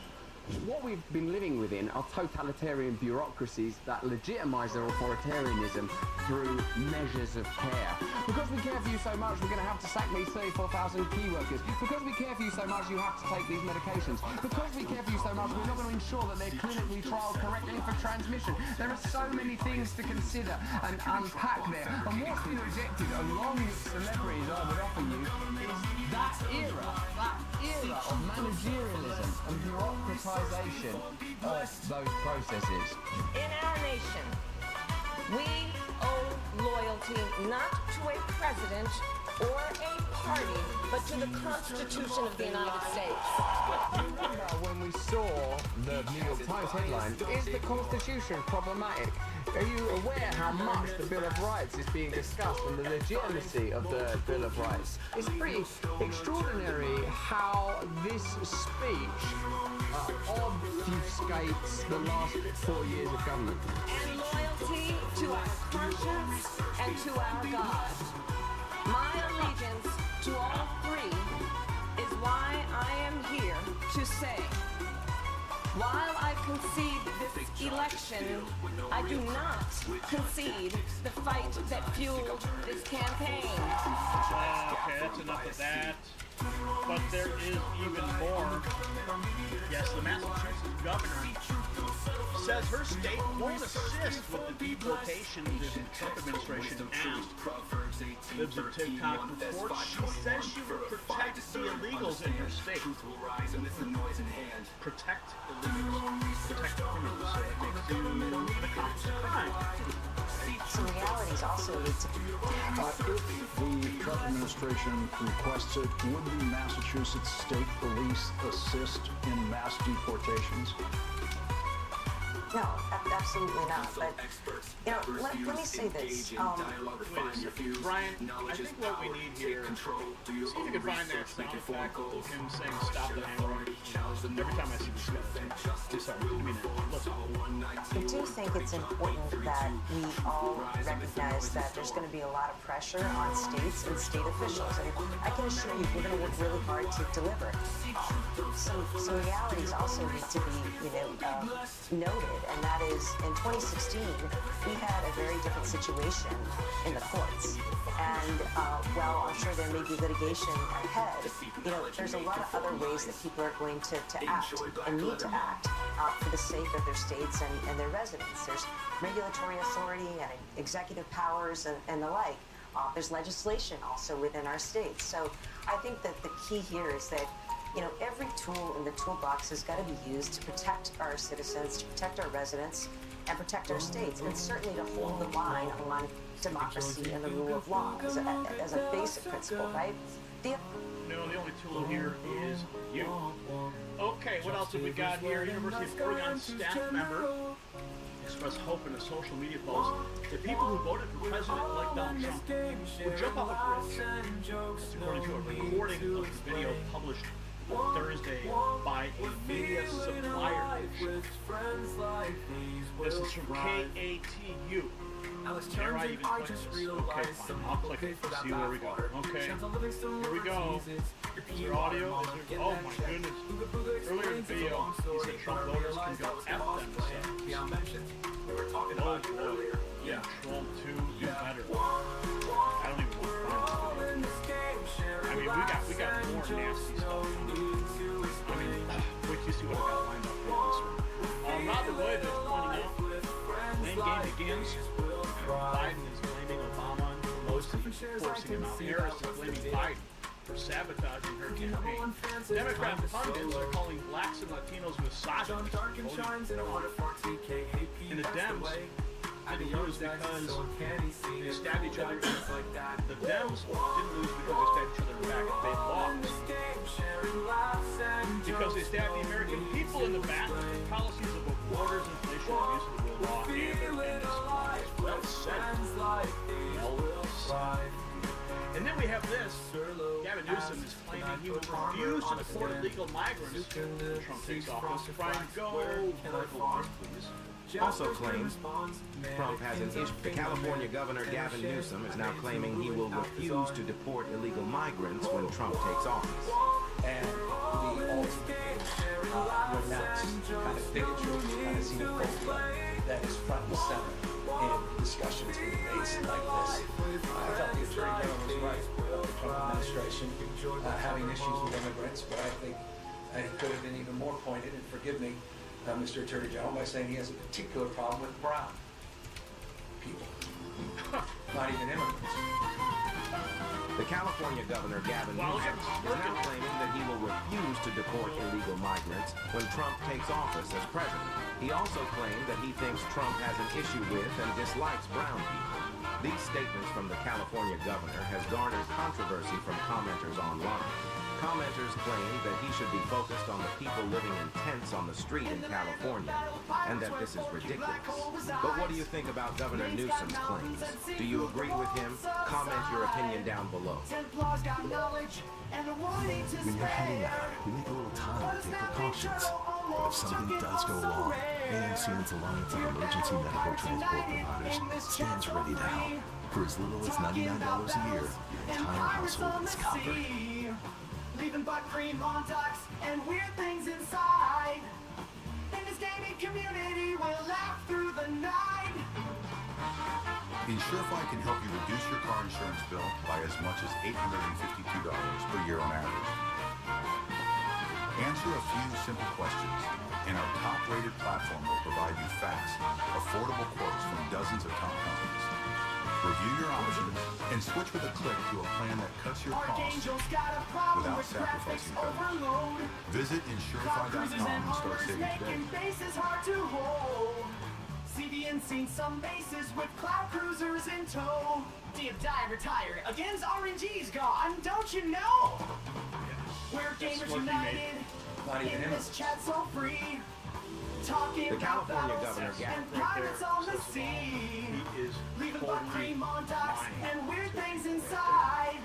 Oh, but there's even more. We've got the clocks on the View.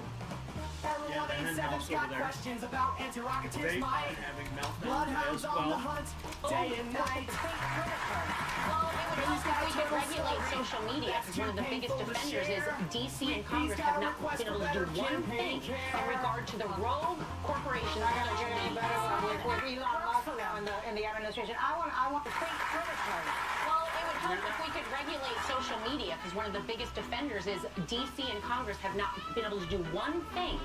Regulate social media. That means you. That means your posts on Facebook, your posts on X, your posts on Instagram, your posts on YouTube. They want to censor all of it. Because they do not want your voice added to the discussion. Your voice is not permitted in the debate.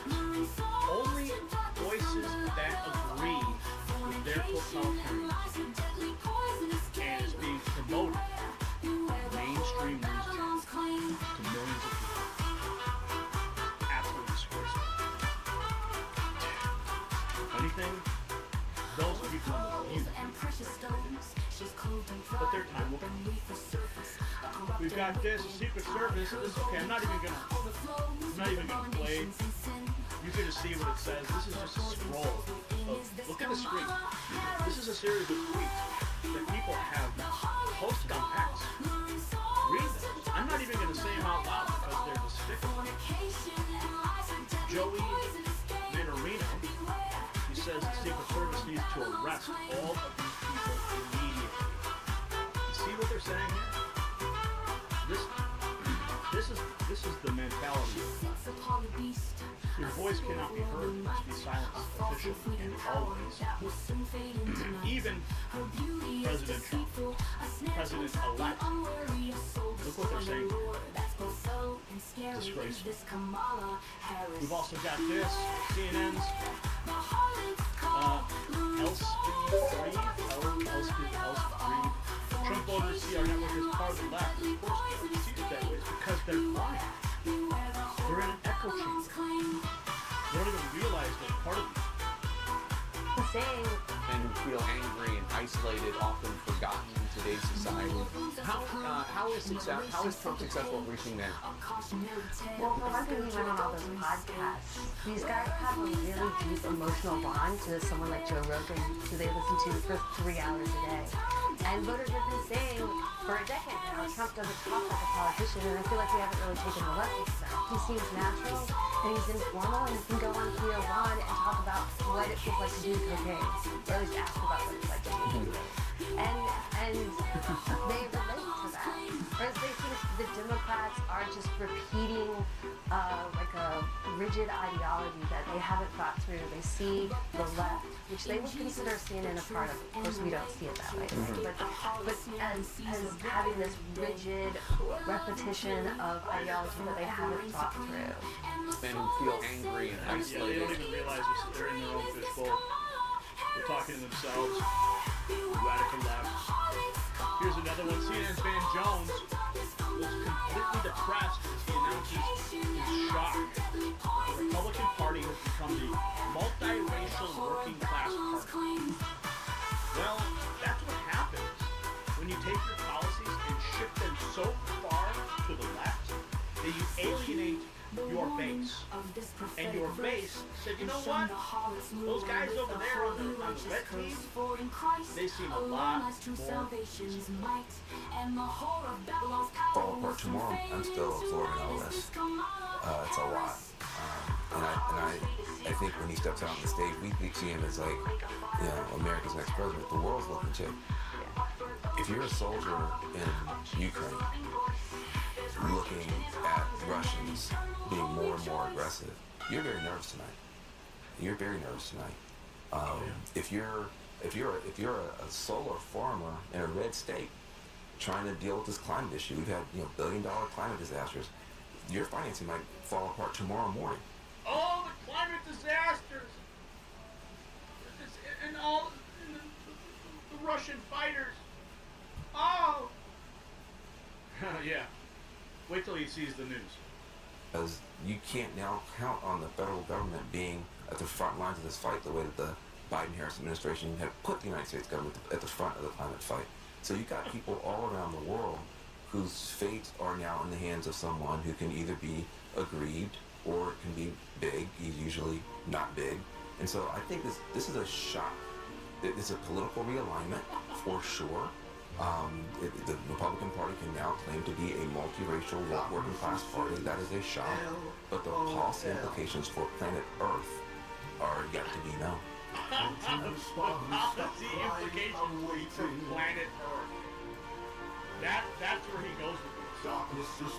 Oh, but wait till you find out. Stick around. We've got more on the policy implications for planet Earth and those Russian soldiers that he's so worried about. The Ukrainian soldiers, those farmers, those solar farmers, whatever you call those people. Moisture farmers? What is this, Star Wars? Okay, so the Harris campaign blaming begins after the crushing loss. We've also got this in today's morning. 𝘄𝗿 is still trying to swear Kamala Harris lost so bad. He was shocked to learn about the high price of abortions. Well, of course he was shocked. I'm sure he's not walking up and down the grocery store aisle. He probably has some maid or some nanny that he's eyeing. And he's got her walking. Right? Pieces originally Greece, now USA. Come to us. I want to talk about economy for a second. A few weeks ago, 3 weeks ago, somebody who was going to be voting for Kamala Harris came up to me and said, "Oh my God, Trump's going to win." I go, "Why is that?" He goes, I went to the grocery store. Butter's over $3. I kind of laughed and I said, "That's kind of productive, isn't it?" I said to myself, to him, I smiled and I said, "Good point." But it actually, everything we're hearing after the election is what's that? The $7. Butter is $7? Yeah. Is it framed in gold? Okay, well, yeah, okay. Anyway, my point is this way. The registered Baker's got a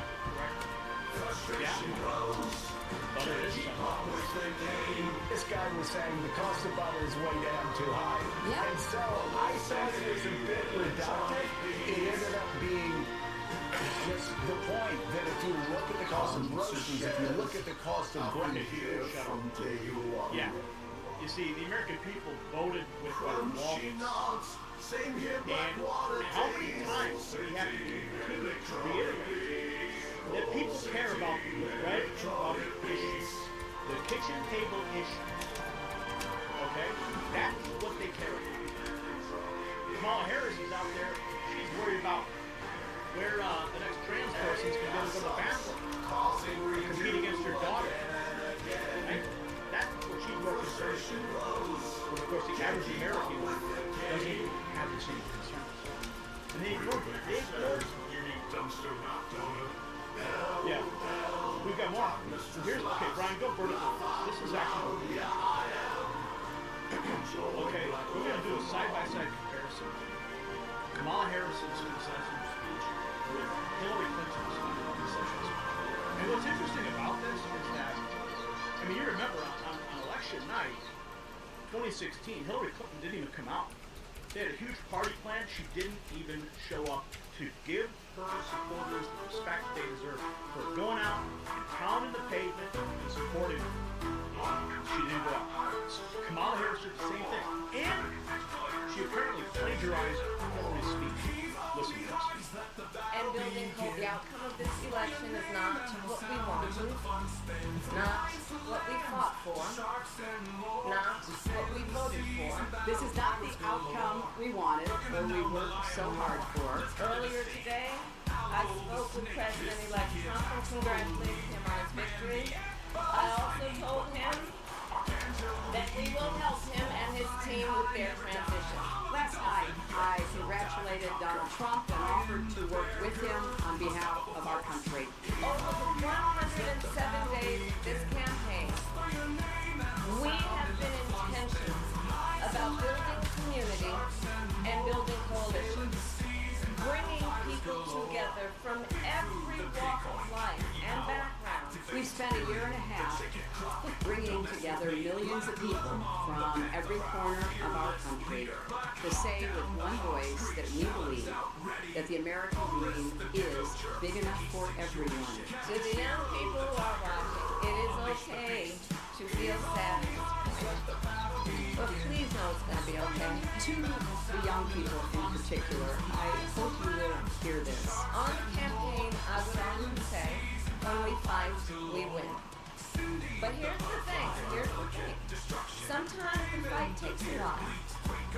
That doesn't mean we won't win. That doesn't mean we won't win. This loss hurts, but please never stop believing that fighting for what's right is worth it. It's almost instruction and almost verbatim. Copy and paste. That's just how fake Kamala Harris' campaign was this entire time, all the way to the bitter end. Copy and paste propaganda. And then we have MSNBC's Stephanie Gould. She sends a chilling message warning that Americans have effed around and are about to find out. Yeah. This is on MSNBC.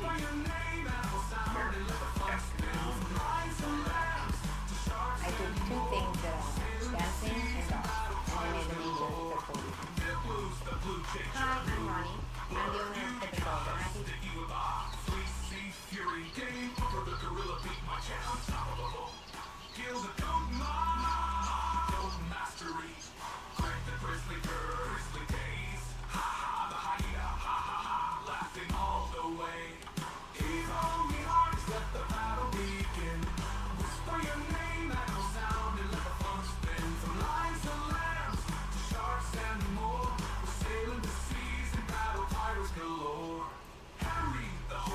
My fellow Americans, we now have some explosive developments from Arizona and Michigan.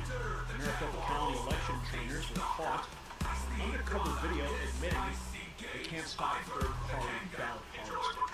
County recorder Stephen Richter suddenly deleted his ex account.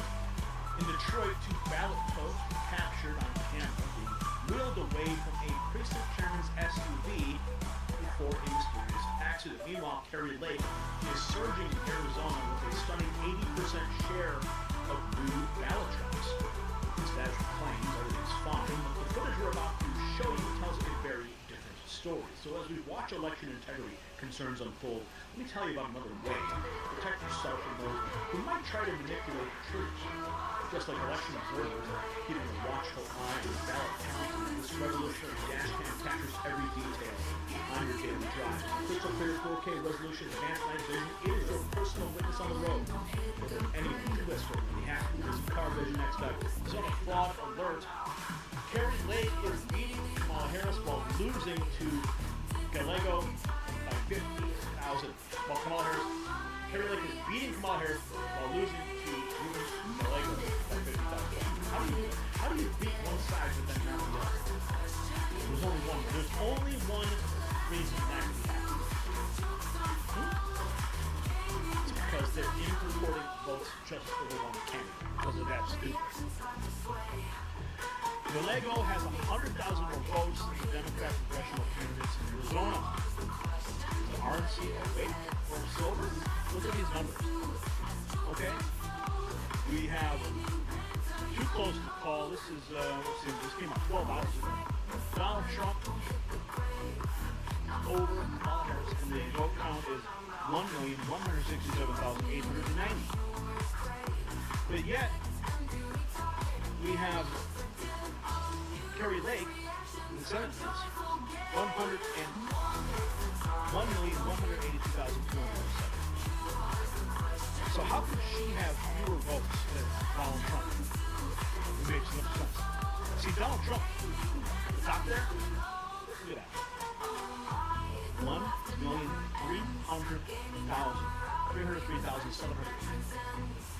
You would think that Carrie Lake would have that same number, right? Because most Republicans, they just vote straight ticket. That doesn't make any sense. Those numbers should be the same, or if not very close. So there's some serious hanky-panky going on. Man, Carrie Lake, she just can't get up right. I love her. I love it. I would love to see her just hit that Senate floor and kick ass all day long. Just sweep the shit right out of that Senate floor. That's what it needs. And Carrie Lake, I know she would do it. No, I know she would love going in front of the cameras and just roasting the press. She's a master. And that's why I think they're trying so hard. They need to keep that Senate seat. They cannot afford to have Carrie Lake go to Washington, D.C. They couldn't have her be the governor either. They stole that from her. So they're going to steal the Senate race. Well, guess what? They're going to keep counting. They're going to keep looking. They're going to keep finding. Carrie Lake, at some point, she will have her day over these corrupt Democrats and political machines. These demons. Okay, so Harmony Dillon posted 10 hours ago. There was an update there. Our lawyers and trained observers monitoring the tabulation of ballots, duplicating the communication. Until we are done, I'm in constant touch with Kerry's lawyers and supporters about this. We are watching every ballot drop.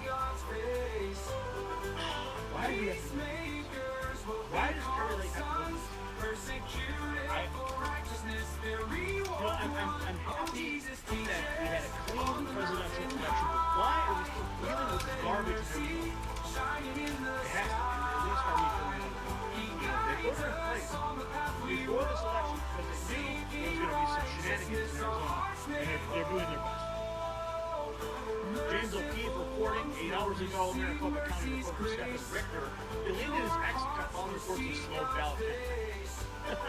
This comes after O'Keefe's media group released footage of Maricopa County election trainers claiming they cannot stop third-party ballot. Really? Ballot harvesting. One sitting, it's not our job. And the tapes are... Just 2 weeks. I have one question about drop-off ballots. Are we allowed to say anything because it is a felony for people to turn in ballots outside their home? Just 2 weeks away from the presidential election, we are inside recording the trainings. We take you inside Maricopa County, Arizona, where election trainings are now in full swing. Meet Amy Brooker. She's an election trainer for Maricopa County. She says if co-workers spot ballot harvesting activity, it is not their job to police that illegal activity. Check this out. As a poll worker, it's not your responsibility to police that. We're not any type of law enforcement. During yet another election poll watching training session in Maricopa County's election office, another citizen journalist discovered that federal agents from the DOJ will be inside those election centers. Again, all of this reported by volunteers, citizen journalists, and poll watchers there in Arizona. What would be some reasons why the Department of Justice would need to show up at your poll center? They could be following up on a lawsuit or just coming to monitor things for this election.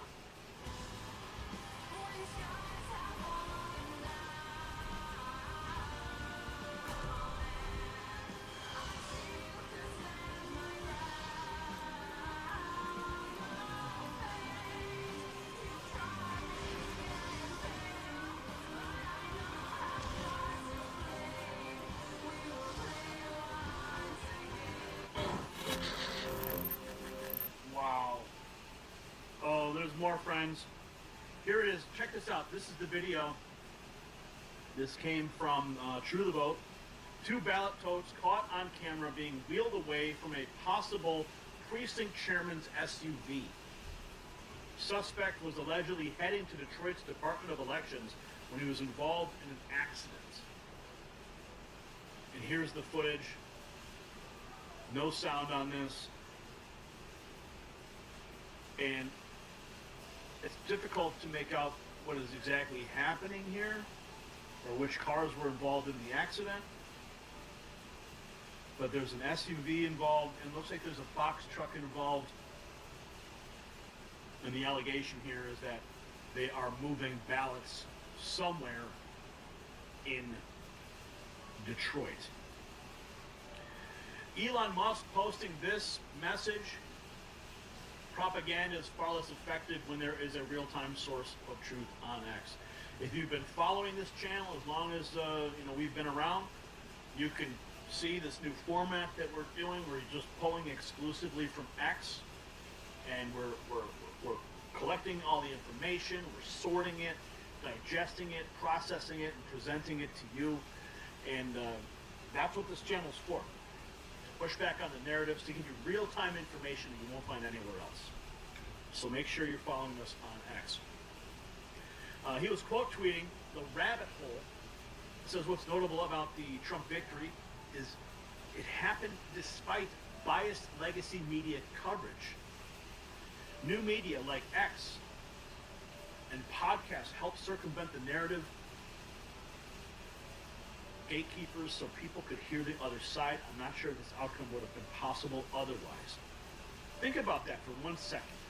A lot of people are giving Joe Rogan a lot of credit for helping tip the scales right at the end. I saw a lot of posts on X. People were clearly stating that it was Joe Rogan's interview that finally made them jump to Trump. Now, X, imagine if Elon Musk had not purchased X, and we still had the same censorship apparatus in place. Remember when the Twitter files dropped, and they disclosed how the FBI just had a back channel to the top brass at X, and they were flagging content all day long, which is direct contradictory to the oath of office to uphold the Constitution. Because free speech is our First Amendment right. But then you have FBI agents who are willing to send messages demanding that accounts, well, they weren't really demanding. See, they're just using very choice words. We think this one might be in violation of your terms of service. See, they get X to change the terms of service so that they can go ahead and flag any content. And then the FBI comes in and says, oh, we think this is in violation of your terms of service. So they're not, technically they're not violating the Constitution. They're just enforcing Twitter's terms of service for them, which is ludicrous. So imagine if that actually was still going on, and you didn't have the free flow of information that we had during this election cycle. I mean, I've never felt more free to go on X and post than in my entire existence on X.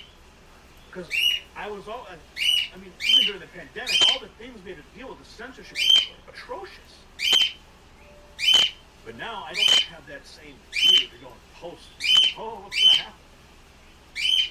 So it's very clear that the open avenue of free speech for everyone, not just conservatives or Trump supporters or, leftist, progressive, communists, everyone gets a chance to speak. And that's what's beautiful. And that's why we saw in the last clip, we saw the MSNBC, and we saw them on The View melting down about, oh, how dare they speak freely. But of course, CNN thinks you're stupid. Do you see this clip? CNN calls out Trump voters for lack of education. They think you're too dumb. But just down here, the battleground states.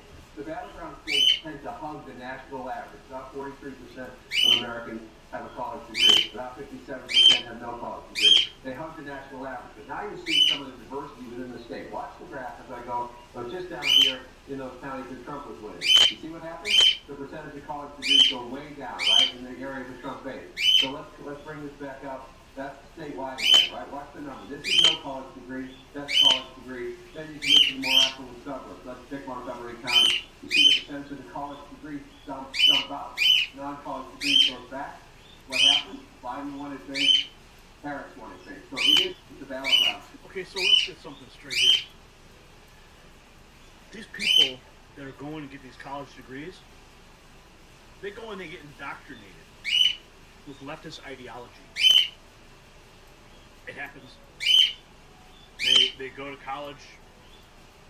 They're conservative. They come out completely brainwashed leftists, never daring to question anything that comes out of government. Completely lost in the actual true message of freedom in our constitutional foundation. Ready to surrender their rights at the drop of a hat. Ready to mask up, backs up, and lock up at a minute's notice. So they think people don't have a college education, they're just too stupid. No, they're actually smarter, in my opinion, because they haven't been brainwashed.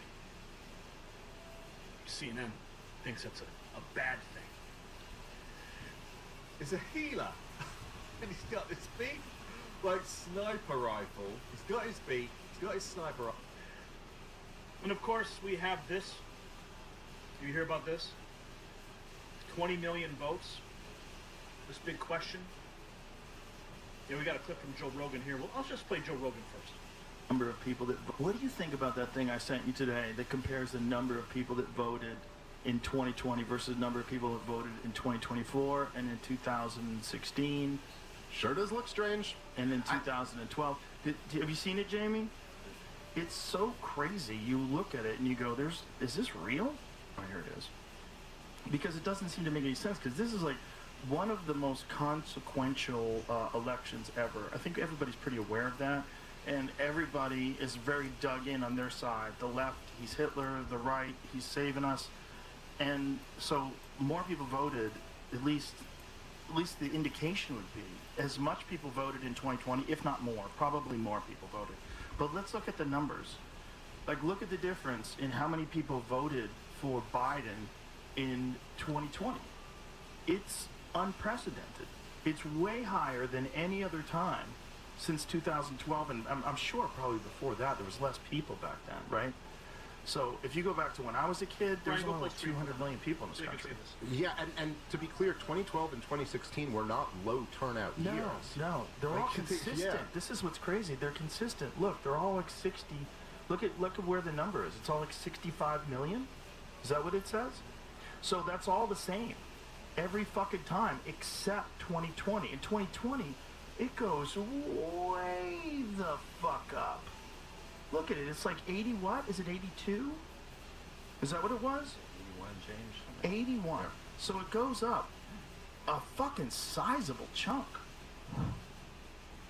What do you think about that thing I sent you to? So here's a closer look. I wanted Brian to go full screen. He didn't hear me, but this is the chart he's showing everybody. Okay, this has been going around. You've probably seen it. But on the far left, you've got 2012.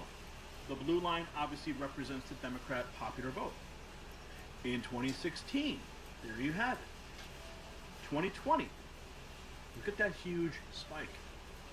And then in 2024, the number returns to normal. The only thing that I can draw from this chart is that all those votes, completely fake votes, completely fraudulent. Like, where did those votes, where are those voters? Because you have now 3 election cycles that show nearly identical turnout. But then you have this bizarre anomaly. This is just more evidence that the 2020 election was stolen. I'm not going to go back and, and relitigate all those points. Next time a New York Times reporter comes up to me and asks, where's my evidence? I'm going to stick this chart in his face and say, you explain to me where these votes are. What happened to these people? Yeah. That happened at an event I was emceeing. And I made the declaration. And a frickin' New York Times reporter was in the audience. He came right up after me. Had a microphone, stuck it in my face. What's your proof? How do you know?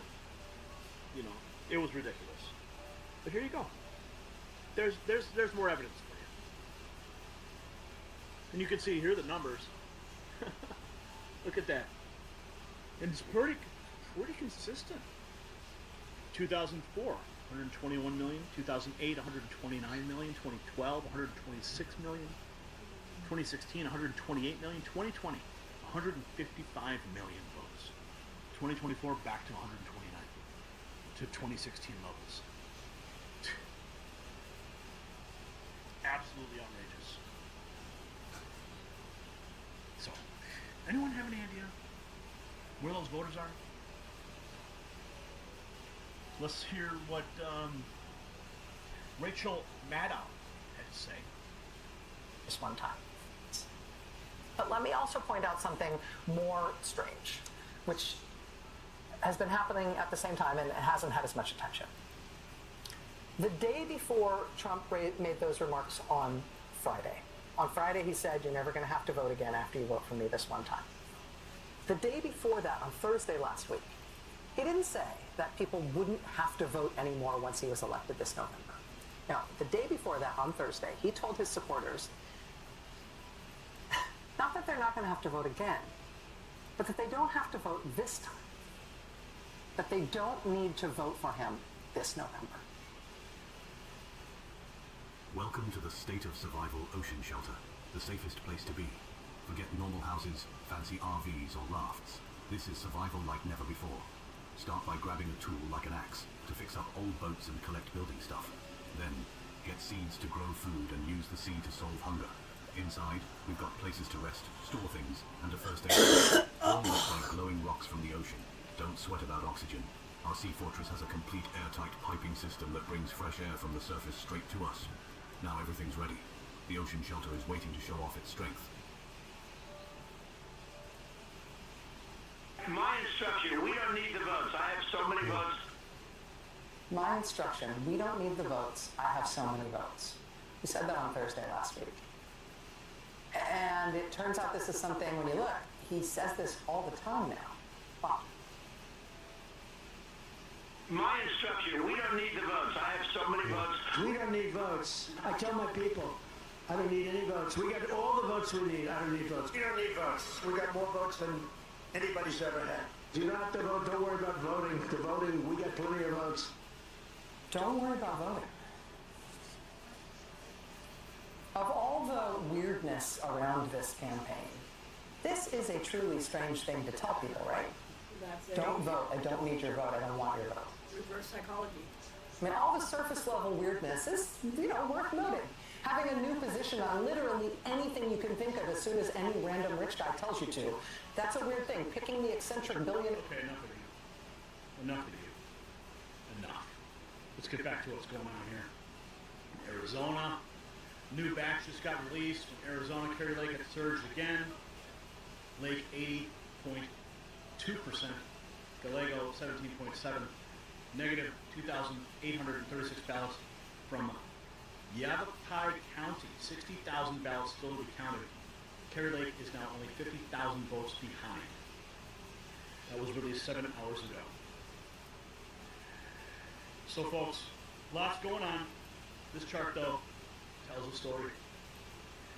Make sure you bookmark this. Make sure you go to our X account, find this. In fact, let me retweet this right now so you can find it. It'll be at the top of my feed right now. So the pattern is undeniable, from Arizona's ballot counting irregularities to Michigan's mysterious ballot transport incidents. We're seeing a system that's either broken or being manipulated. Here is what's different this time. Citizen journalists and patriot poll watchers captured everything. The days of operating in the shadows are over. Real-time evidence is flowing through social media faster than they can control the narrative. So my question to you is this. What suspicious election activities have you witnessed in your area? Share your experiences in the comments below, because the truth will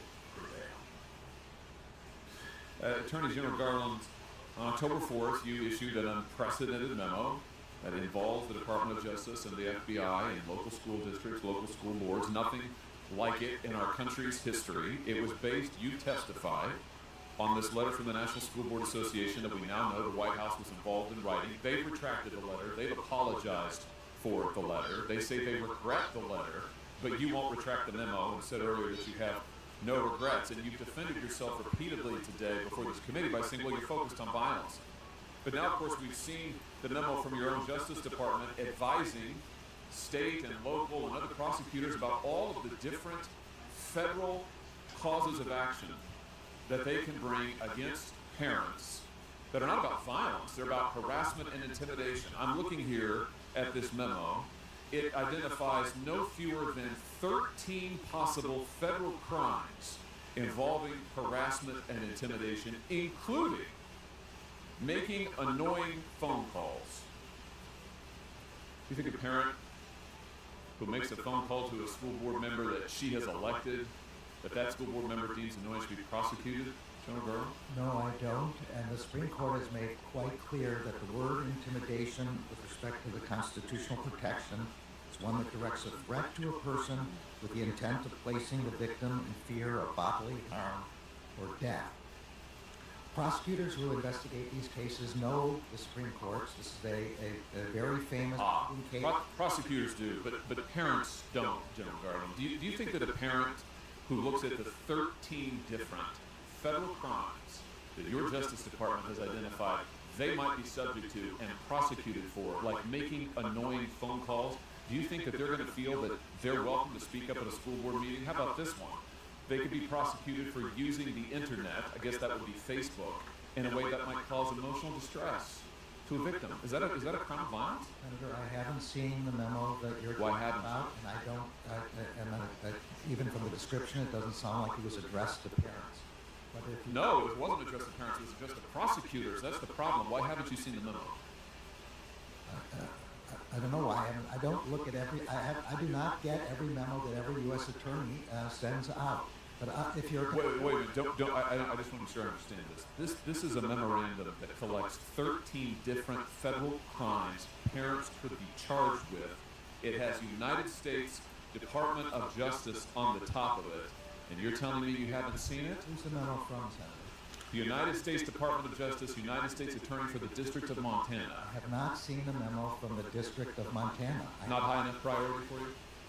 That's not the question. I don't. It is the question. Answer my question. Is it not a high enough priority for you when you're threatening parents with 13 different federal crimes? These aren't crimes of violence.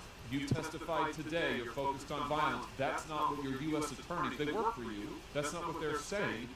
You haven't seen it because it's not a high enough priority, or what? Question of priority. No one has sent me that memo, so I haven't seen it. What do you mean no one has sent you the memo? You run the United States Department of Justice, do you not? There are 115,000 employees of the Department of Justice. Indeed, and you are in charge of every one of them. And this was a sufficiently important case that you issued a memo. You, over your signature, issued a memo involving the FBI and the Department of Justice in local school boards, local school...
Who do we have in the house? Make sure you sound off with your city, your state, your location, your device, so everybody can see just how big the Next News Network family is. Yes, you are a member of the family here.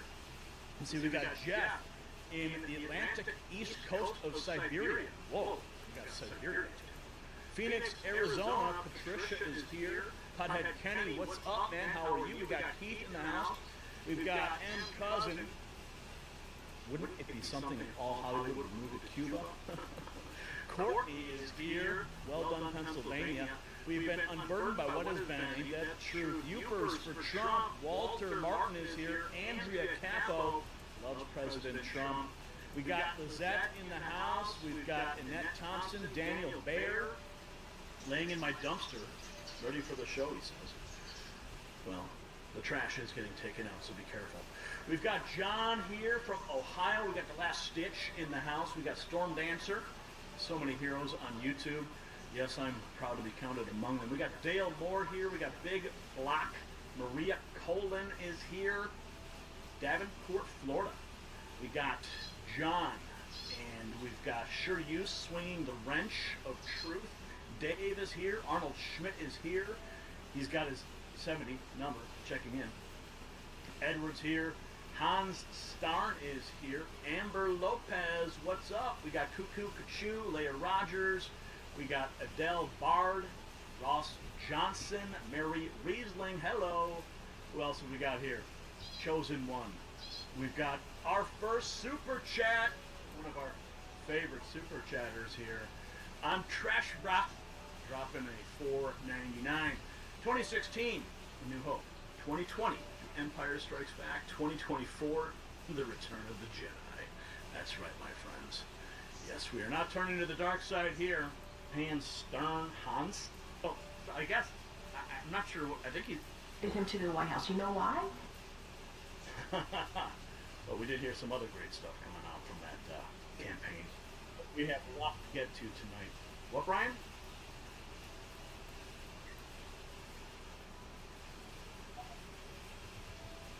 I don't know, Brian. I'm not sure PayPal is included in that, but anyway.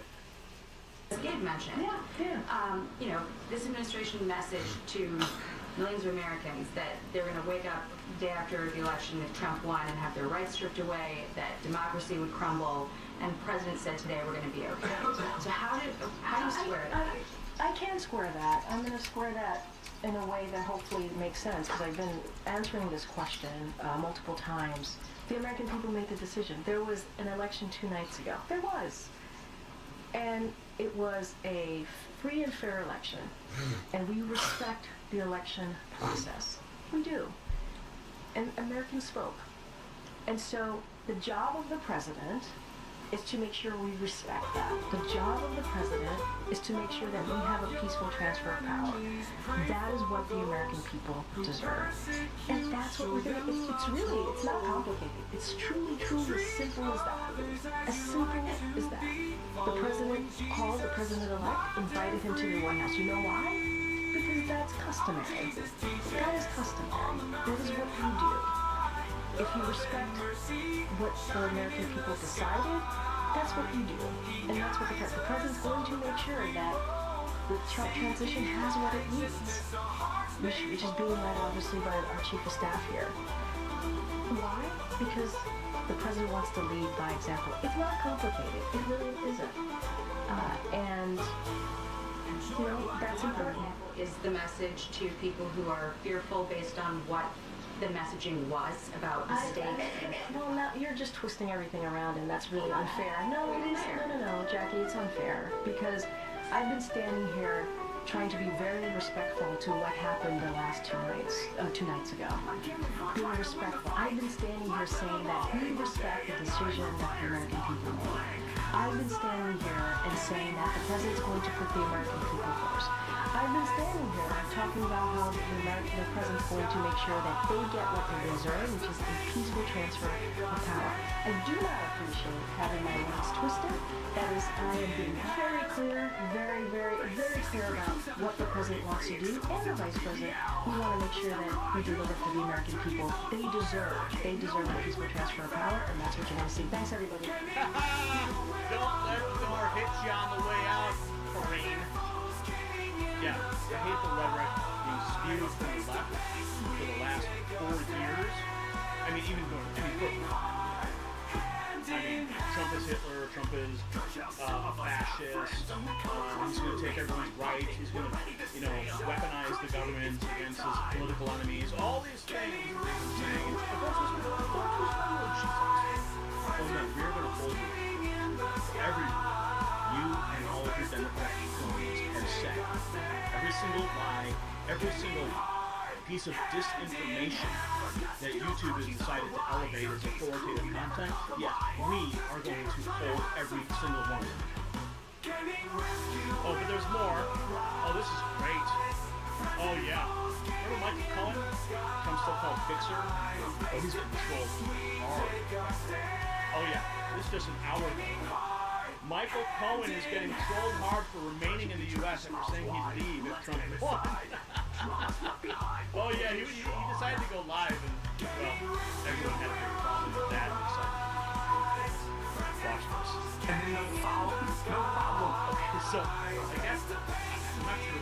I think he's on TikTok here, or some kind of stream where you pay or you drop some kind of money or emoji or something. It's a filter on your face, and they kept doing it to him, and he couldn't take it anymore. Watch this. Wow, genius you are.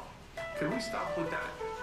I appreciate it. I don't like the stupid turkeys. All right, let's just knock that stupid shit off, please. All right. I did. I said I was leaving, and then the following day, get that through your dumb heads.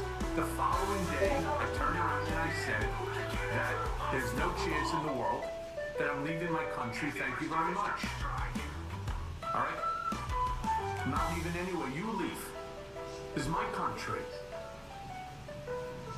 And I have every right, every single right within which to stop so we can... All right, 2 seconds, I'm going to end up blocking this idiot.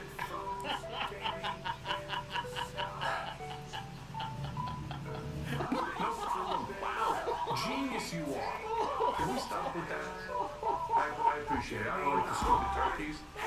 All right, let's just knock that stupid shit off, please. All right. I did. I said I was leaving, and then the following day, get the the following. Oh my God!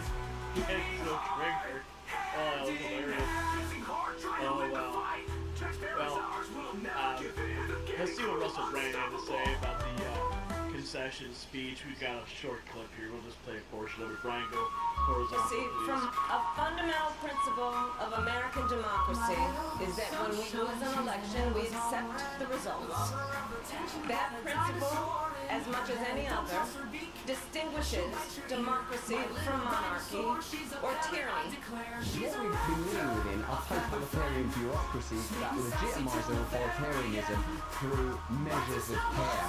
Because we care for you so much, you're going to have to sack these 34,000 key workers. Because we care for you so much, you have to take these medications. Because we care for you so much, we're not going to ensure that they're clinically trialed correctly for transmission. There are so many things to consider and unpack there. And what's been rejected, along with celebrities I would offer you, is that era of managerialism and bureaucratization of those processes. In our nation, we owe loyalty not to a president or a party, but to the Constitution of the United States. When we saw the New York Times headline, is the Constitution problematic? Are you aware how much the Bill of Rights is being discussed and the legitimacy of the Bill of Rights? It's pretty extraordinary how this speech obfuscates the last 4 years of government. And loyalty to our conscience and to our God. My allegiance to all three is why I am here to say, while I concede this election, I do not concede the fight that fueled this campaign. Okay, that's enough of that. But there is even more. Yes, the Massachusetts governor says her state won't assist with the deportation if the Trump administration asked. Lives at TikTok reports. She says she will protect the illegals in her state. Protect the illegals. Protect the illegals. That makes you an accomplice to crime.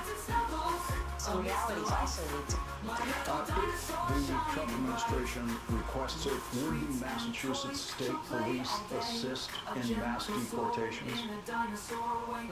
No, absolutely not. But, you know, let me say this. Wait a second. Brian, I think what we need here, so you can find that sound effect of him saying stop the hammer. Every time I see this guy, I'm sorry. Look. I do think it's important that we all recognize that there's going to be a lot of pressure on states and state officials, and I can assure you we're going to work really hard to deliver. Some realities also need to be, noted, and that is in 2016 we had a very different situation in the courts, and while I'm sure there may be litigation ahead, there's a lot of other ways that people are going to act and need to act for the sake of their states and their residents. There's regulatory authority and executive powers and the like. There's legislation also within our states. So I think that the key here is that every tool in the toolbox has got to be used to protect our citizens, to protect our residents, and protect our states, and certainly to hold the line on democracy and the rule of law as a basic principle, right? No, the only tool here is you. Okay, what else have we got here? University of Oregon staff member expressed hope in a social media post that people who voted for President like Donald Trump would jump off a bridge. That's according to a recording of the video published on Thursday by a media supplier shows. This is from KATU. Dare I even click this? Okay, fine, I'll click it and see where we go. Okay, here we go. Is there audio? Oh my goodness. Earlier in the video, he said Trump voters can go F themselves. Oh boy, getting trolled too, do better. I don't even want to find this video. I mean, we got more nasty stuff coming. I mean, wait till you see what I got lined up for you in this one. Rob Hlagojevic pointing out the blame game begins. Biden is blaming Obama and Pelosi for forcing him out. Harris is blaming Biden for sabotaging her campaign. Democrat pundits are calling blacks and Latinos misogynists for voting for Trump. And the Dems didn't lose because they stabbed each other in... The Dems didn't lose because they stabbed each other in the back. They lost because they stabbed the American people in the back with their policies of open borders, inflation, abuse of the rule of law, and their endless lies. Well said, Rob. Well said, indeed. And then we have this. Gavin Newsom is claiming he will refuse to deport illegal migrants when Trump takes office. Brian, go vertical with this, please. Also claimed Trump has an issue. The California governor, Gavin Newsom, is now claiming he will refuse to deport illegal migrants when Trump takes office. And we ultimately renounce the kind of bigotry, the kind of xenophobia that is front and center in discussions and debates like this. I thought the Attorney General was right about the Trump administration having issues with immigrants, but I think he could have been even more pointed, and forgive me, Mr. Attorney General, by saying he has a particular problem with brown people, not even immigrants. The California governor, Gavin Newsom, is now claiming that he will refuse to deport illegal migrants when Trump takes office as president. He also claimed that he thinks Trump has an issue with and dislikes brown people. These statements from the California governor has garnered controversy from commenters online. Commenters claim that he should be focused on the people living in tents on the street in California, and that this is ridiculous. But what do you think about Governor Newsom's claims? Do you agree with him? Comment your opinion down below. Yeah, that smirk he made. Not even immigrants. The California governor... That smirk right there says it all. He is totally lying to the people right there. But there's even more. We've got the clocks on the View. Yeah, the hen house over there. They are having meltdowns as well. Well, it would help if we could regulate social media, because one of the biggest defenders defenders is DC and Congress have not been able to do one thing in regard to the rogue corporations. Not going to get any better with Elon Musk in the administration. I want to take credit for it. Well, it would help if we could regulate social media, because one of the biggest defenders is DC and Congress have not been able to do one thing. Regulate social media. That means you. It means your post on Facebook, your post on X, your post on Instagram, your post on YouTube. They want to censor all of this because they do not want your voice added to the discussion. Your voice is not permitted in the debates. Only voices that agree with their alternatives. And it's being promoted on mainstream news channels to millions of people. Absolutely disgraceful. If anything, those people are few. But their time will come. We've got this Secret Service. Okay, I'm not even gonna play. You're gonna see what it says. This is just a scroll of. Look at the screen. This is a series of tweets that people have posted on X. Read them. I'm not even gonna say them out loud because they're despicable. 𝗁𝗂𝗏, who says the Secret Service needs to arrest all of these people immediately. See what they're saying here? This is the mentality. Your voice cannot be heard. It's been silenced officially and always.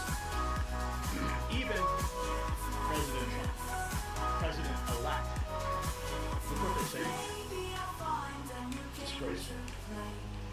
We've also got this, CNN's 𝗁𝗂𝗏3. Trump voters see our network as part of the left. Of course we don't see that. It's because they're blind. They're in an echo chamber. They don't even realize they're part of it. Men who feel angry and isolated, often forgotten in today's society. How is Trump successful at reaching men? Well, for one thing, he went on all those podcasts. These guys have a really deep emotional bond with someone like Joe Rogan, who they listen to for 3 hours a day. And voters have been saying for a day now, Trump doesn't talk like a politician, and I feel like we haven't really taken the lessons of that. He seems natural, and he's informal, and he can go on Theo Vaughn and talk about what it feels like to do cocaine, or at least ask about what it's like to do cocaine. And they relate to that. Whereas they think the Democrats are just repeating like a rigid ideology that they haven't thought through. They see the left, which they would consider CNN a part of. Of course, we don't see it that way. But as having this rigid repetition of ideology that they haven't thought through. Men who feel angry and isolated. They don't even realize they're in their own fishbowl. They're talking to themselves. Radical left. Here's another one. CNN's Van Jones looks completely depressed as he announces his shock that the Republican Party has become the multiracial working class party. Well, that's what happens when you take your policies and shift them so far to the left, they alienate your base. And your base said, you know what? Those guys over there on the red team, they seem a lot more. Tomorrow, I'm still absorbing all this. It's a lot. And I think when he steps out on the stage, we see him as like, you know, America's next president. The world's looking to. If you're a soldier in Ukraine, looking at Russians being more and more aggressive, you're very nervous tonight. You're very nervous tonight. If you're a solar farmer in a red state trying to deal with this climate issue, we've had billion-dollar climate disasters. Your fighting's might fall apart tomorrow morning. Oh, climate disaster! And all Russian fighters. Oh! Yeah. Wait till he sees the news. Because you can't now count on the federal government being at the front line of this fight the way that the Biden-Harris administration had put the United States government at the front of the fight. So you've got people all around the world whose fates are now in the hands of someone who can either be aggrieved or can be big. He's usually not big. And so I think this is a shock It's a political realignment, for sure. The Republican Party can now claim to be a multiracial working class party. That is a shock. But the policy implications for planet Earth are yet to be known. The policy implications for planet Earth. That's where he goes. But wait till you find out. Stick around. We've got more on the policy implications for planet Earth and those Russian soldiers that he's so worried about, the Ukrainian soldiers, and those farmers, the solar farmers, whatever they call those people. Moisture farmers? What is this, Star Wars? Okay. So the Harris campaign flaming begins after the crushing loss. We've also got this on today's morning. Scarborough is still trying to square how Kamala Harris lost so bad. He was shocked to learn about the high price of gas. Well, of course he was shocked. I'm sure he's not walking up and down the grocery store aisle. He probably has some maid or some nanny that he's eyeing. And he's got her walking up. Right? Hearing after I want to talk about economy for a second. A few weeks ago, 3 weeks ago, somebody who's going to be voting for Kamala Harris came up to me and said, "Oh my God, Trump's going to win." I go, "Why is that?" He goes, I went to the grocery store, butter's over $3. I kind of laughed and I said, "Well, that's kind of productive, isn't it?" I said to myself, to him, I smiled and I said, "Good point." But it actually, everything we're hearing after the election is, what's that? What's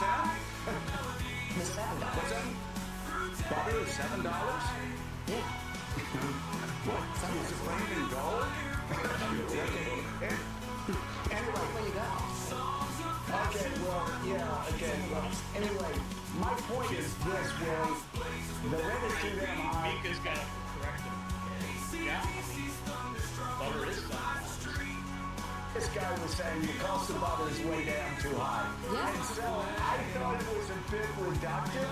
It ended up being the point that if you look at the cost of groceries, if you look at the cost of groceries, shut up. Yeah. You see, the American people voted with their wallets. And how many times do we have to continue to reiterate that people care about the bread and butter issue, the kitchen table issue? Okay? That's what they care about. Kamala Harris is out there, she's worried about where the next trans person's going to be able to go to the bathroom and compete against her daughter. Right? That's what she's representing. But of course, the average American doesn't have the same concerns. And they ignore it. Yeah. We've got more. Here's, okay, Brian, go vertical. This is actually, okay, we're going to do a side-by-side comparison. Kamala Harris's concession with Hillary Clinton's concessions. And what's interesting about this is that, I mean, you remember on election night, 2016, Hillary Clinton didn't even come out. She had a huge party plan. She didn't even show up to give her supporters the respect they deserve for going out and pounding the pavement and supporting her. She didn't go out. Kamala Harris did the same thing. And she apparently plagiarized Hillary's speech. Listen to this. And building the outcome of this election is not what we wanted, not what we fought for, not what we voted for. This is not the outcome we wanted or we worked so hard for. Earlier today, I spoke with President-elect Trump and congratulated him on his victory. I also told him that we will help him and his team with their transition. Last night, I congratulated Donald Trump and offered to work with him on behalf of our country. Over the 107 days of this campaign, we have been intentional about building community and building coalitions, bringing people together from every walk of life and background. We've spent a year and a half bringing together millions of people from every corner of our country to say with one voice that we believe that the American dream is big enough for everyone To the young people who are watching, it is okay to feel sad at this point. But please know it's going to be okay. To the young people in particular, I hope you will hear this. On the campaign, I would often say, when we fight, we win. But here's the thing, sometimes the fight takes a while. That doesn't mean we won't win. That doesn't mean we won't win. This loss hurts, but please never stop believing that fighting for what's right is worth it.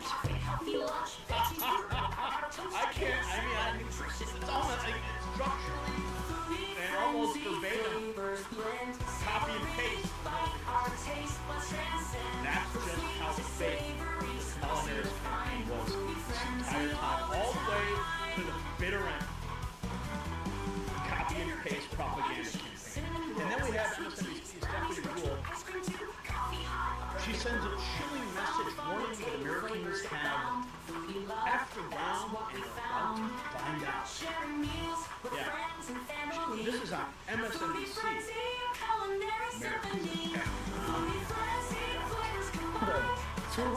We have now let misinformation become the accepted information. It is oh, really? Wait a minute. Oh, really? Misinformation? This is on MSNBC. Misinformation. MSNBC is the king of misinformation. MSNBC gets elevated on YouTube as authoritative content when they glorify lies and spread absolute violent rhetoric. Remember, we played the clip a bunch of times here. I don't have it lined up. But remember that guy from Lincoln Farm saying that Republicans were going to burn down election centers? Yeah, that didn't happen, did it? But that's the kind of violent rhetoric that they permit on MSNBC. If she's going to sit here and lecture us about misinformation, hell no. over us. Elon Musk buys Twitter, and then he uses it almost exclusively to be a propaganda machine, and we've accepted it. We've accepted a narrative that despite an actual great economic recovery, the vibes don't feel good. So we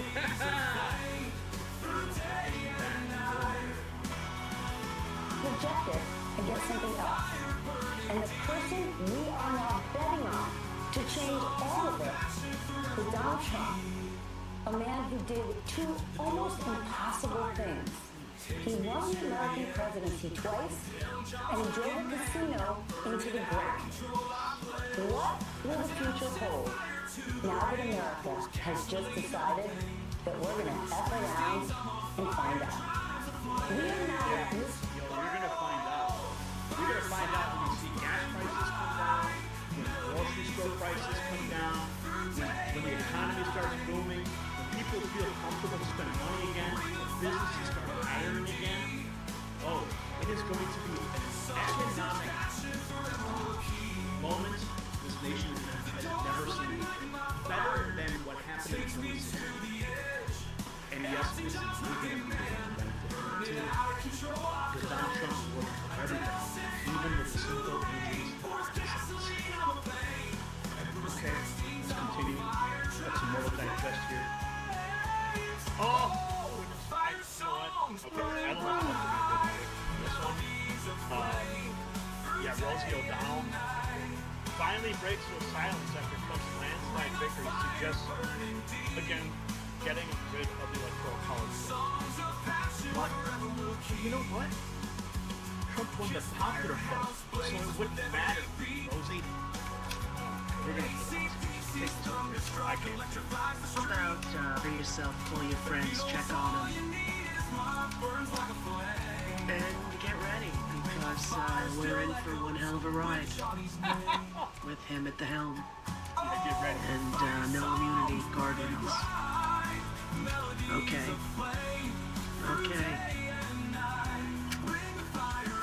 God bless America, people. That's all I can say. We're gonna need it. And how about we get rid of the Electoral College. Does that, anybody like that? Anyone? I'm not so sure anymore. Okay, so I mean, she knows it's a popular buzz phrase that people on the left have been screaming ever since Trump won it back in 2016. And she knows it'll never happen, but she likes to throw it out there so that her people watching her stream will kind of feel like, oh yeah, maybe that's possible. But no, Trump won the popular vote. I think she's the boss. That's what we need to do. Who gets the most votes wins. One vote, one person.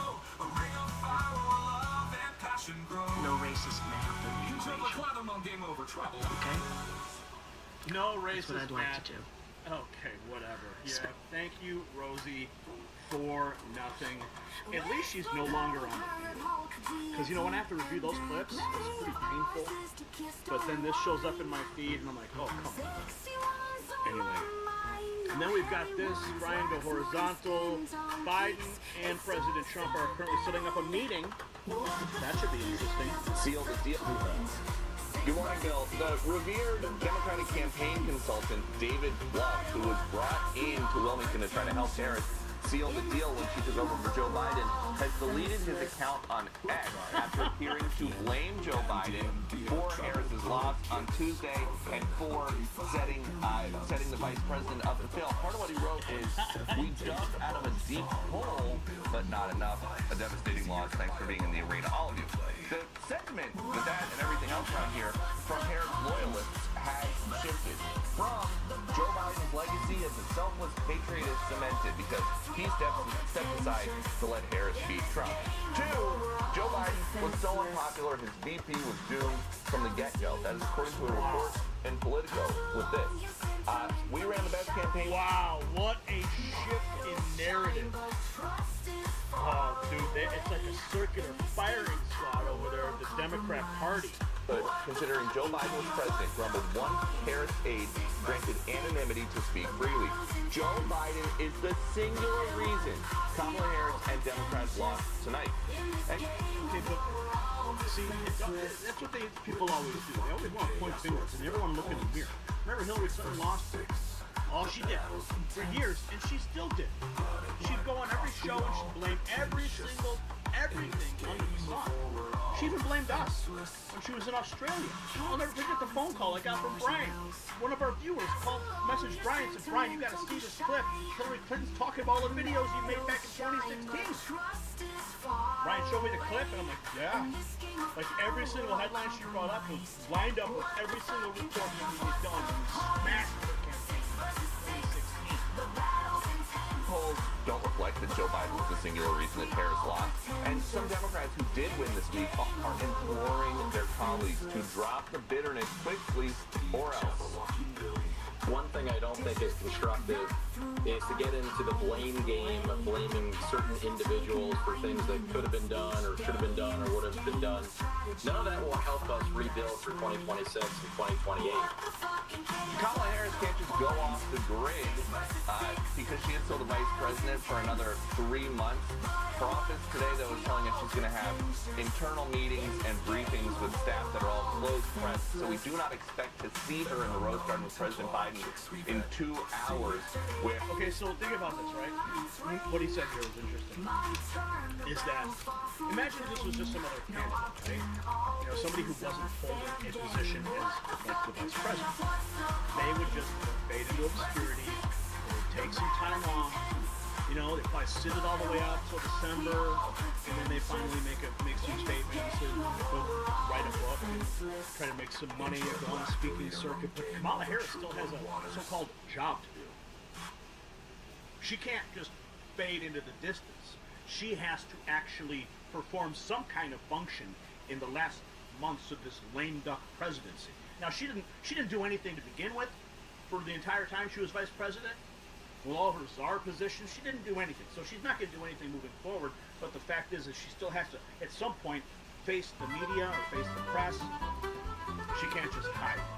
He will explain what comes next with the transfer of power, and also hopefully a little bit more about this invitation that he extended to Donald Trump to come here to the White House at some point, just to scope out how things might have changed in the 4 years since he moved out. Peter, the readout you gave all.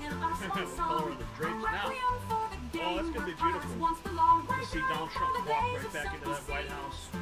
I mean, I remember when Donald Trump and Melania arrived, and it was Obama and Michael there, and Melania brought Michael a nice gift, and she really just kind of didn't really accept it. Obama just gave, statesman like Trump's hand, but that was at the actual transition for power. But this is different. This is Donald Trump going ahead of the transition. So it's going to be really interesting. If I have a photo op, office, lots of discussions, change some niceties, but anyway, let's continue. We got here. Oh, did you guys hear? Speaking of Obama, I got this. A friend of mine sent this to me today. My friend Michael. That this is from the New Jersey Assembly. 𝗔𝗵 𝗁𝘂 claims the Obamas have led America on their private jets. Sources tell me Barack and Michelle Obama have just ordered a private jet and are leaving the country. Now, I like to sometimes think about these things as, I try to find some reason that's not in the conspiracy world. But maybe they're just taking a break. Maybe they don't want to see the press. They're just going to go and, have a vacation. Go hang out with Jeff Bezos or, the guy from Virgin Atlantic or whatever, and just take a break because they can't face the press either. Barack Obama was on the campaign trail for Kamala Harris repeatedly, and he was shaming black Americans. He failed. Bringing him out on that campaign trail didn't move the needle at all. In fact, it hurt more than that. So it wouldn't surprise me if they fled the country. Right? But again, they probably just taking a real long vacation. They can't face the music, just like Kamala Harris can't face the music. But they will all have to face the music eventually. Here's the cover of the New York Times. Trump storms back. In fact, I just ordered this on eBay. I ordered 2 of them. I'm going to frame one, and I'm going to have the second one mounted on the back. I did the same thing for the New York Post edition when I was in New York.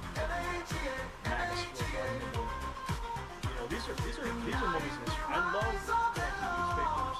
I've got some old newspapers from JFK and Moon Landing. Even one, I have some New York Times that go all the way back to the Civil War. It talks about Civil War troop movements. And it's crazy how small the print is, too. Well, yeah, here you have it. This is the New York Times. Beautiful front page. Check their asses to print this one. And then we have this out of Southwest Florida. Did you guys hear about this? Yeah. And I'm going to get to what happened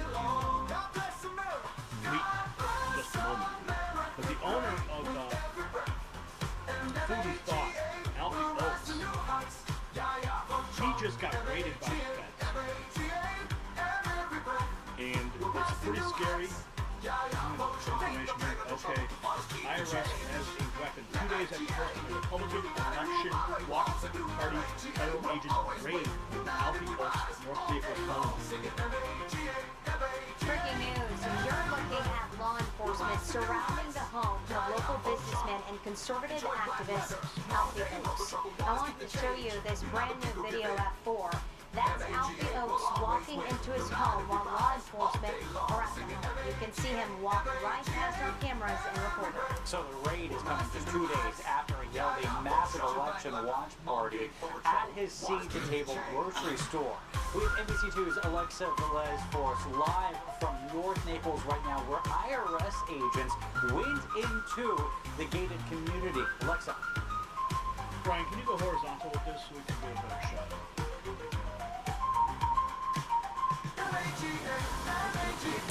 Yeah, so right now we are outside of Alfie Oaks' home here in the villages of Monterey in North Naples, and we saw multiple law enforcement officers coming and going in unmarked cars this morning and afternoon, but they've all left since, and that includes people with the IRS.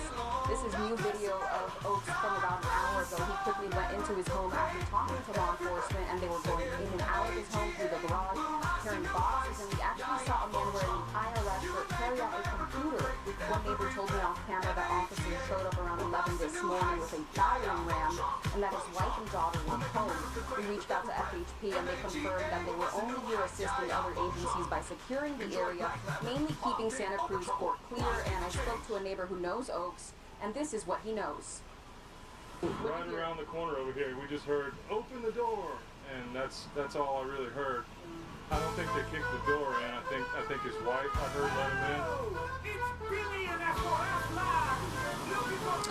Oaks is a well-known Republican leader. He took Abel's grocery store, who employs thousands of people, and we're still waiting to hear more from the Department of Law Enforcement to find out exactly what is going on, and the IRS as well. But for now, we're outside of his home in North Naples. I'm Alexa Evans, NBC2. So we also have some more brand new.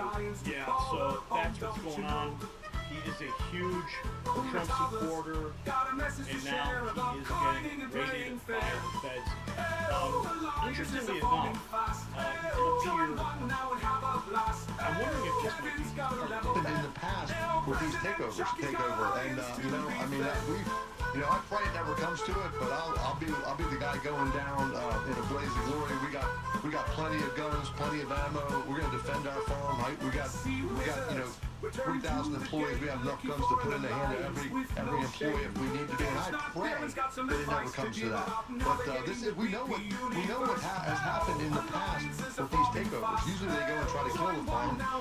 In Russia, they did, and other places where the Amish all over the country. Oh yeah. So the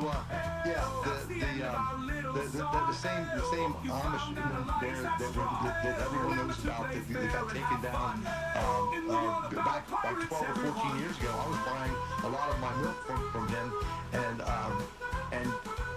we actually, our trucks were getting seized because you're not allowed to bring raw milk across state lines. You take one of these good oils, like a coconut oil or Now, I have some more on that too. Let's try to. For some reason, these posts didn't all get cataloged where they were supposed to.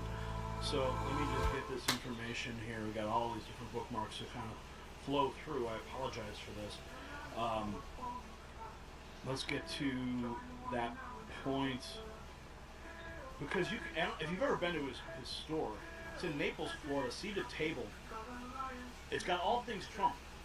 I mean, you can see some of these pictures. He's got, Trump and Vance cutouts there. He's, Trump and Vance signs in the store.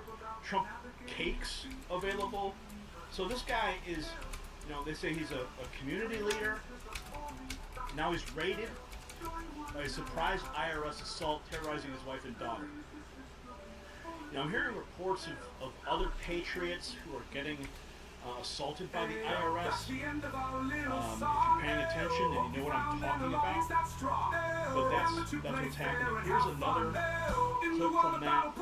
Alfie Oaks, the owner of Oaks Farms and Seed to Table. Welcome to Wink News at 5. I'm Doris Thompson. I'm Chris Plotting at Toon coverage tonight at both locations. Our crews are at his home in North Naples and at Oaks Farms in Immokalee. We start with Wink News reporter Olivia Jean live at Oaks Farm. Olivia, what's the latest there? Well, here's what I have confirmed. The IRS, the Secret Service, and the Defense Criminal Investigative Service, which is part of the Department of Defense, were all on scene. Most of them have left, but they were here for at least 5 hours. And I want you to take a look at this exclusive new dash cam video you're seeing first at 5. You'll see a total of 18 unmarked government agency vehicles rolling into the Oaks Farm warehouse one by one. Witnesses tell me they all came in a matter of seconds. I want to play you some video from the scene earlier today. I've also seen at least 20 officers from different agencies here going in and out of the building, some wearing gloves, others carrying papers. We don't know exactly what they are looking for, but I can tell you it was a massive scene. We know that the Collier County Sheriff's Office. It's very possible that there's a level of amplification that is taking place right now with respect to the weaponization. We've got Biden who's getting ready to leave, but he's not going out. He's going to try to take out some of the That's what I'm saying. And this is another big story that everybody needs to know about right now. A friend of mine, Tom, messaged me, told me that this family-owned cafe, Movable Feast, and this is a local company. And we know, in fact, my family, we've actually used them. We've had their products, food catered to our home. They do a wonderful job. Well, they're under attack. Radical leftists daring to express their beliefs. Here's some banners that they had put up in the front. Jesus is my Savior.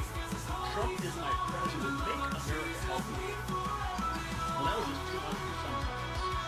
And they reportedly received 300 plus messages and phone calls and emails saying that they will make sure that their company goes under and they will spread the word and destroy them. Even a major PR firm contacted them and said they're going to make it their duty to destroy them. And here's the irony of the situation. If you go to our ex-client and see everything, look at some of these messages. After you lost my business, thank you for posting this. I appreciate the racist amongst themselves. I won't be spending my money in your establishment. I bet you ate paint chips as a child. I think we need Bible schools. Okay, so I put this message out. I contacted Grant Cardone, I contacted Roger Stone, I contacted 𝗁𝗂 I contacted Tom McCullough, you, I contacted everybody that I knew. And I said, listen, we gotta help this small business. We gotta make sure that people get out and help. And they retweeted this message and posted it, and it went viral on X. I'm happy to say, finally we got some traction on X. 19,000 views, 156 reposts. And some of the comments